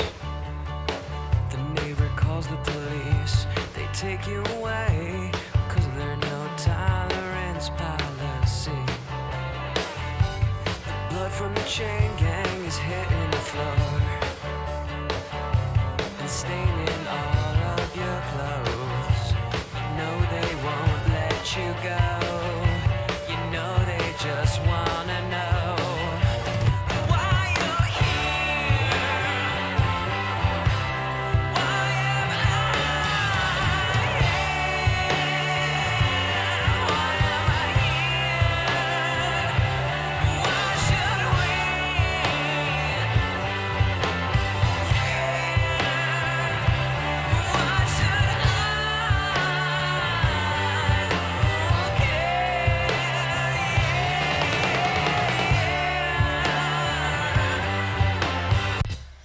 You guys nailed it. Eraser. Conan is right. You win the prize. I don't know what that means yet, but I assume on Discord we can give out something cool. Guitar picks, capos, broken drumsticks, something cool. I don't know. What can we do over there? We'll figure it out. You win the prize for that one, Eraser. Conan indeed. Conan was awesome. I don't know if anybody remembers watching Conan back in the deuce. Back in the deuce.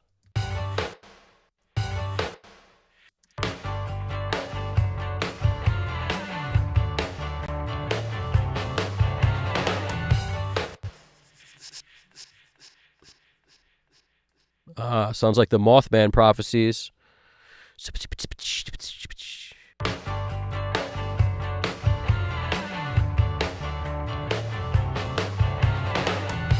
slap of your hand goes and crushes your face. The neighbor calls the police. They take you away because of their no tolerance policy. Blood from the chain gang is hitting the floor and staining all of your clothes. You know they won't let you go. You know they just wanna know why you're here. Why am I here? Why am I here? Why should we?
That's a trip. Look at how long that stayed on for. Yes, that's what I'm talking about. Some of that weirdness. Let's get there with the weirdness. If you're wondering why I tip my glasses up over my headphone jams, I recommend people do that if you wear glasses and try to rock headphones, because some headphones with the big earpieces will allow you to get away with not moving them. But the ones like these that have smaller ones, as soon as your glasses push the headphones away from your ear a little bit, like there's a little bit of gap of air there, you're losing low end. It's not going to sound accurate. So I recommend people do that. Doesn't matter how dumb it makes you look. How does it make it sound is the question. You know what I'm saying? Thanks, GDP. I appreciate that, man. Eraser, I appreciate that too. Thank you for the compliments on the mix. Appreciate that. Yeah, and I'm trying to keep the streams kind of short, so like 4 hours is short to me relatively. It's been 4 hours and 17 minutes. So what I'm going to do, I just threw the inflator on, and I did it in what I would call gentle, delicate mode, as opposed to operating on 100%, you know. There are no rules in this game. When somebody invents a plugin and tells you it should be on 100%, I feel like upon, for whatever that guy's doing at that time, maybe. But that doesn't mean it's going to work like that for everything. And I think the inventor of this plugin was a genius. The inventor of all the Oxford stuff is a genius. Created a lot of amazing tools that we still use to this day, and they came out so long ago. But I don't abide by the philosophy that this thing should be on 100%. Because whenever I put this on 100%, I run for cover. It's too hot. The sun is too bright. I just run. It's not the plugin's bright. The sun is too hot. I have to run for cover. I feel scorched.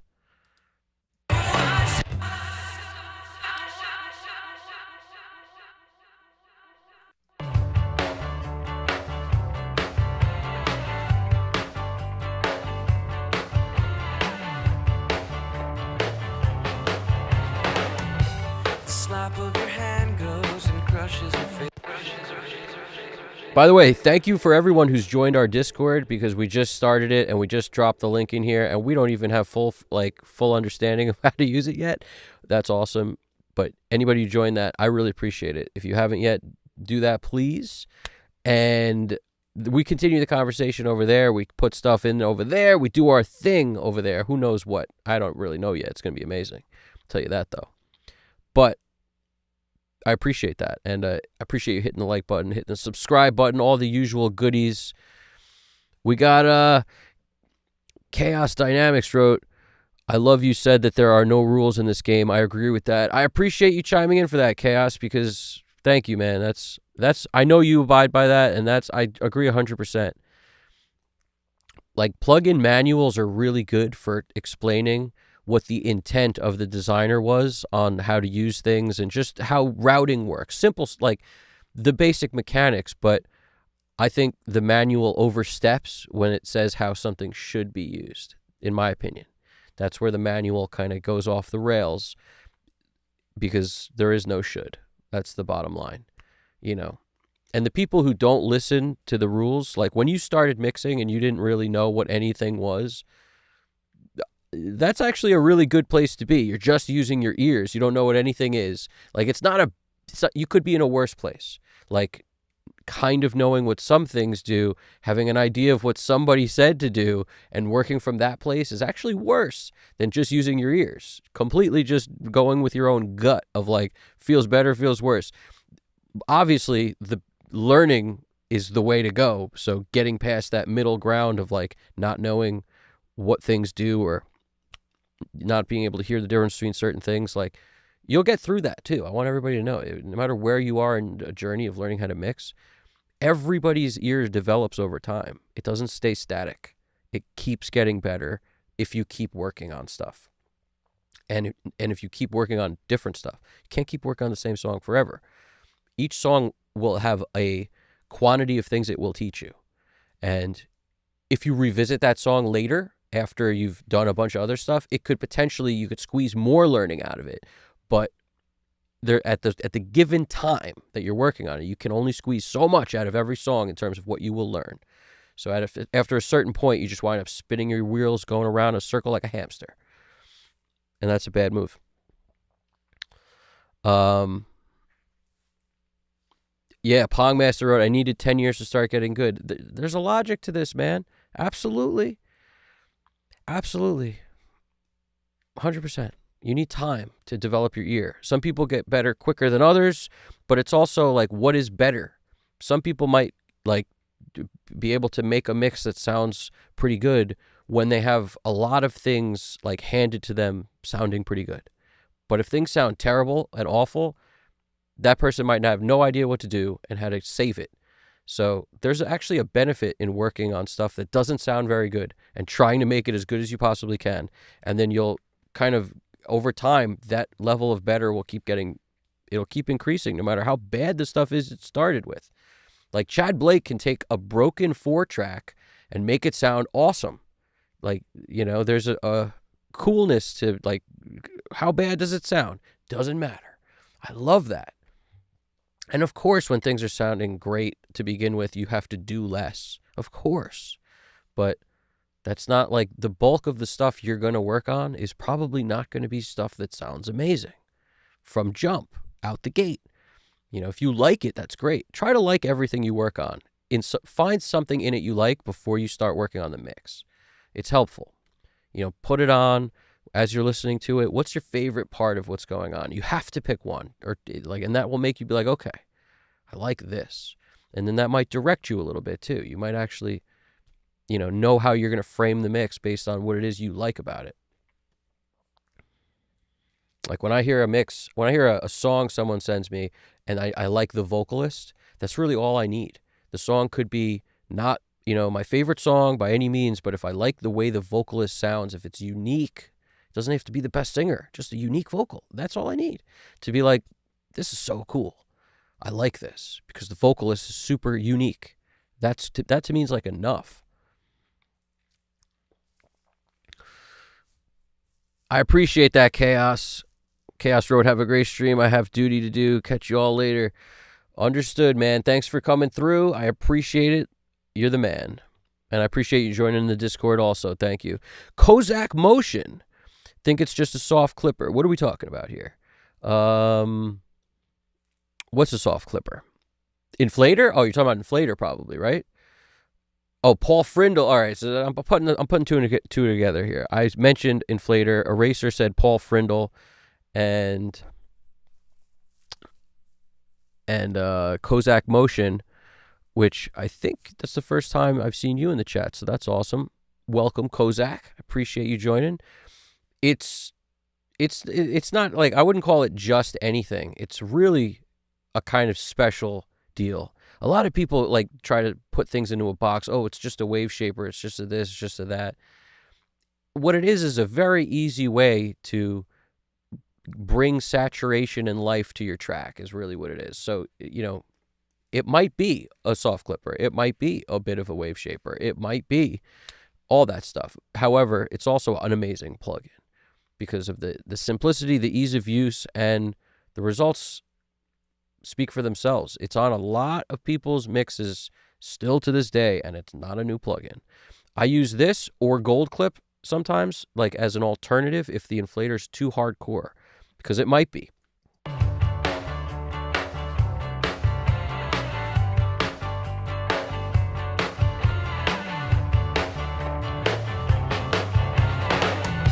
slap of your hand goes and crushes your face. The neighbor calls the police. They take you away, 'cause there are no tolerance policy. Blood from the chain gang is hitting the floor and staining all of your clothes. You know they won't let you go. You know they just wanna know why you're here. Why am I here?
washes her face. The neighbor calls the police. They take you away, 'cause there are no tolerance.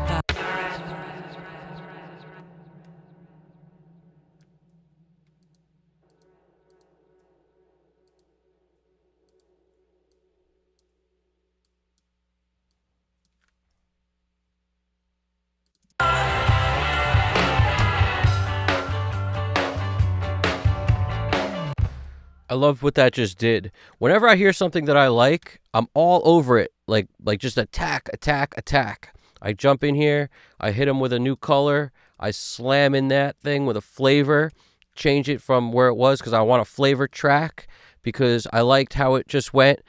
I like that. And I don't think that's inherent there. And I'll make sure it's there forever now because you attack. So what happens? So I hear this.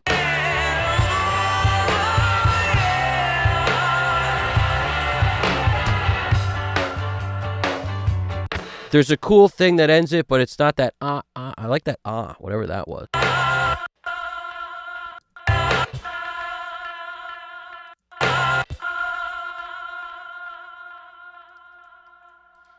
I think it was that. So I just copy it to a new track. I come in here, and I'm not going to do a ton of this. I just want to throw something on. We'll hit him with the Echo Boy Jr. I like the simplicity of this plugin a lot.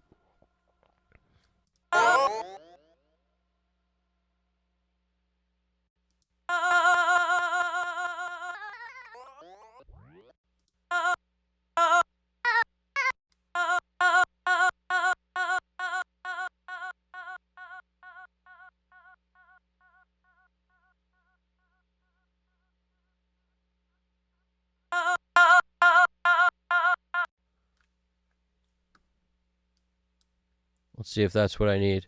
I might need more feedback just by the way it looks. Let's go. Yeah. Yeah. Attack. Attack. Let's hear.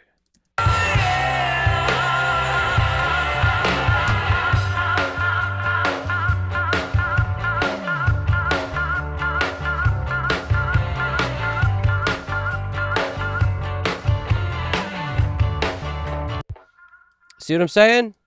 I just heard that and I was like, I need that. So now we're done with that. Now I never have to think about that spot ever again. There's probably another spot like that somewhere, though.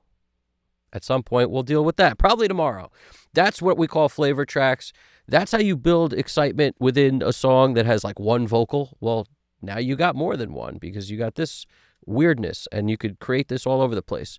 The other thing that I can't forget to do while I'm looking at it is auto pan. Some sort of movement because it's not enough for it to be repeating. I want this thing to fly around like a spaceship. It's very simple. If it doesn't fly, it's got no life.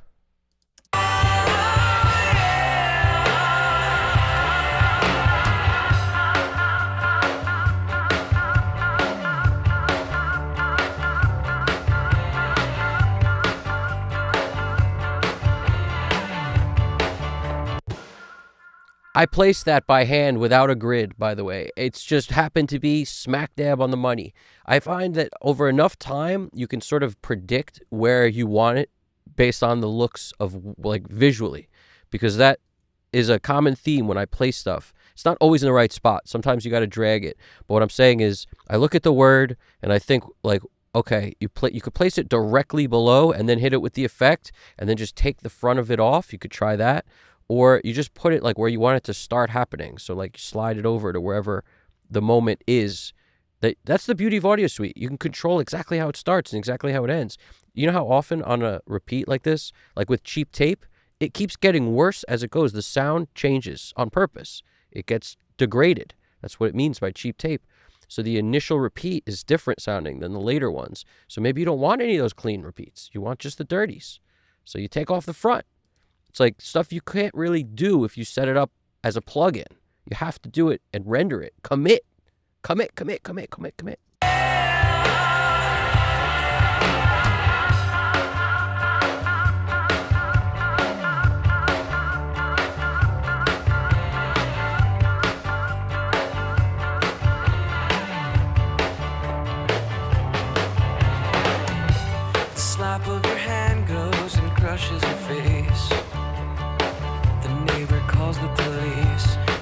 take you away, 'cause there's no tolerance policy.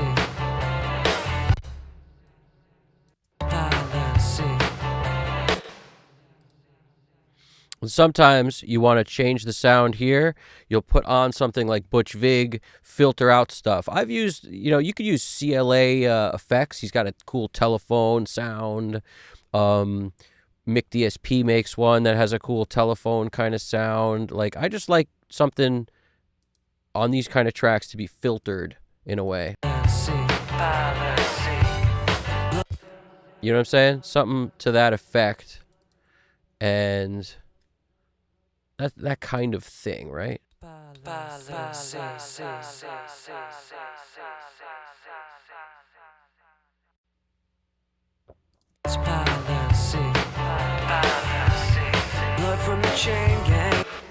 liked it better before I hit it with that thing, so I'm not going to do that. Now, I might come in here, though, and grab a reverb, and I'm going to abandon doing this soon, because this is what I have a tendency to spend a lot of time doing, because I like what it adds. I love giving stuff a little flavor with Lil Plate, with Filter Freak, with Echo Boy. No tolerance policy. Blood from the chain gang is hitting the floor and staining all of your clothes. You know they won't let you go. You know they just wanna know.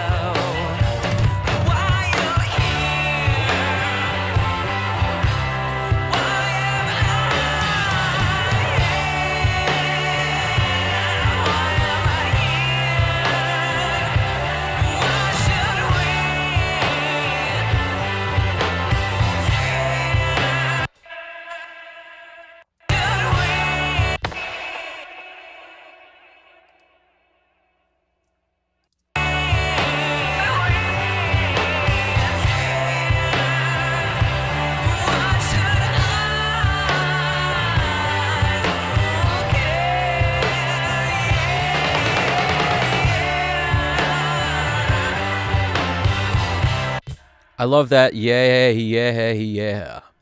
Yeah, yeah, yeah.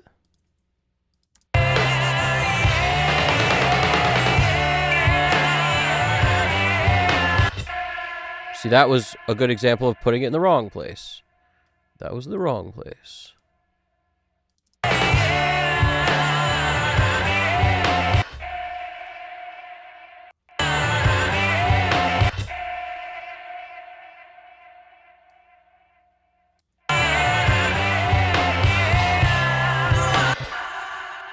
And this thing may be a bad idea. Sometimes they're bad ideas. You got to trust.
You already know what I'm going to do. I'm going to put that underneath this other thing and see if that's kind of cool. It might not be.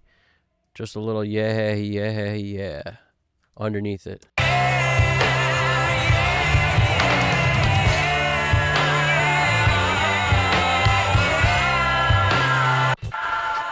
I actually move it while I'm hearing it, so because once I hear it's early, you might as well move it while it's playing. You'll find the exact spot. You don't have to even wait for it to stop.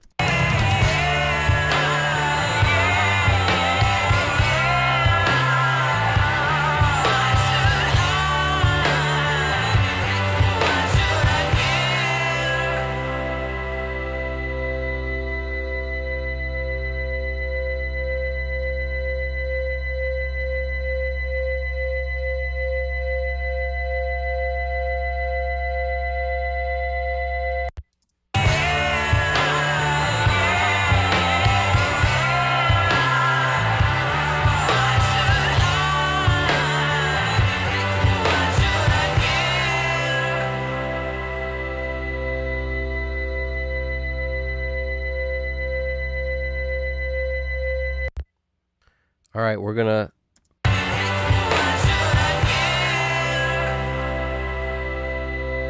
leave that one at the end bare.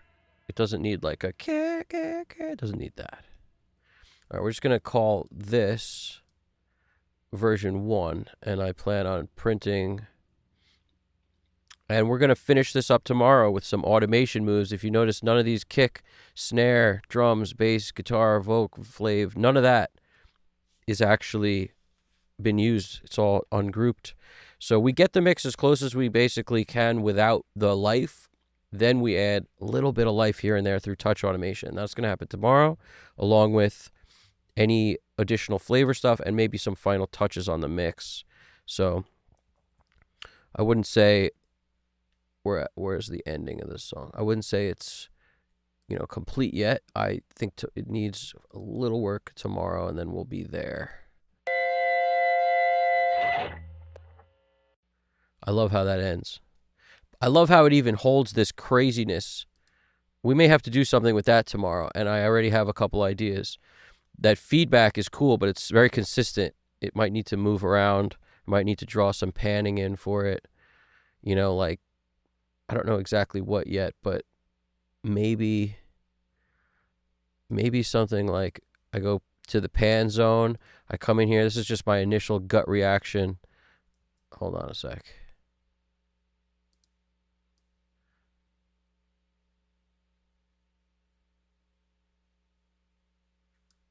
My gut reaction is to draw like a child in kindergarten all over it, and then see what happens. With like,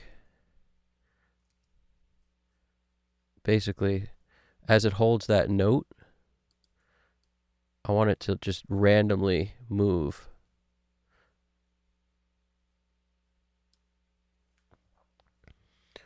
And it's on so many guitar tracks. That's so funny. It's all over the place. So we have to do this a bunch.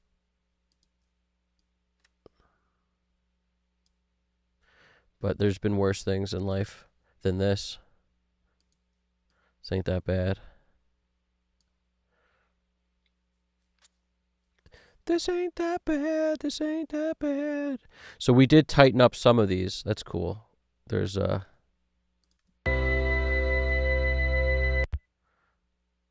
least it won't be static. There's more I want to do to it still. Like potentially add some verb to it where it starts to create a weird atmosphere, but it doesn't all have to be done in one day. Stay there. There we go.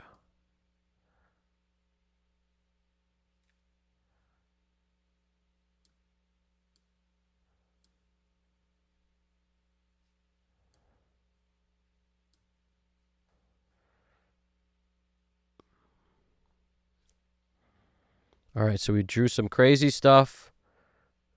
Crazy stuff has been drawn. Shigiono's up. Oh, Shigiono just joined the Discord. Nice. That's awesome, man. Glad to hear it. Glad to hear it. Funfish. That's awesome, man. We got a bunch of people join the Discord tonight, and it's the first time we've posted the link. So that's very cool. That's awesome. So I have this weird feedback section at the end of this track that I'm just dealing with at the moment, and then we're gonna call this. I'm just trying to like make this weird part a bit more interesting, because it's weird. It's just strange. Like, listen to this now. This ending. It's just this. I'm not gonna play the whole feedback, but let's hear how the movement helps it.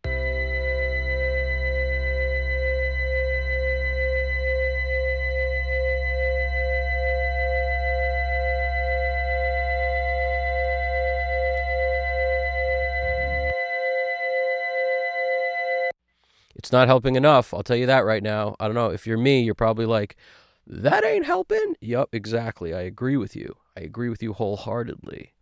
This is what we're going to do. Shift Apple N. Can't just leave us. When I print this song, this part's going to play. So that doesn't work for me. I need to create a coolness. So we're going to call it coolness. And we're going to make a stereo track called coolness. It's an auxiliary bus, rather. And we're going to send the stuff here for the ending only, essentially. We're going to, I'm just coming up with the way I'm going to do this. Input, looks like 113 and 114 is free. Let's see if that's actually free. Yep, looks like it's free. Okay, good. Just to be safe, I have this weird habit of checking input and output of stuff. Like, I know I'm sort of, if I did one, it would tell me the other, but I just check both because I'm a double checker. What can I tell you? What can I tell you? Double checker over here.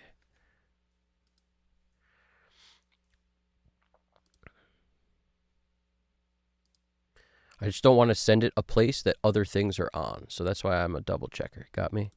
Now we come in here, going to grab all these guitars that have an ending on them.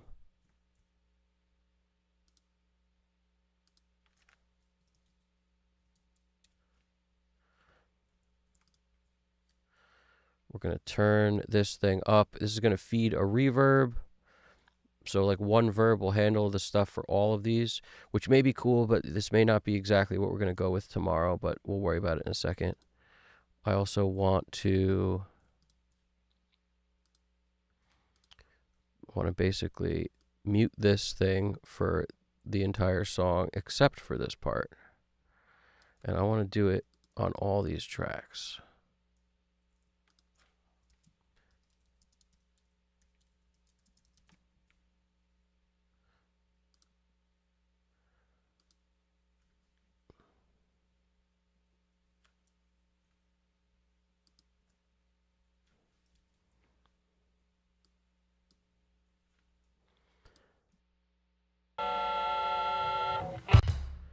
So they're all muted. Then we got something over here.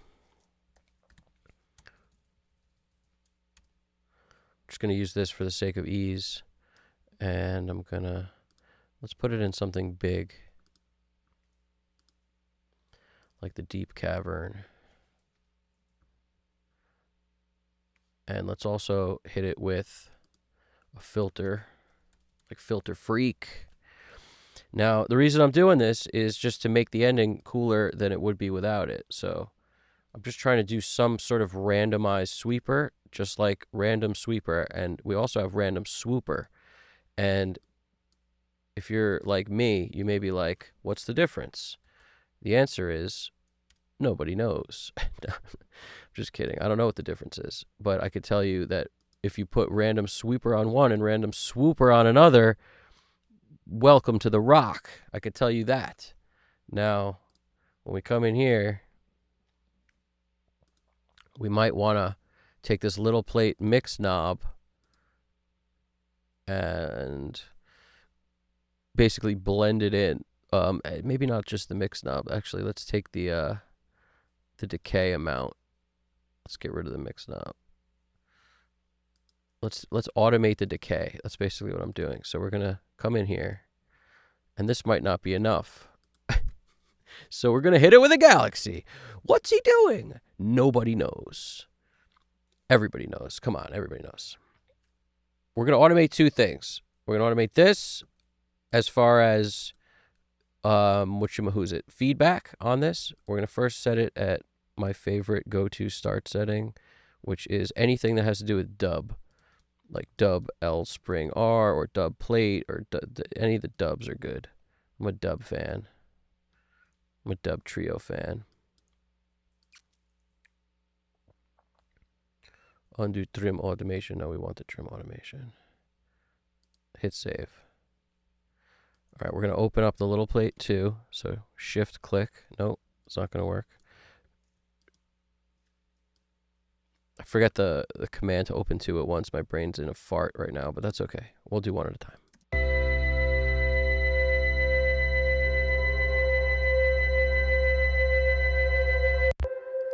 Make sure feedback is in here.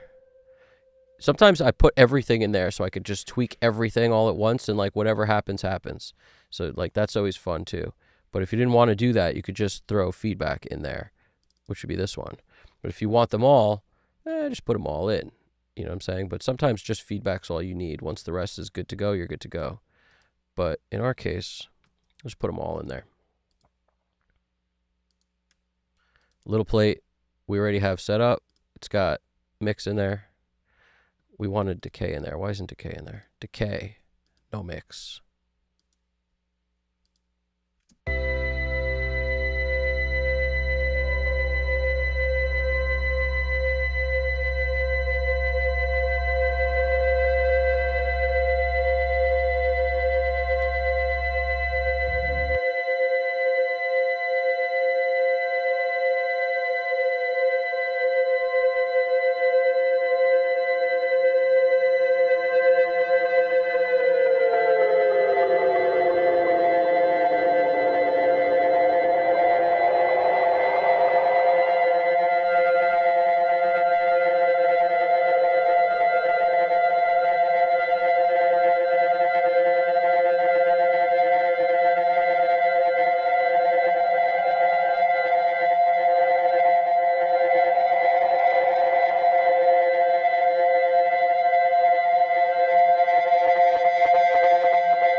Of course, I forgot to actually hit touch. I forgot to put it on the right mode, of course. But, like, that's the idea. What I just did is the idea. Let's do it again, because none of it's saved.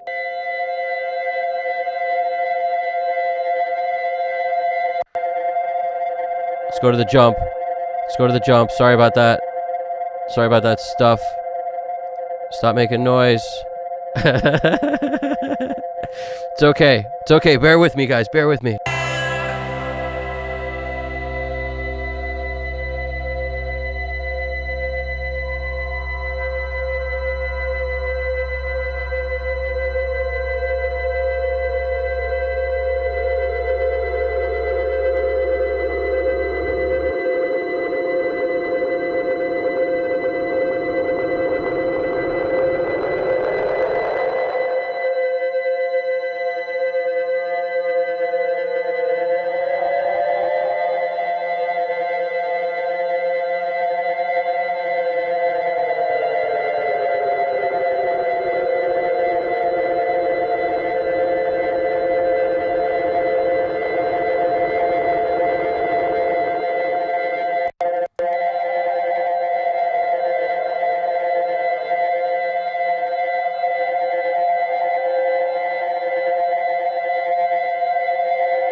If it doesn't end on an up note,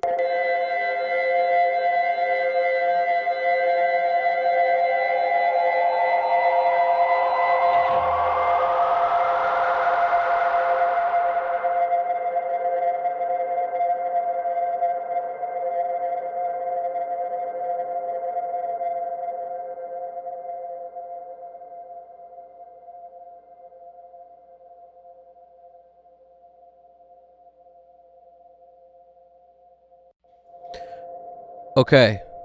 Now that that's that, we basically have created this craziness. I think we can all agree it's crazy, right?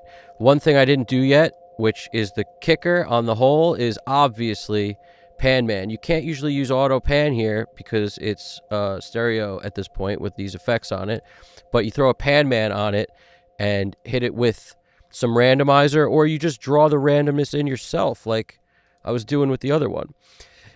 You could basically let the pendulum pan go, slow the rate down, or you could draw it in yourself. But this is, like you'd come in here typical pan style. But because it's stereo, it's annoying and hard to do that. So it's better off to just put the freaking pan on it.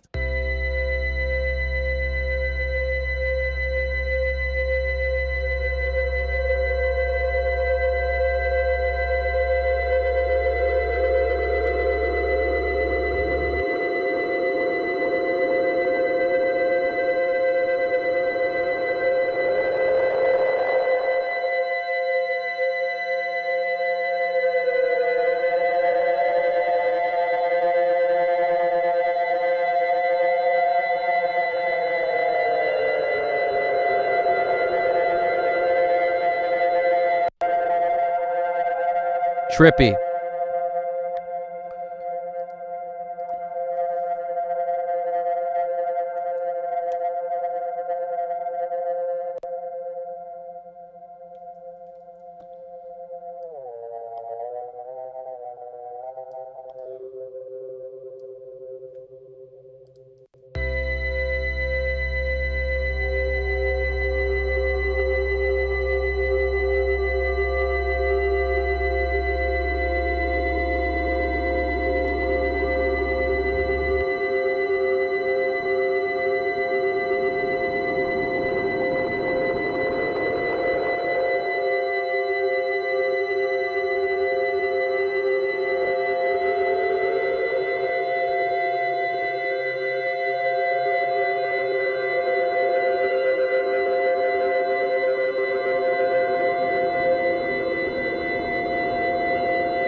I actually like it better when the pitch doesn't move.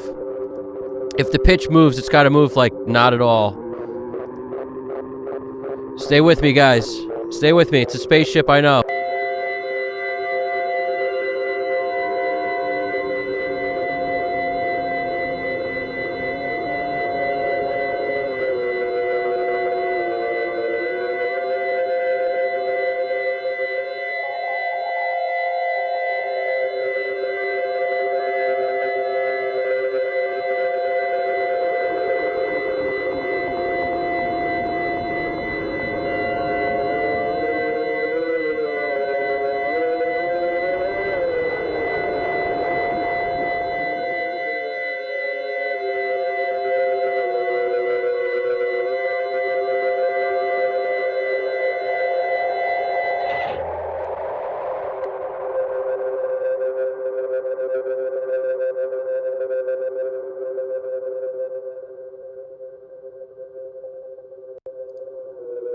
All right, I think I've flown this spaceship exactly where we need it. I'm just going to lower it a little sooner.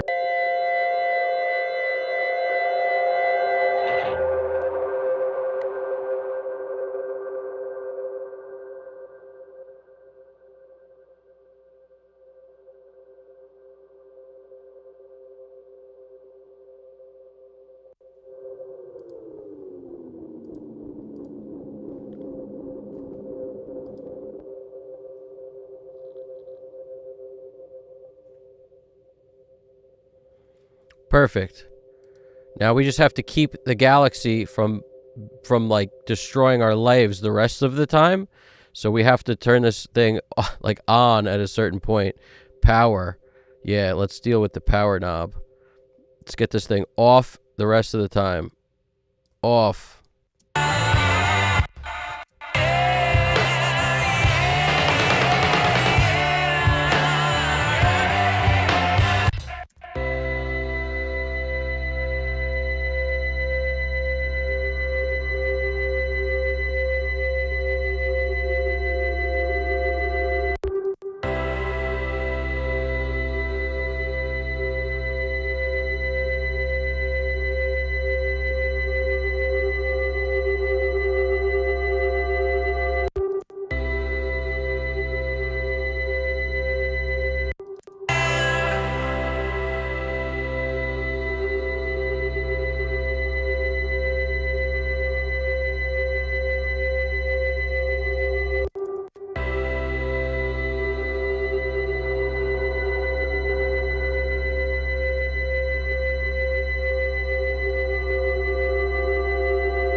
Okay, we've achieved some trippiness. I hope everybody got something from that you could use, you know, and if Little Plate starts bugging out on you, don't worry. You know, you got your bypass mode rocking. You know, you might want to basically turn off all stuff that you created for this one spot. You could also kind of just mute the whole track. That might be actually easier, but then when it pops on, it'll sound weird. That's the only downside to that, is you might hear something when it turns the track on, I find. Not always. We could try that first.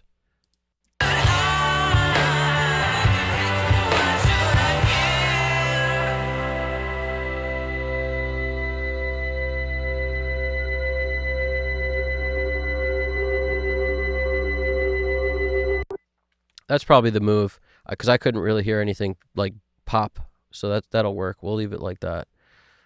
Bada bing, bada boom. There we go. We've hit save, and we've created something worth being crazy on. I mean, it's pretty nutty, I'll tell you that, but the ending is nutty. So what are we going to do? Take a nutty part and try to be like all square with it? No, you got to be crazy with it. So that's where we're at. And where's the end of this thing? Like, where's the official end? Let's chop it. Where's our end? Let's go. You always got to end, put a marker for the end so you can just get back to it when you print your second, third, however many versions you make. I usually make between like 1 and 3 versions. Like every revision, like tomorrow when I come back to this thing on the next stream, I will finish exactly where I left off. And we'll make another version.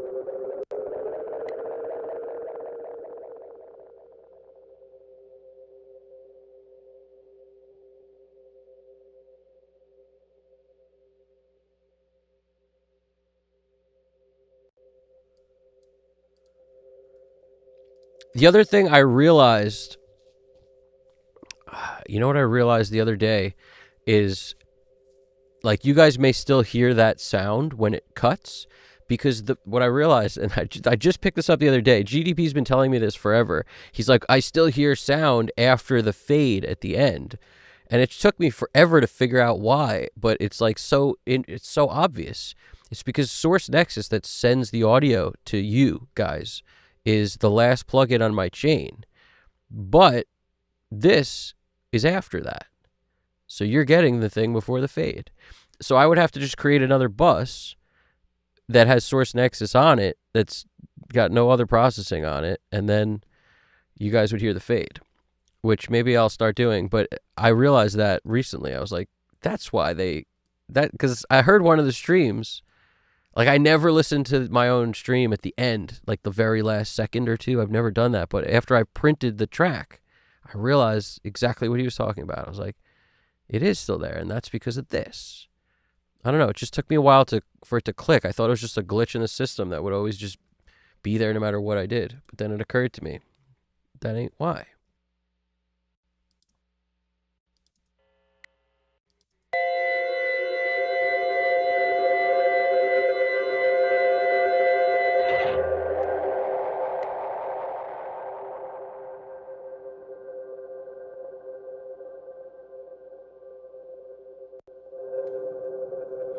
Like, to me, that's faded out completely in where I am sitting, because I'm monitoring off this.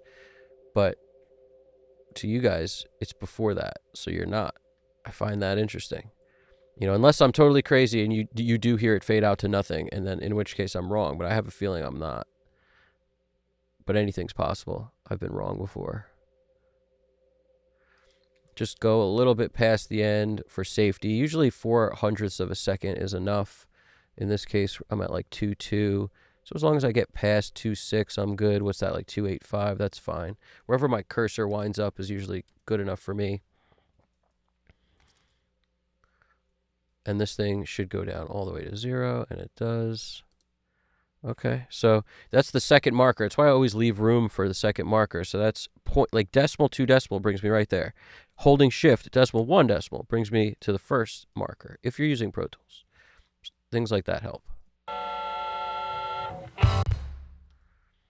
All right, let me just fade this thing in. I feel like.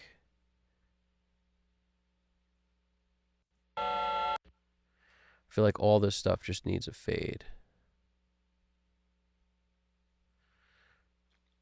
Do we have groups of drums? I don't think I even ever grouped the drums. I don't think I ever went drums. Maybe I did, but we'll put a second S on it just in case I did.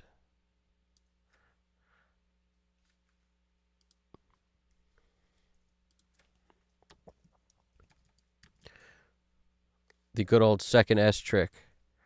Anybody who's ever mixed a song knows what I'm talking about. Like if you've ever labeled a file like final, like really final, the absolute final, like this is it, really it. Forget all other finals. This is the one. Like if those are your final mixes, you're not alone. Welcome to the party. Anybody who's checking out the stream for the first time, you guys are awesome. We appreciate it very much. And we have a Discord link if you want to join our Discord to continue the conversation with more people like you, mixing constantly all the time, or engineering or writing songs. It's all, you're part of the crew. And what we recommend is work on your own stuff while you're part of this stream. In other words, picture being in a studio, a building with tons of studios on both sides of the hallway. You pop out of your room, you know, you go next door, talk to the mixer next door, being like, what's going on? I'm fighting with this bass. How you doing? I'm doing this. Like, what'd you try on the bass? Okay, cool. Well, we're doing this. You try that. Like, oh, if you tried this, that's cool. It's just a symbiotic relationship of people doing the same thing. Mixers mix alone too often these days. So, bada bing. We don't have to anymore because we got a community full of people just like you guys. That's what I am. That's what GDP is. That's what everybody who's a part of the channel is. So you're all welcome to be a part of that. And I plan on mixing tomorrow, and everybody who, you got something to do, get it queued up for tomorrow. You know, like people actually should go to the gym when they're waiting, when other people are waiting on them. They're like, hey, we're going to go to the gym tomorrow. You're going to come? All right, cool. You're more likely to go. Well, you're probably more likely to work on your song with other people who are doing the same thing. So join us. All right. That should be good. Let's hear this intro thing. It's kind of an abrasive start, right? But I think that's okay. Like, I don't hate it. We could fade this up where this feedback thing starts. We could fade it up a lot. Like way more than that even, but let's see if we even need that.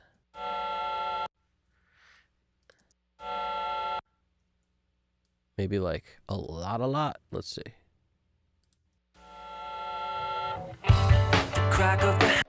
That's kind of cool. Doesn't sound weird. I just don't want this vocal has a bit of a hiss on it. Like if I juice the goose, you could kind of probably see it. You see it's there, but every track has something. So it's not like we don't sweat it, but we also don't want it to be the first thing people hear.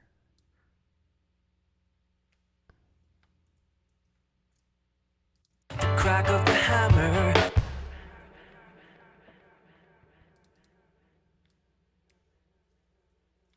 What's this? Crack. It's the word the. Crack of the hammer that buries the I also hear a little bit of a click or something in the drummer's headphones. It's most likely where it is. It's always where it is. Clicks are always in the drummer's headphones because they have to be turned up so loud for the drummer to hear the drums, which essentially means, you know, prepare for annoying click bleed into your overheads and everything else. Just prepare for it.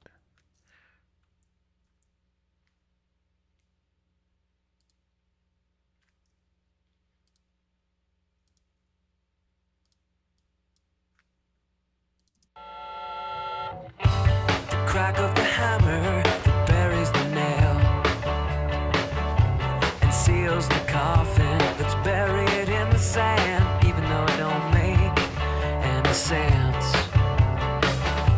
The grind of the chainsaw that cuts down the trees, that's taken our shade away and polluted our air.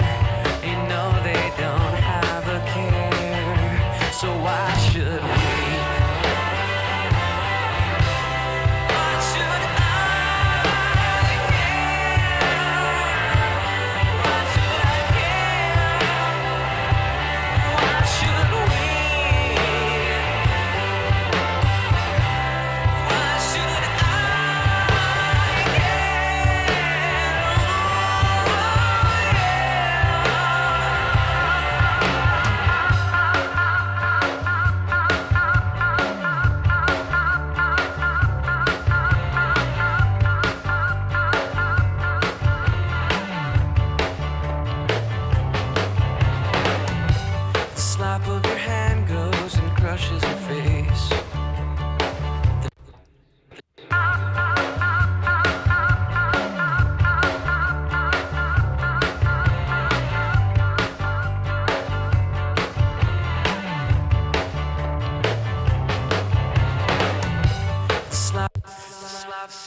Slap.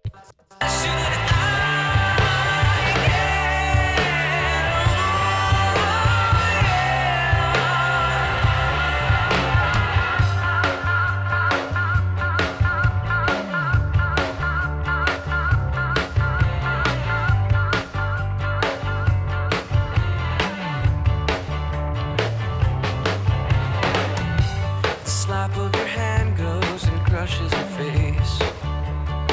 The neighbor calls the police. They take you away, 'cause there's no tolerance policy.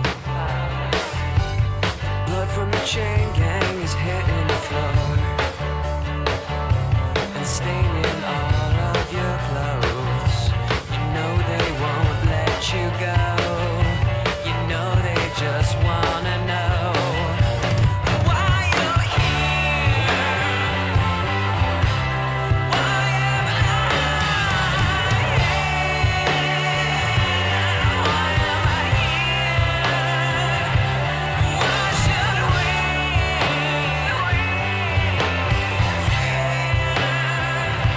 Why should I Why should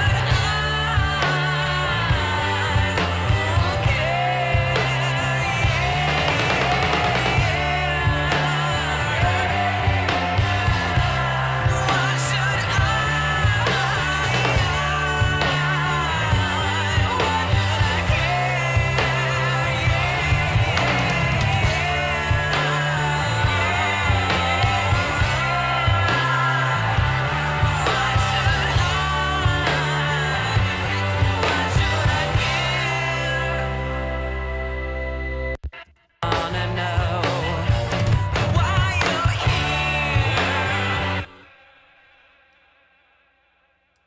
Wanna know why you're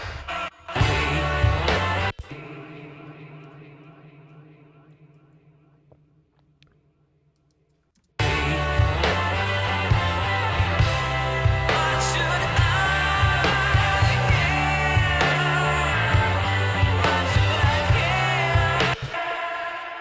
I have one bass parallel that has the micro shift on it with a decapitator, but it's giving us a little chorus love, and I'm blending that in, the chorus only kind of thing.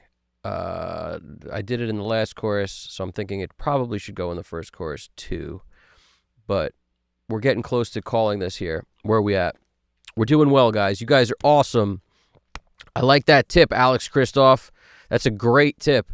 Tip for drum mixing: use a hi-hat sample as a click track instead of a beep or click. Love that idea. Love it. Because it won't be as aggressively annoying. I think you'll still hear it in places like that are silent. You'll still have to cut it out, but at least it won't sound like a click. It'll sound like a, I like that. That's a good idea. It's actually a very good idea. What else we got? My thing is always like turn the click kind of up. Like just, it's in the beginning of a song, it doesn't really matter. But at the end of a song, my thing is be Johnny on the spot with muting the click as soon as the drummer hits the last crash. So that when the song fades out, there's no click, click, click going with the crash. But that requires an engineer who's awake and alert, and you hit the button. You mute that click. That's the move. Alex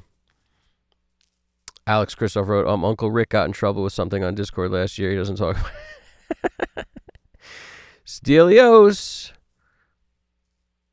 If you mix into inflator, it's okay to have effect pretty heavy, but if you put it later on, it can be a problem. Yeah, I agree with that. And I also don't usually like it at 100%. I usually turn it down. Like right now, it was at 100%, but I do find it's okay sometimes. It's just more aggressive. So I like to kind of calm things down slightly, or at least I'll audition it a little calmer and compare it with the 100%. And most of the time, it's 100%. It's just way too much for me. But you're right. The only way to make it work for you is to actually turn it on, mix into it. Then you might not boost things as much. I kind of do a similar thing with the Mic DSP ML4000 where I'll kind of consciously work by putting more low mids in things, knowing that the 4000 just kind of tucks them all in such a beautiful way. People work in all sorts of ways like that. Like I've heard of guys mixing their snare too hot and then using an SSL bus comp with the attack fast, and it ducks the transient. But if they mix their snare hot enough, it doesn't actually sound bad.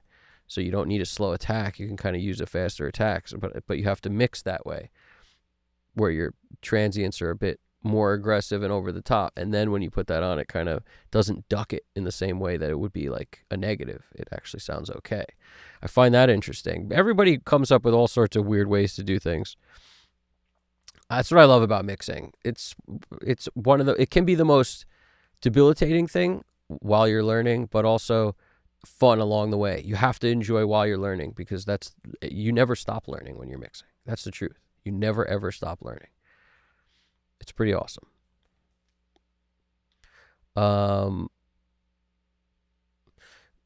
Up here, Kaylin Kibler wrote, got lost in the mixing rabbit hole for too long. Track is sounding great, sounding tighter, yet livelier. Sadly, I missed a lot of what you actually did in my rabbit hole. Good thing this is recorded. Yeah, nice. Thanks, man.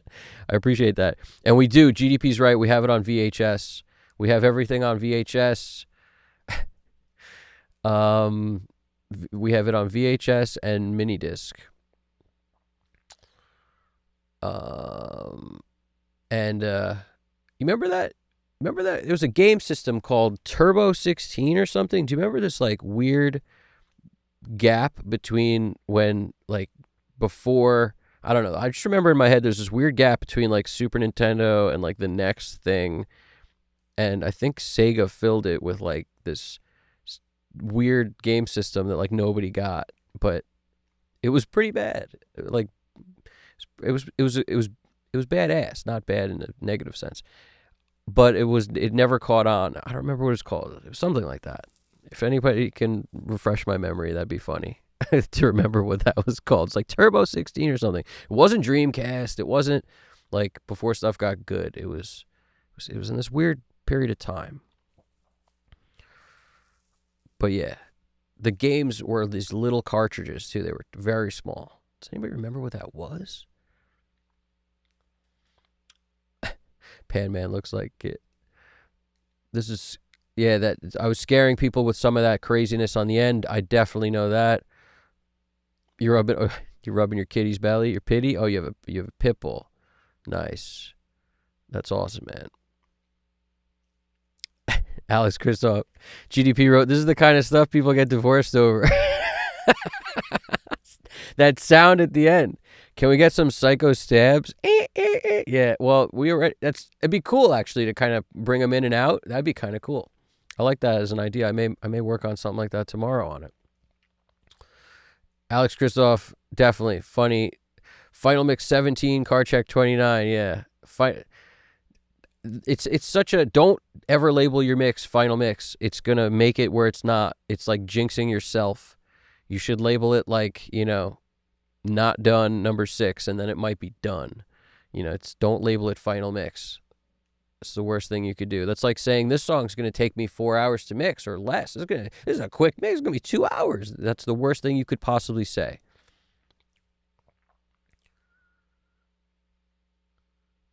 That's a good question. Alex wrote, Evan and GDP, bro, how does the sun shining on the earth cast a perfectly flat shadow on the moon?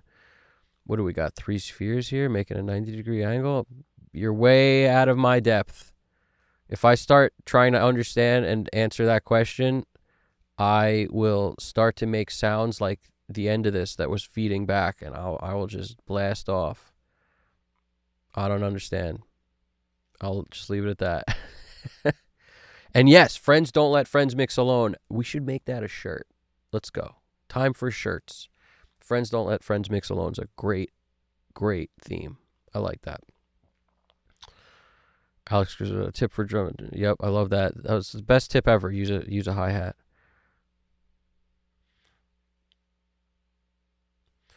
Exactly. It sounds very crunchy to use inflator all the way up. I agree. But if Chad Blake says it's okay, then we should try it. Chad is the man. I second that. Chad is the man. It works for him. For me, I always have a tendency of backing it down, usually it doesn't ever really stay on 100% for me, ever. But like maybe it has once or twice. It just doesn't usually stay on 100%. But yeah, Stelios, that's what's up. Alex Christoph drums. What am I really missing out on when it comes to planar magnetic headphones? Are they seriously worth the hundreds to thousands more? I'm getting spectacular results with the Atom Audio H200. Then you answered your own question. If you're happy with the results, stick with them. I love what these sound like is actually way worse than what the Manny Matakin Audeze sound like. These don't sound as good, but they're predictable for me to like hear something in them and then know, okay, where I am, to be able to get a bearing. That's all. That's all you need. Your headphones should be able to give you bearings, like NS10s gave people bearings on, if I can make it good on this and it sounds good, I know what's supposed to sound like on that. Serban uses Proax, and he bought all the freaking old woofers or something because they blow over time, so that he would have replacements forever because he knows what they sound like. If you gave him other speakers he didn't know in a room he didn't know, he would not be the same mixer. He would be amazing, of course, because he's got skills, he knows what he's doing, but part of that is the tools. Like, he's using speakers he knows. It's not that they're the best speakers in the world. It's that he knows them better than everything else. That's the answer. It's like what you know is the answer. So this applies to all headphones, all speakers, all everything. And it's different than like plugins or hardware or gear, because that stuff it's not like it's not giving you a picture that you can learn. It's a tool to get something to sound a certain way. But if what you're hearing is constantly changing, like if you keep changing your speakers every 2 months, you keep changing your headphones every 2 months, you're basically trying to hit a moving target. You got to stick with something at some point. Are you talking about TurboGrafx 16? That was it. GDP nailed it. That's it right there. That's it. All you're missing out on with the planar things or whatever is it just sounds great inside those things. It sounds really good. But as I've said before, it's like that's not the answer to mixing well, is to have something that sounds really good. You want it to sound predictable to you. Like what you want to be able to relate it to what real reality is. And if you can learn those, then yeah, you have something that sounds really good and works for you. But just making it work for you is about knowing it. It's not about how great the headphones are. You know, often the better the headphones, the more you can hear. That's the logic with speakers anyway. The better the speaker, the more you can hear. But sometimes it's not true. Sometimes it sounds better because they're actually taking away certain things that you wish they didn't. So it's a weird balancing act. GDP hooked you up with an answer to that question that I can't even repeat, because if I do, it'll be all over for my head. The sun is extremely far away, so light arrives at the earth almost perfectly parallel, no flatter, no weird geometry. Pretty amazing. I dig it. Definitely stick with those, Alex. Yeah, I know Chad Blake has tinnitus 100%. Sometimes it's really bad for him. I know Rick Beato had a whole issue with his ears. I know that George Martin had serious problems with his ears. I know that he used to bring his son to his sessions so he could basically use him as a way to cheat not being able to hear. So when people would talk, his son would like mouth the words to him so he would know what was being said if he missed it, or he would like have his son basically help him, you know, what's his name? Giles. He would basically have him as just a second set of ears, so he could basically always have whatever repeated if he didn't hear something. But yeah, people mess their ears up. It's a very common thing, and he was very like sensitive about it. I know Dave Grohl has problems with his ears, but when it comes to mixers, way more than you think have messed up hearing. Like tinnitus has its own thing going on where it affects your hearing, but you could work around it. It's not like you need wherever that tinnitus is. It's not like that's a necessity to mix. CLA has serious problems that he's talked about many times, where he's like, it's very possible I will make a tambourine too loud because I can't hear it. He said that stuff, you know? I'm sure some of what he's saying is a joke, but it's based in truth. There's a lot of truth to what he's saying about his own hearing, you know? So don't ever think that it's over for you because you have some problem. It's not, bottom line.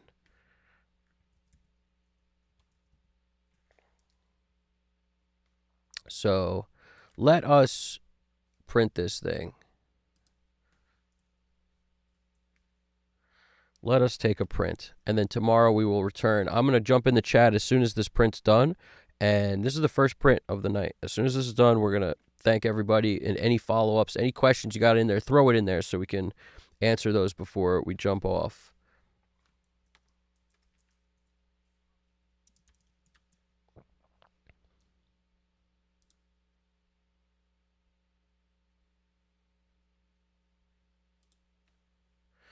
Wave A1340, interleave 24, 96, add MP3, import is all good. See, we don't want offline. Okay, and where do we want this?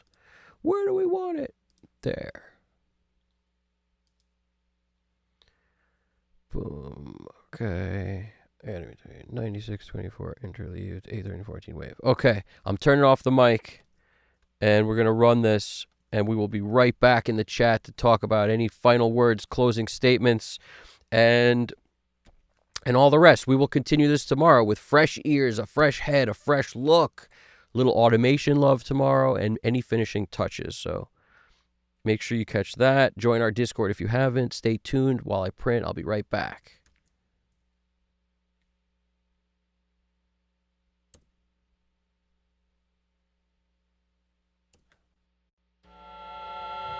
The crack of the hammer that buries the nail and seals the coffin that's buried in the sand, even though it don't make any sense. The grind of the chainsaw that cuts down the trees, that's taken our shade away and polluted our air. You know they don't have a care, so why should we? Why should I care? Why should I care? Why should we?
That's a trip. I think I forgot to turn my vocal mic off for that one, but that's still a trip right there. That is a trip.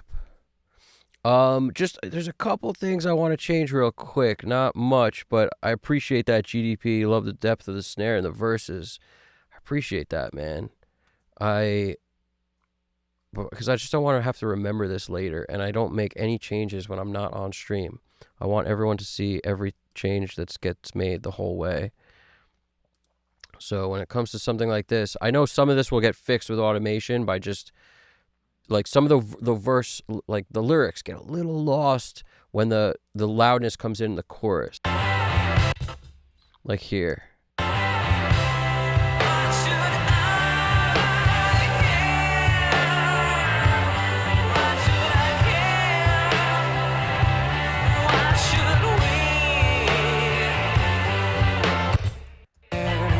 So why should we? Our air, you know they don't have a care. So why should we?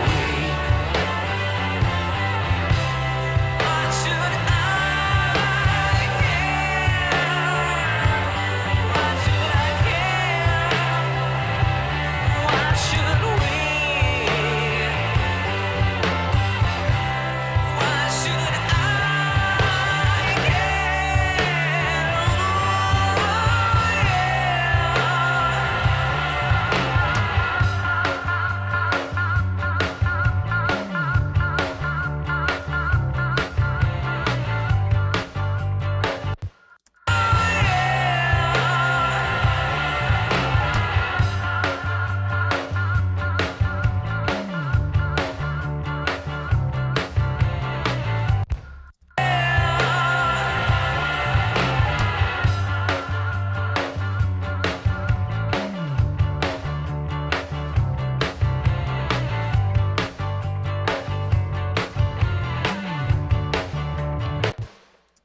Let's see.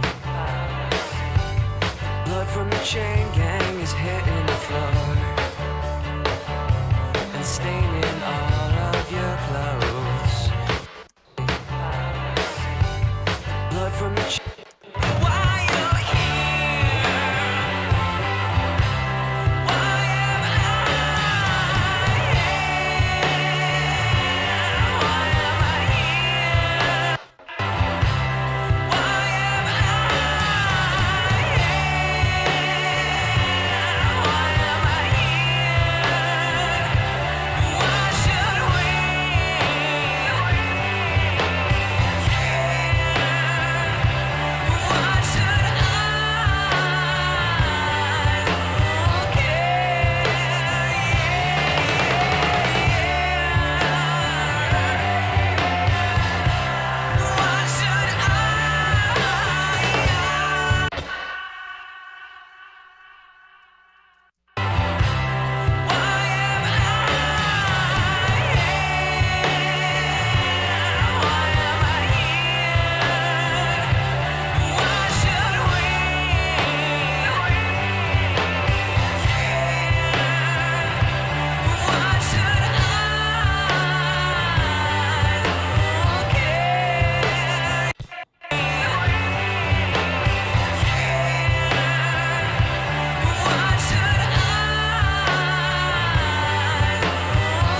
chainsaw that cuts down the trees, that's taken our shade away and polluted our air. You know they don't have a care, so why should we? Why should I care? Why should I care? Why should I care? Why should I? Why should I care? Should I? Why should I care? Why should I care?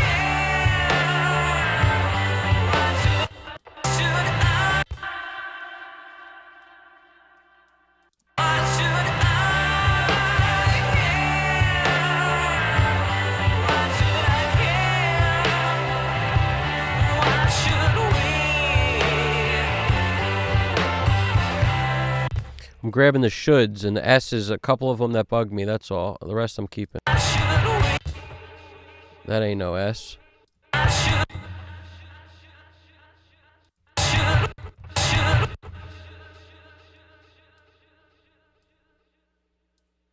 why should we? Why should we? Why should we? Why should we? Why should I care? Why should I care? Should why should I care?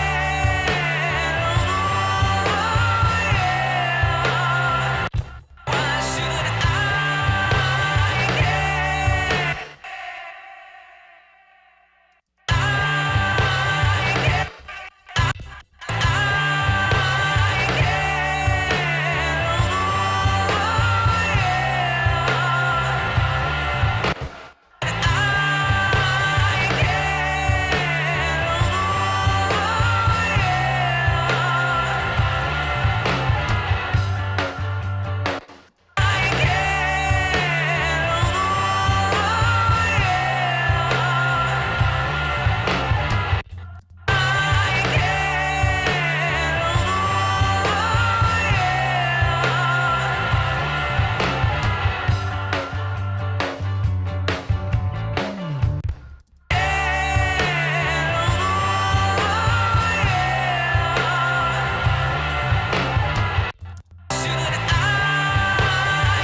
The slap of your hand goes and crushes your face.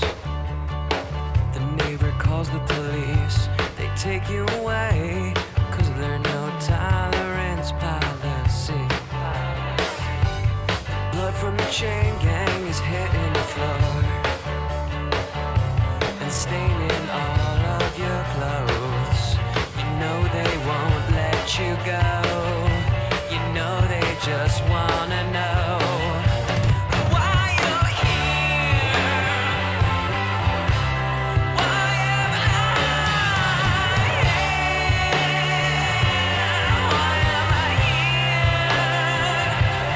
Why should we? Why am I here?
All right, that's close enough for funk.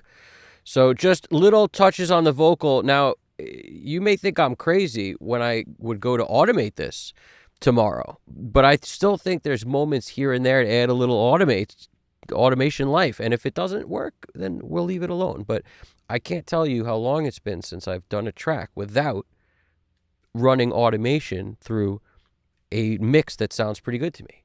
In other words, I'm in a place where after all these hours, feeling good, we rocked and rolled, we did a lot of stuff to it, right? But then once with fresh ears come in, maybe there's a little cool bass fill I'm not hearing enough of, or maybe there's something intricate going on with a drum thing, or like we'll find little moments. Maybe there's a little breath thing we want to pull up. Who knows? But little stuff on touch automation to bring life to parts, I find very helpful. So I definitely want to print one of these now with just those couple tweaks made to the vocal. Bass may be a little hot, but I like loud bass, so it really has to be way too loud for me to care about that. You know, it's everything we're doing is we're balancing the song. We're trying to make a nice solid mix, but you know, preferences come into play. I definitely like loud bass. The bass player's a monster, so all these things factor in. I want to hear the notes. I want to hear everything he's playing, and I want it to be, you know, I like songs that have low end because they make us feel warm inside. We get that awesome warm feeling. The grind of the chainsaw that cuts down the trees, that's taken our shade away and polluted our air. You know they don't have a care, so why should we?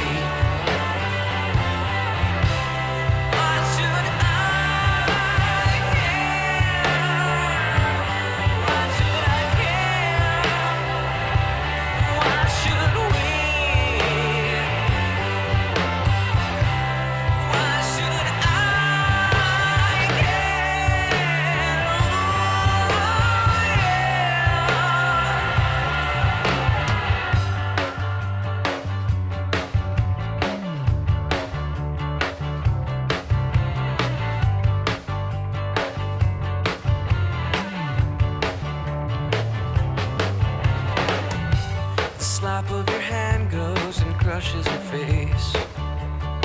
The neighbor calls the police. They take you away, 'cause there's no tolerance policy. Blood from the chain gang is hitting the floor and staining all of your clothes. You know they won't let you go. You know they just wanna know.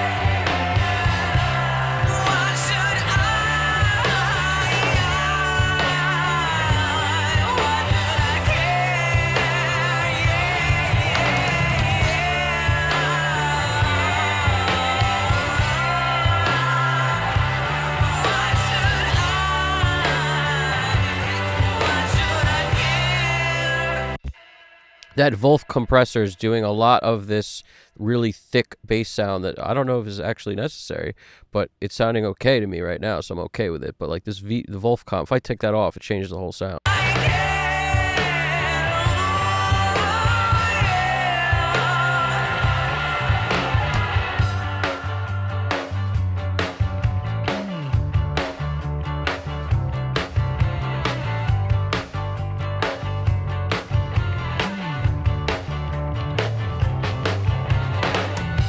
Slap of your hand goes and crushes your face. The neighbor calls the police. They take you away, 'cause there's no tolerance policy. Blood from the chain gang is hitting the floor and staining all of your clothes. You know they won't let you go. You know they just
take you away, 'cause there's no tolerance policy.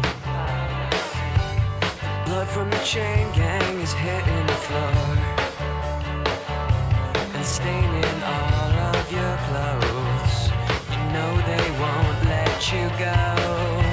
You know they just wanna know why you're here. Why am I here? Why am I here? Why should we?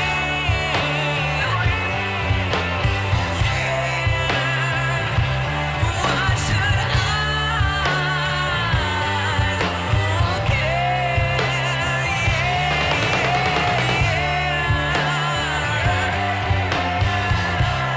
Why should I?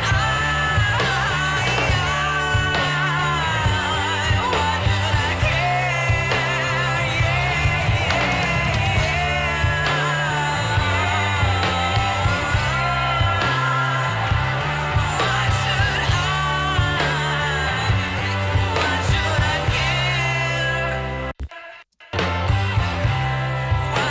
I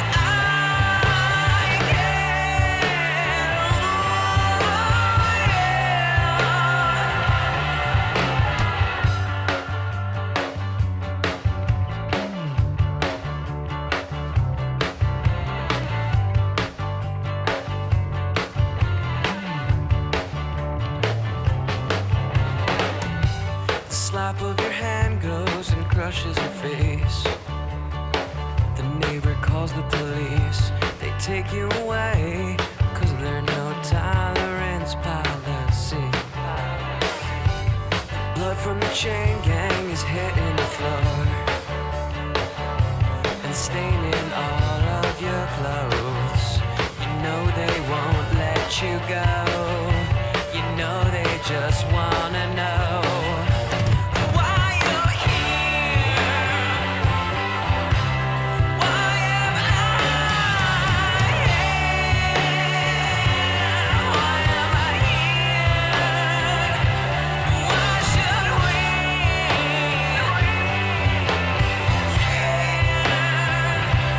Why should I?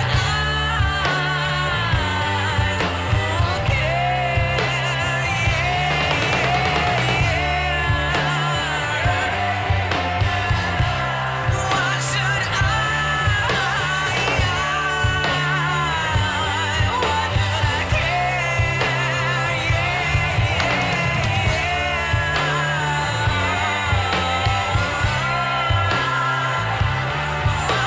I?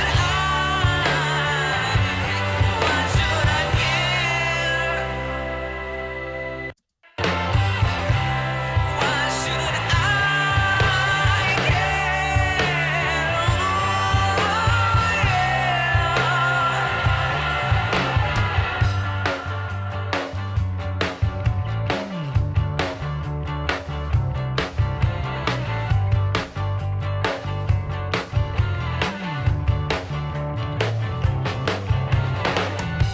The slap of your hand goes and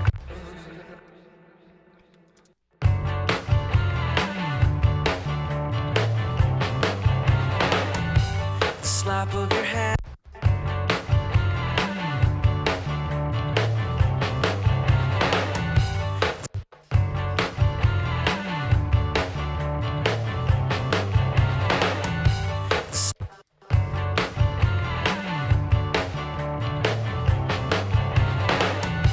Slap of your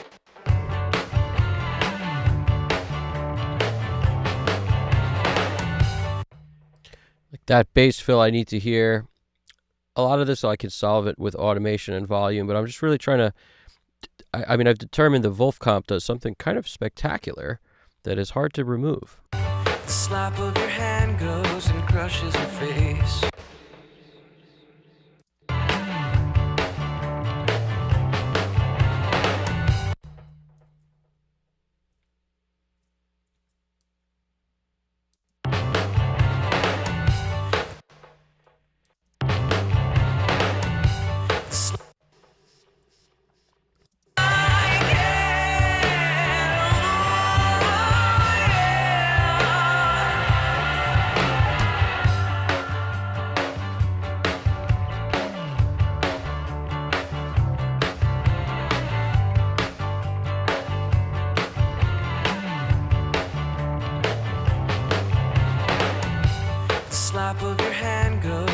crushes her face.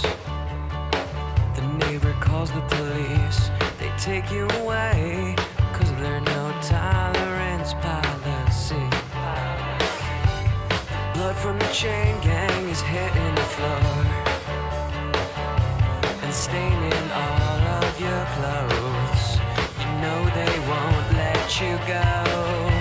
You know they just wanna know why you're here. Why am I here? Why am I here? Why should we?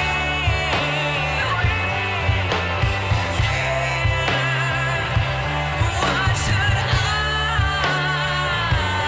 Why should I care?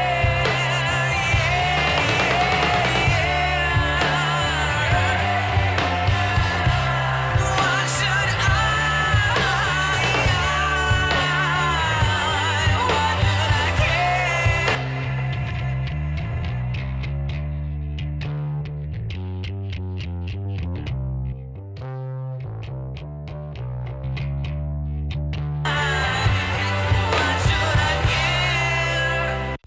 I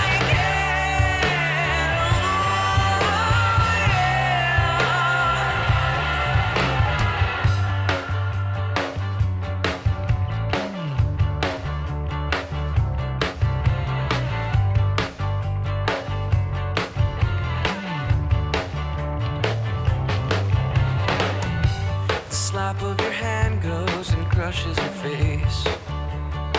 The neighbor calls the police. They take you away, 'cause there's no tolerance policy. Blood from the chain gang is hitting the floor and staining all of your clothes. You know they won't let you go. You know they just wanna know why you're here. Why am I here? Why am I here? Why should we?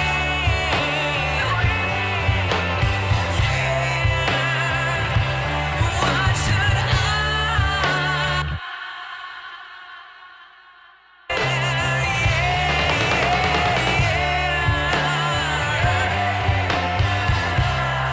Why should I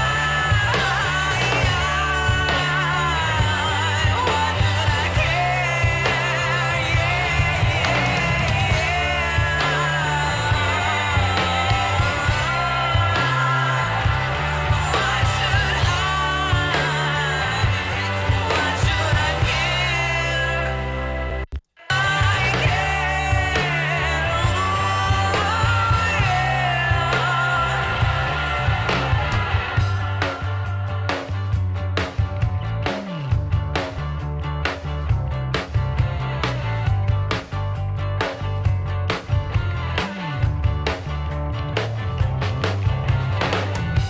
The slap of your hand goes and crushes your face. The neighbor calls the police. They take you. All right. I can feel myself going from pretty good now to getting to a point where it's hard to tell. So that is a pretty good cue for me. It does sound like an improvement on this version on the back and forth. Just some of the bass stuff cleared up a little bit, vocal stuff a little bit, lost some stuff that was in the background. So feels good to me now. Like vocals are important. Got to hear the words. Got to hear those extended, cool little weird tail things. And yeah, and I felt like the bass running the show, they're both about the same volume, but one of the basses is more low end heavy on it. Where is it at? Where are we at in this? This one. This parallel with the micro shift on it and the decapitator definitely was like more low end, and then this one is more of the top. So I just sort of changed the balance of that a little bit. It's only also, this one's only in on the choruses, but I felt like this one needed to be a little bit louder, and I needed to basically change the amount of gain into the 2A. Like the compressors were squashing it a little too much, So I felt like they needed some adjustment. And I plan on printing this right now. Hand goes and crushes your face. The neighbor calls the police. They take you away, 'cause there's no tolerance policy. Blood from the chain gang is hitting the floor and staining all of your clothes. You know they won't let you go. You know they just wanna know why you're here. Why am I here? Why am I here? Why should we?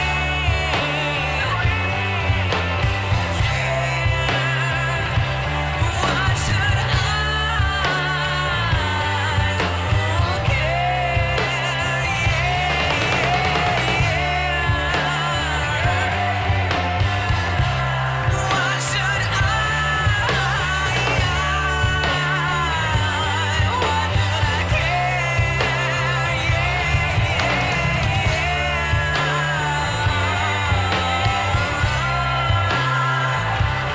Why should I? Why should I Hand goes and crushes your face. The neighbor calls the police. They take you away, 'cause there's no tolerance policy. Blood from the chain gang is hitting the floor and staining all of your clothes. You know they won't let you go. You know they just wanna know why you're here. Why am I here? Why am I here? Why should we?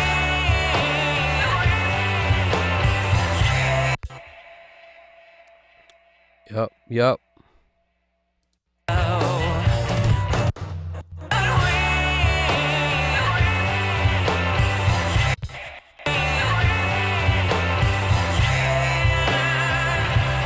Why should I? Why should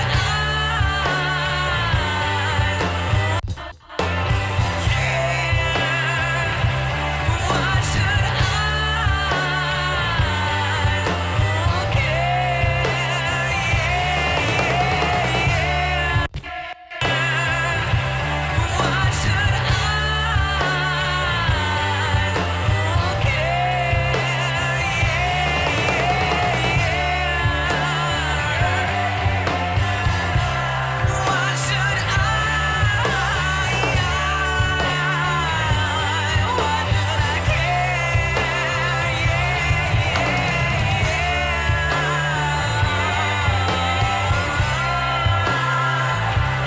Why should I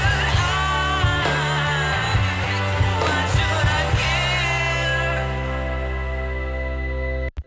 in all of your clothes. You know they won't let you go. You know they just wanna. All right. It's feeling like the inflator maybe could come down a bit. We're hitting levels that I don't usually like to hit, but it's pretty loud. That's what I'm saying. It's pretty loud.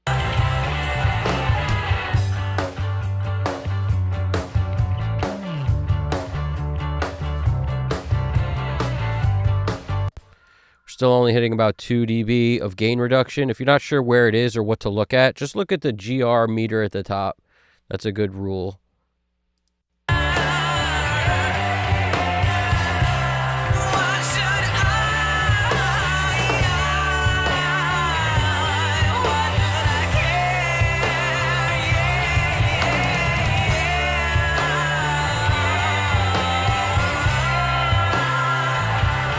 Why should Why should I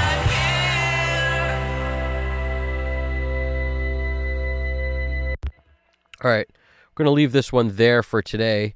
Let's take a print of it and then jump in the chat if I missed anything. If anybody's got questions, comments, or anything, or wants to know when the next one is, let me know. a hint. It's going to be very soon. Tomorrow, we'll finish this up. If you haven't joined the Discord yet, join that Discord. Hit the like button. Subscribe if you haven't already. Join the community of mixers and engineers and songwriters who are basically doing this all the time. And we have this awesome growing community. You don't have to mix alone anymore. Friends don't let friends mix alone. Bottom line. That's a great slogan there, Alex Christoph. Alex Christoph Drums dropped an amazing slogan with that. It's very good. All right. M2 saving. Come in here. M-Deuce. Wave. Output. Yep, this was right. Didn't need to click that. Come on, clicker. Wave, A1314, interleave 2496, boom, boom, boom. Okay, here we go. Printing this one, and then closing thoughts and thank yous, and everybody who stick around, here where we're at. And then tomorrow, any finishing touches will go down, and we'll do a shorter one, answer some questions and the good stuff.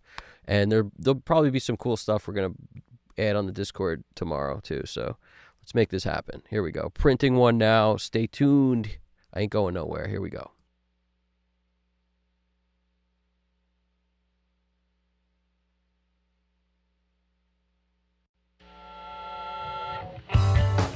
Of the hammer that buries the nail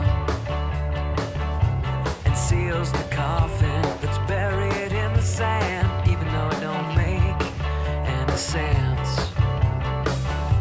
The grind of the chainsaw that cuts down the trees, that's taken our shade away and polluted our air. You know they don't have a care. So why should we? Why should I care? Why should I care? Why should we? Why should I care?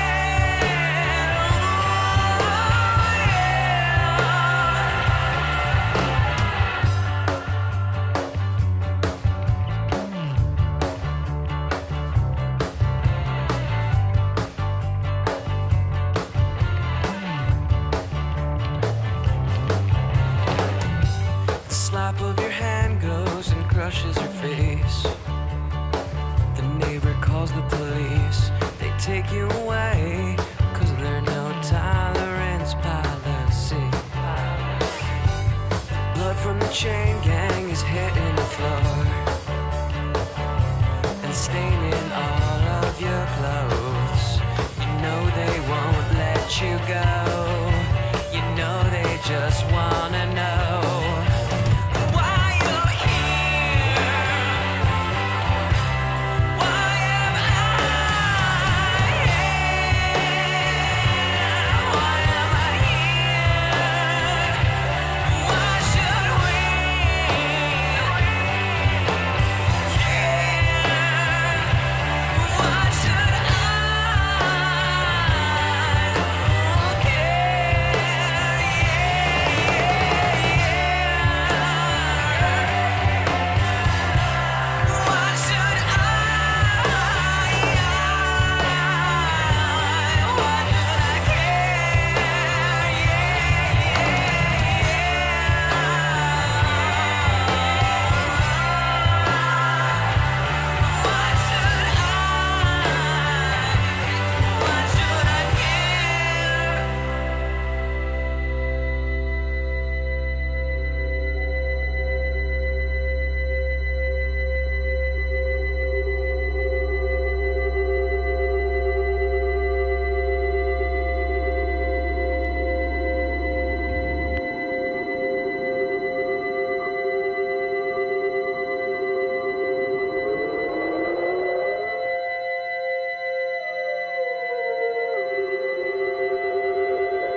And we're back.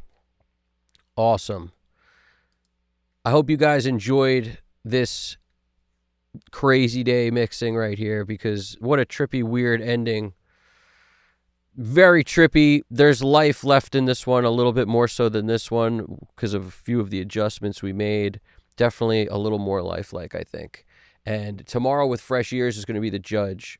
We're going to finishing touches on that, mostly automation moves, and then we'll call it done.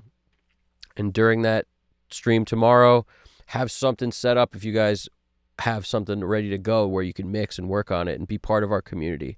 You know, one big studio, everyone asking each other what's good, making it where you're not mixing alone. Join us. We appreciate it, and we honestly, we love what we do, and I know you guys love what you do too, so we might as well enjoy it. I tell you the truth, that was one of my favorite experiences, was being around other people who were all doing the same thing as me and all thought about mixing the same way.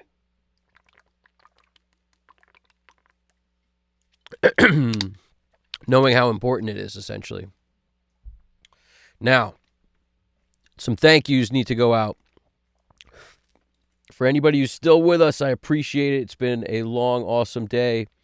And we got thank you to, as I run through this list, Alex Christoph Drums, you're awesome.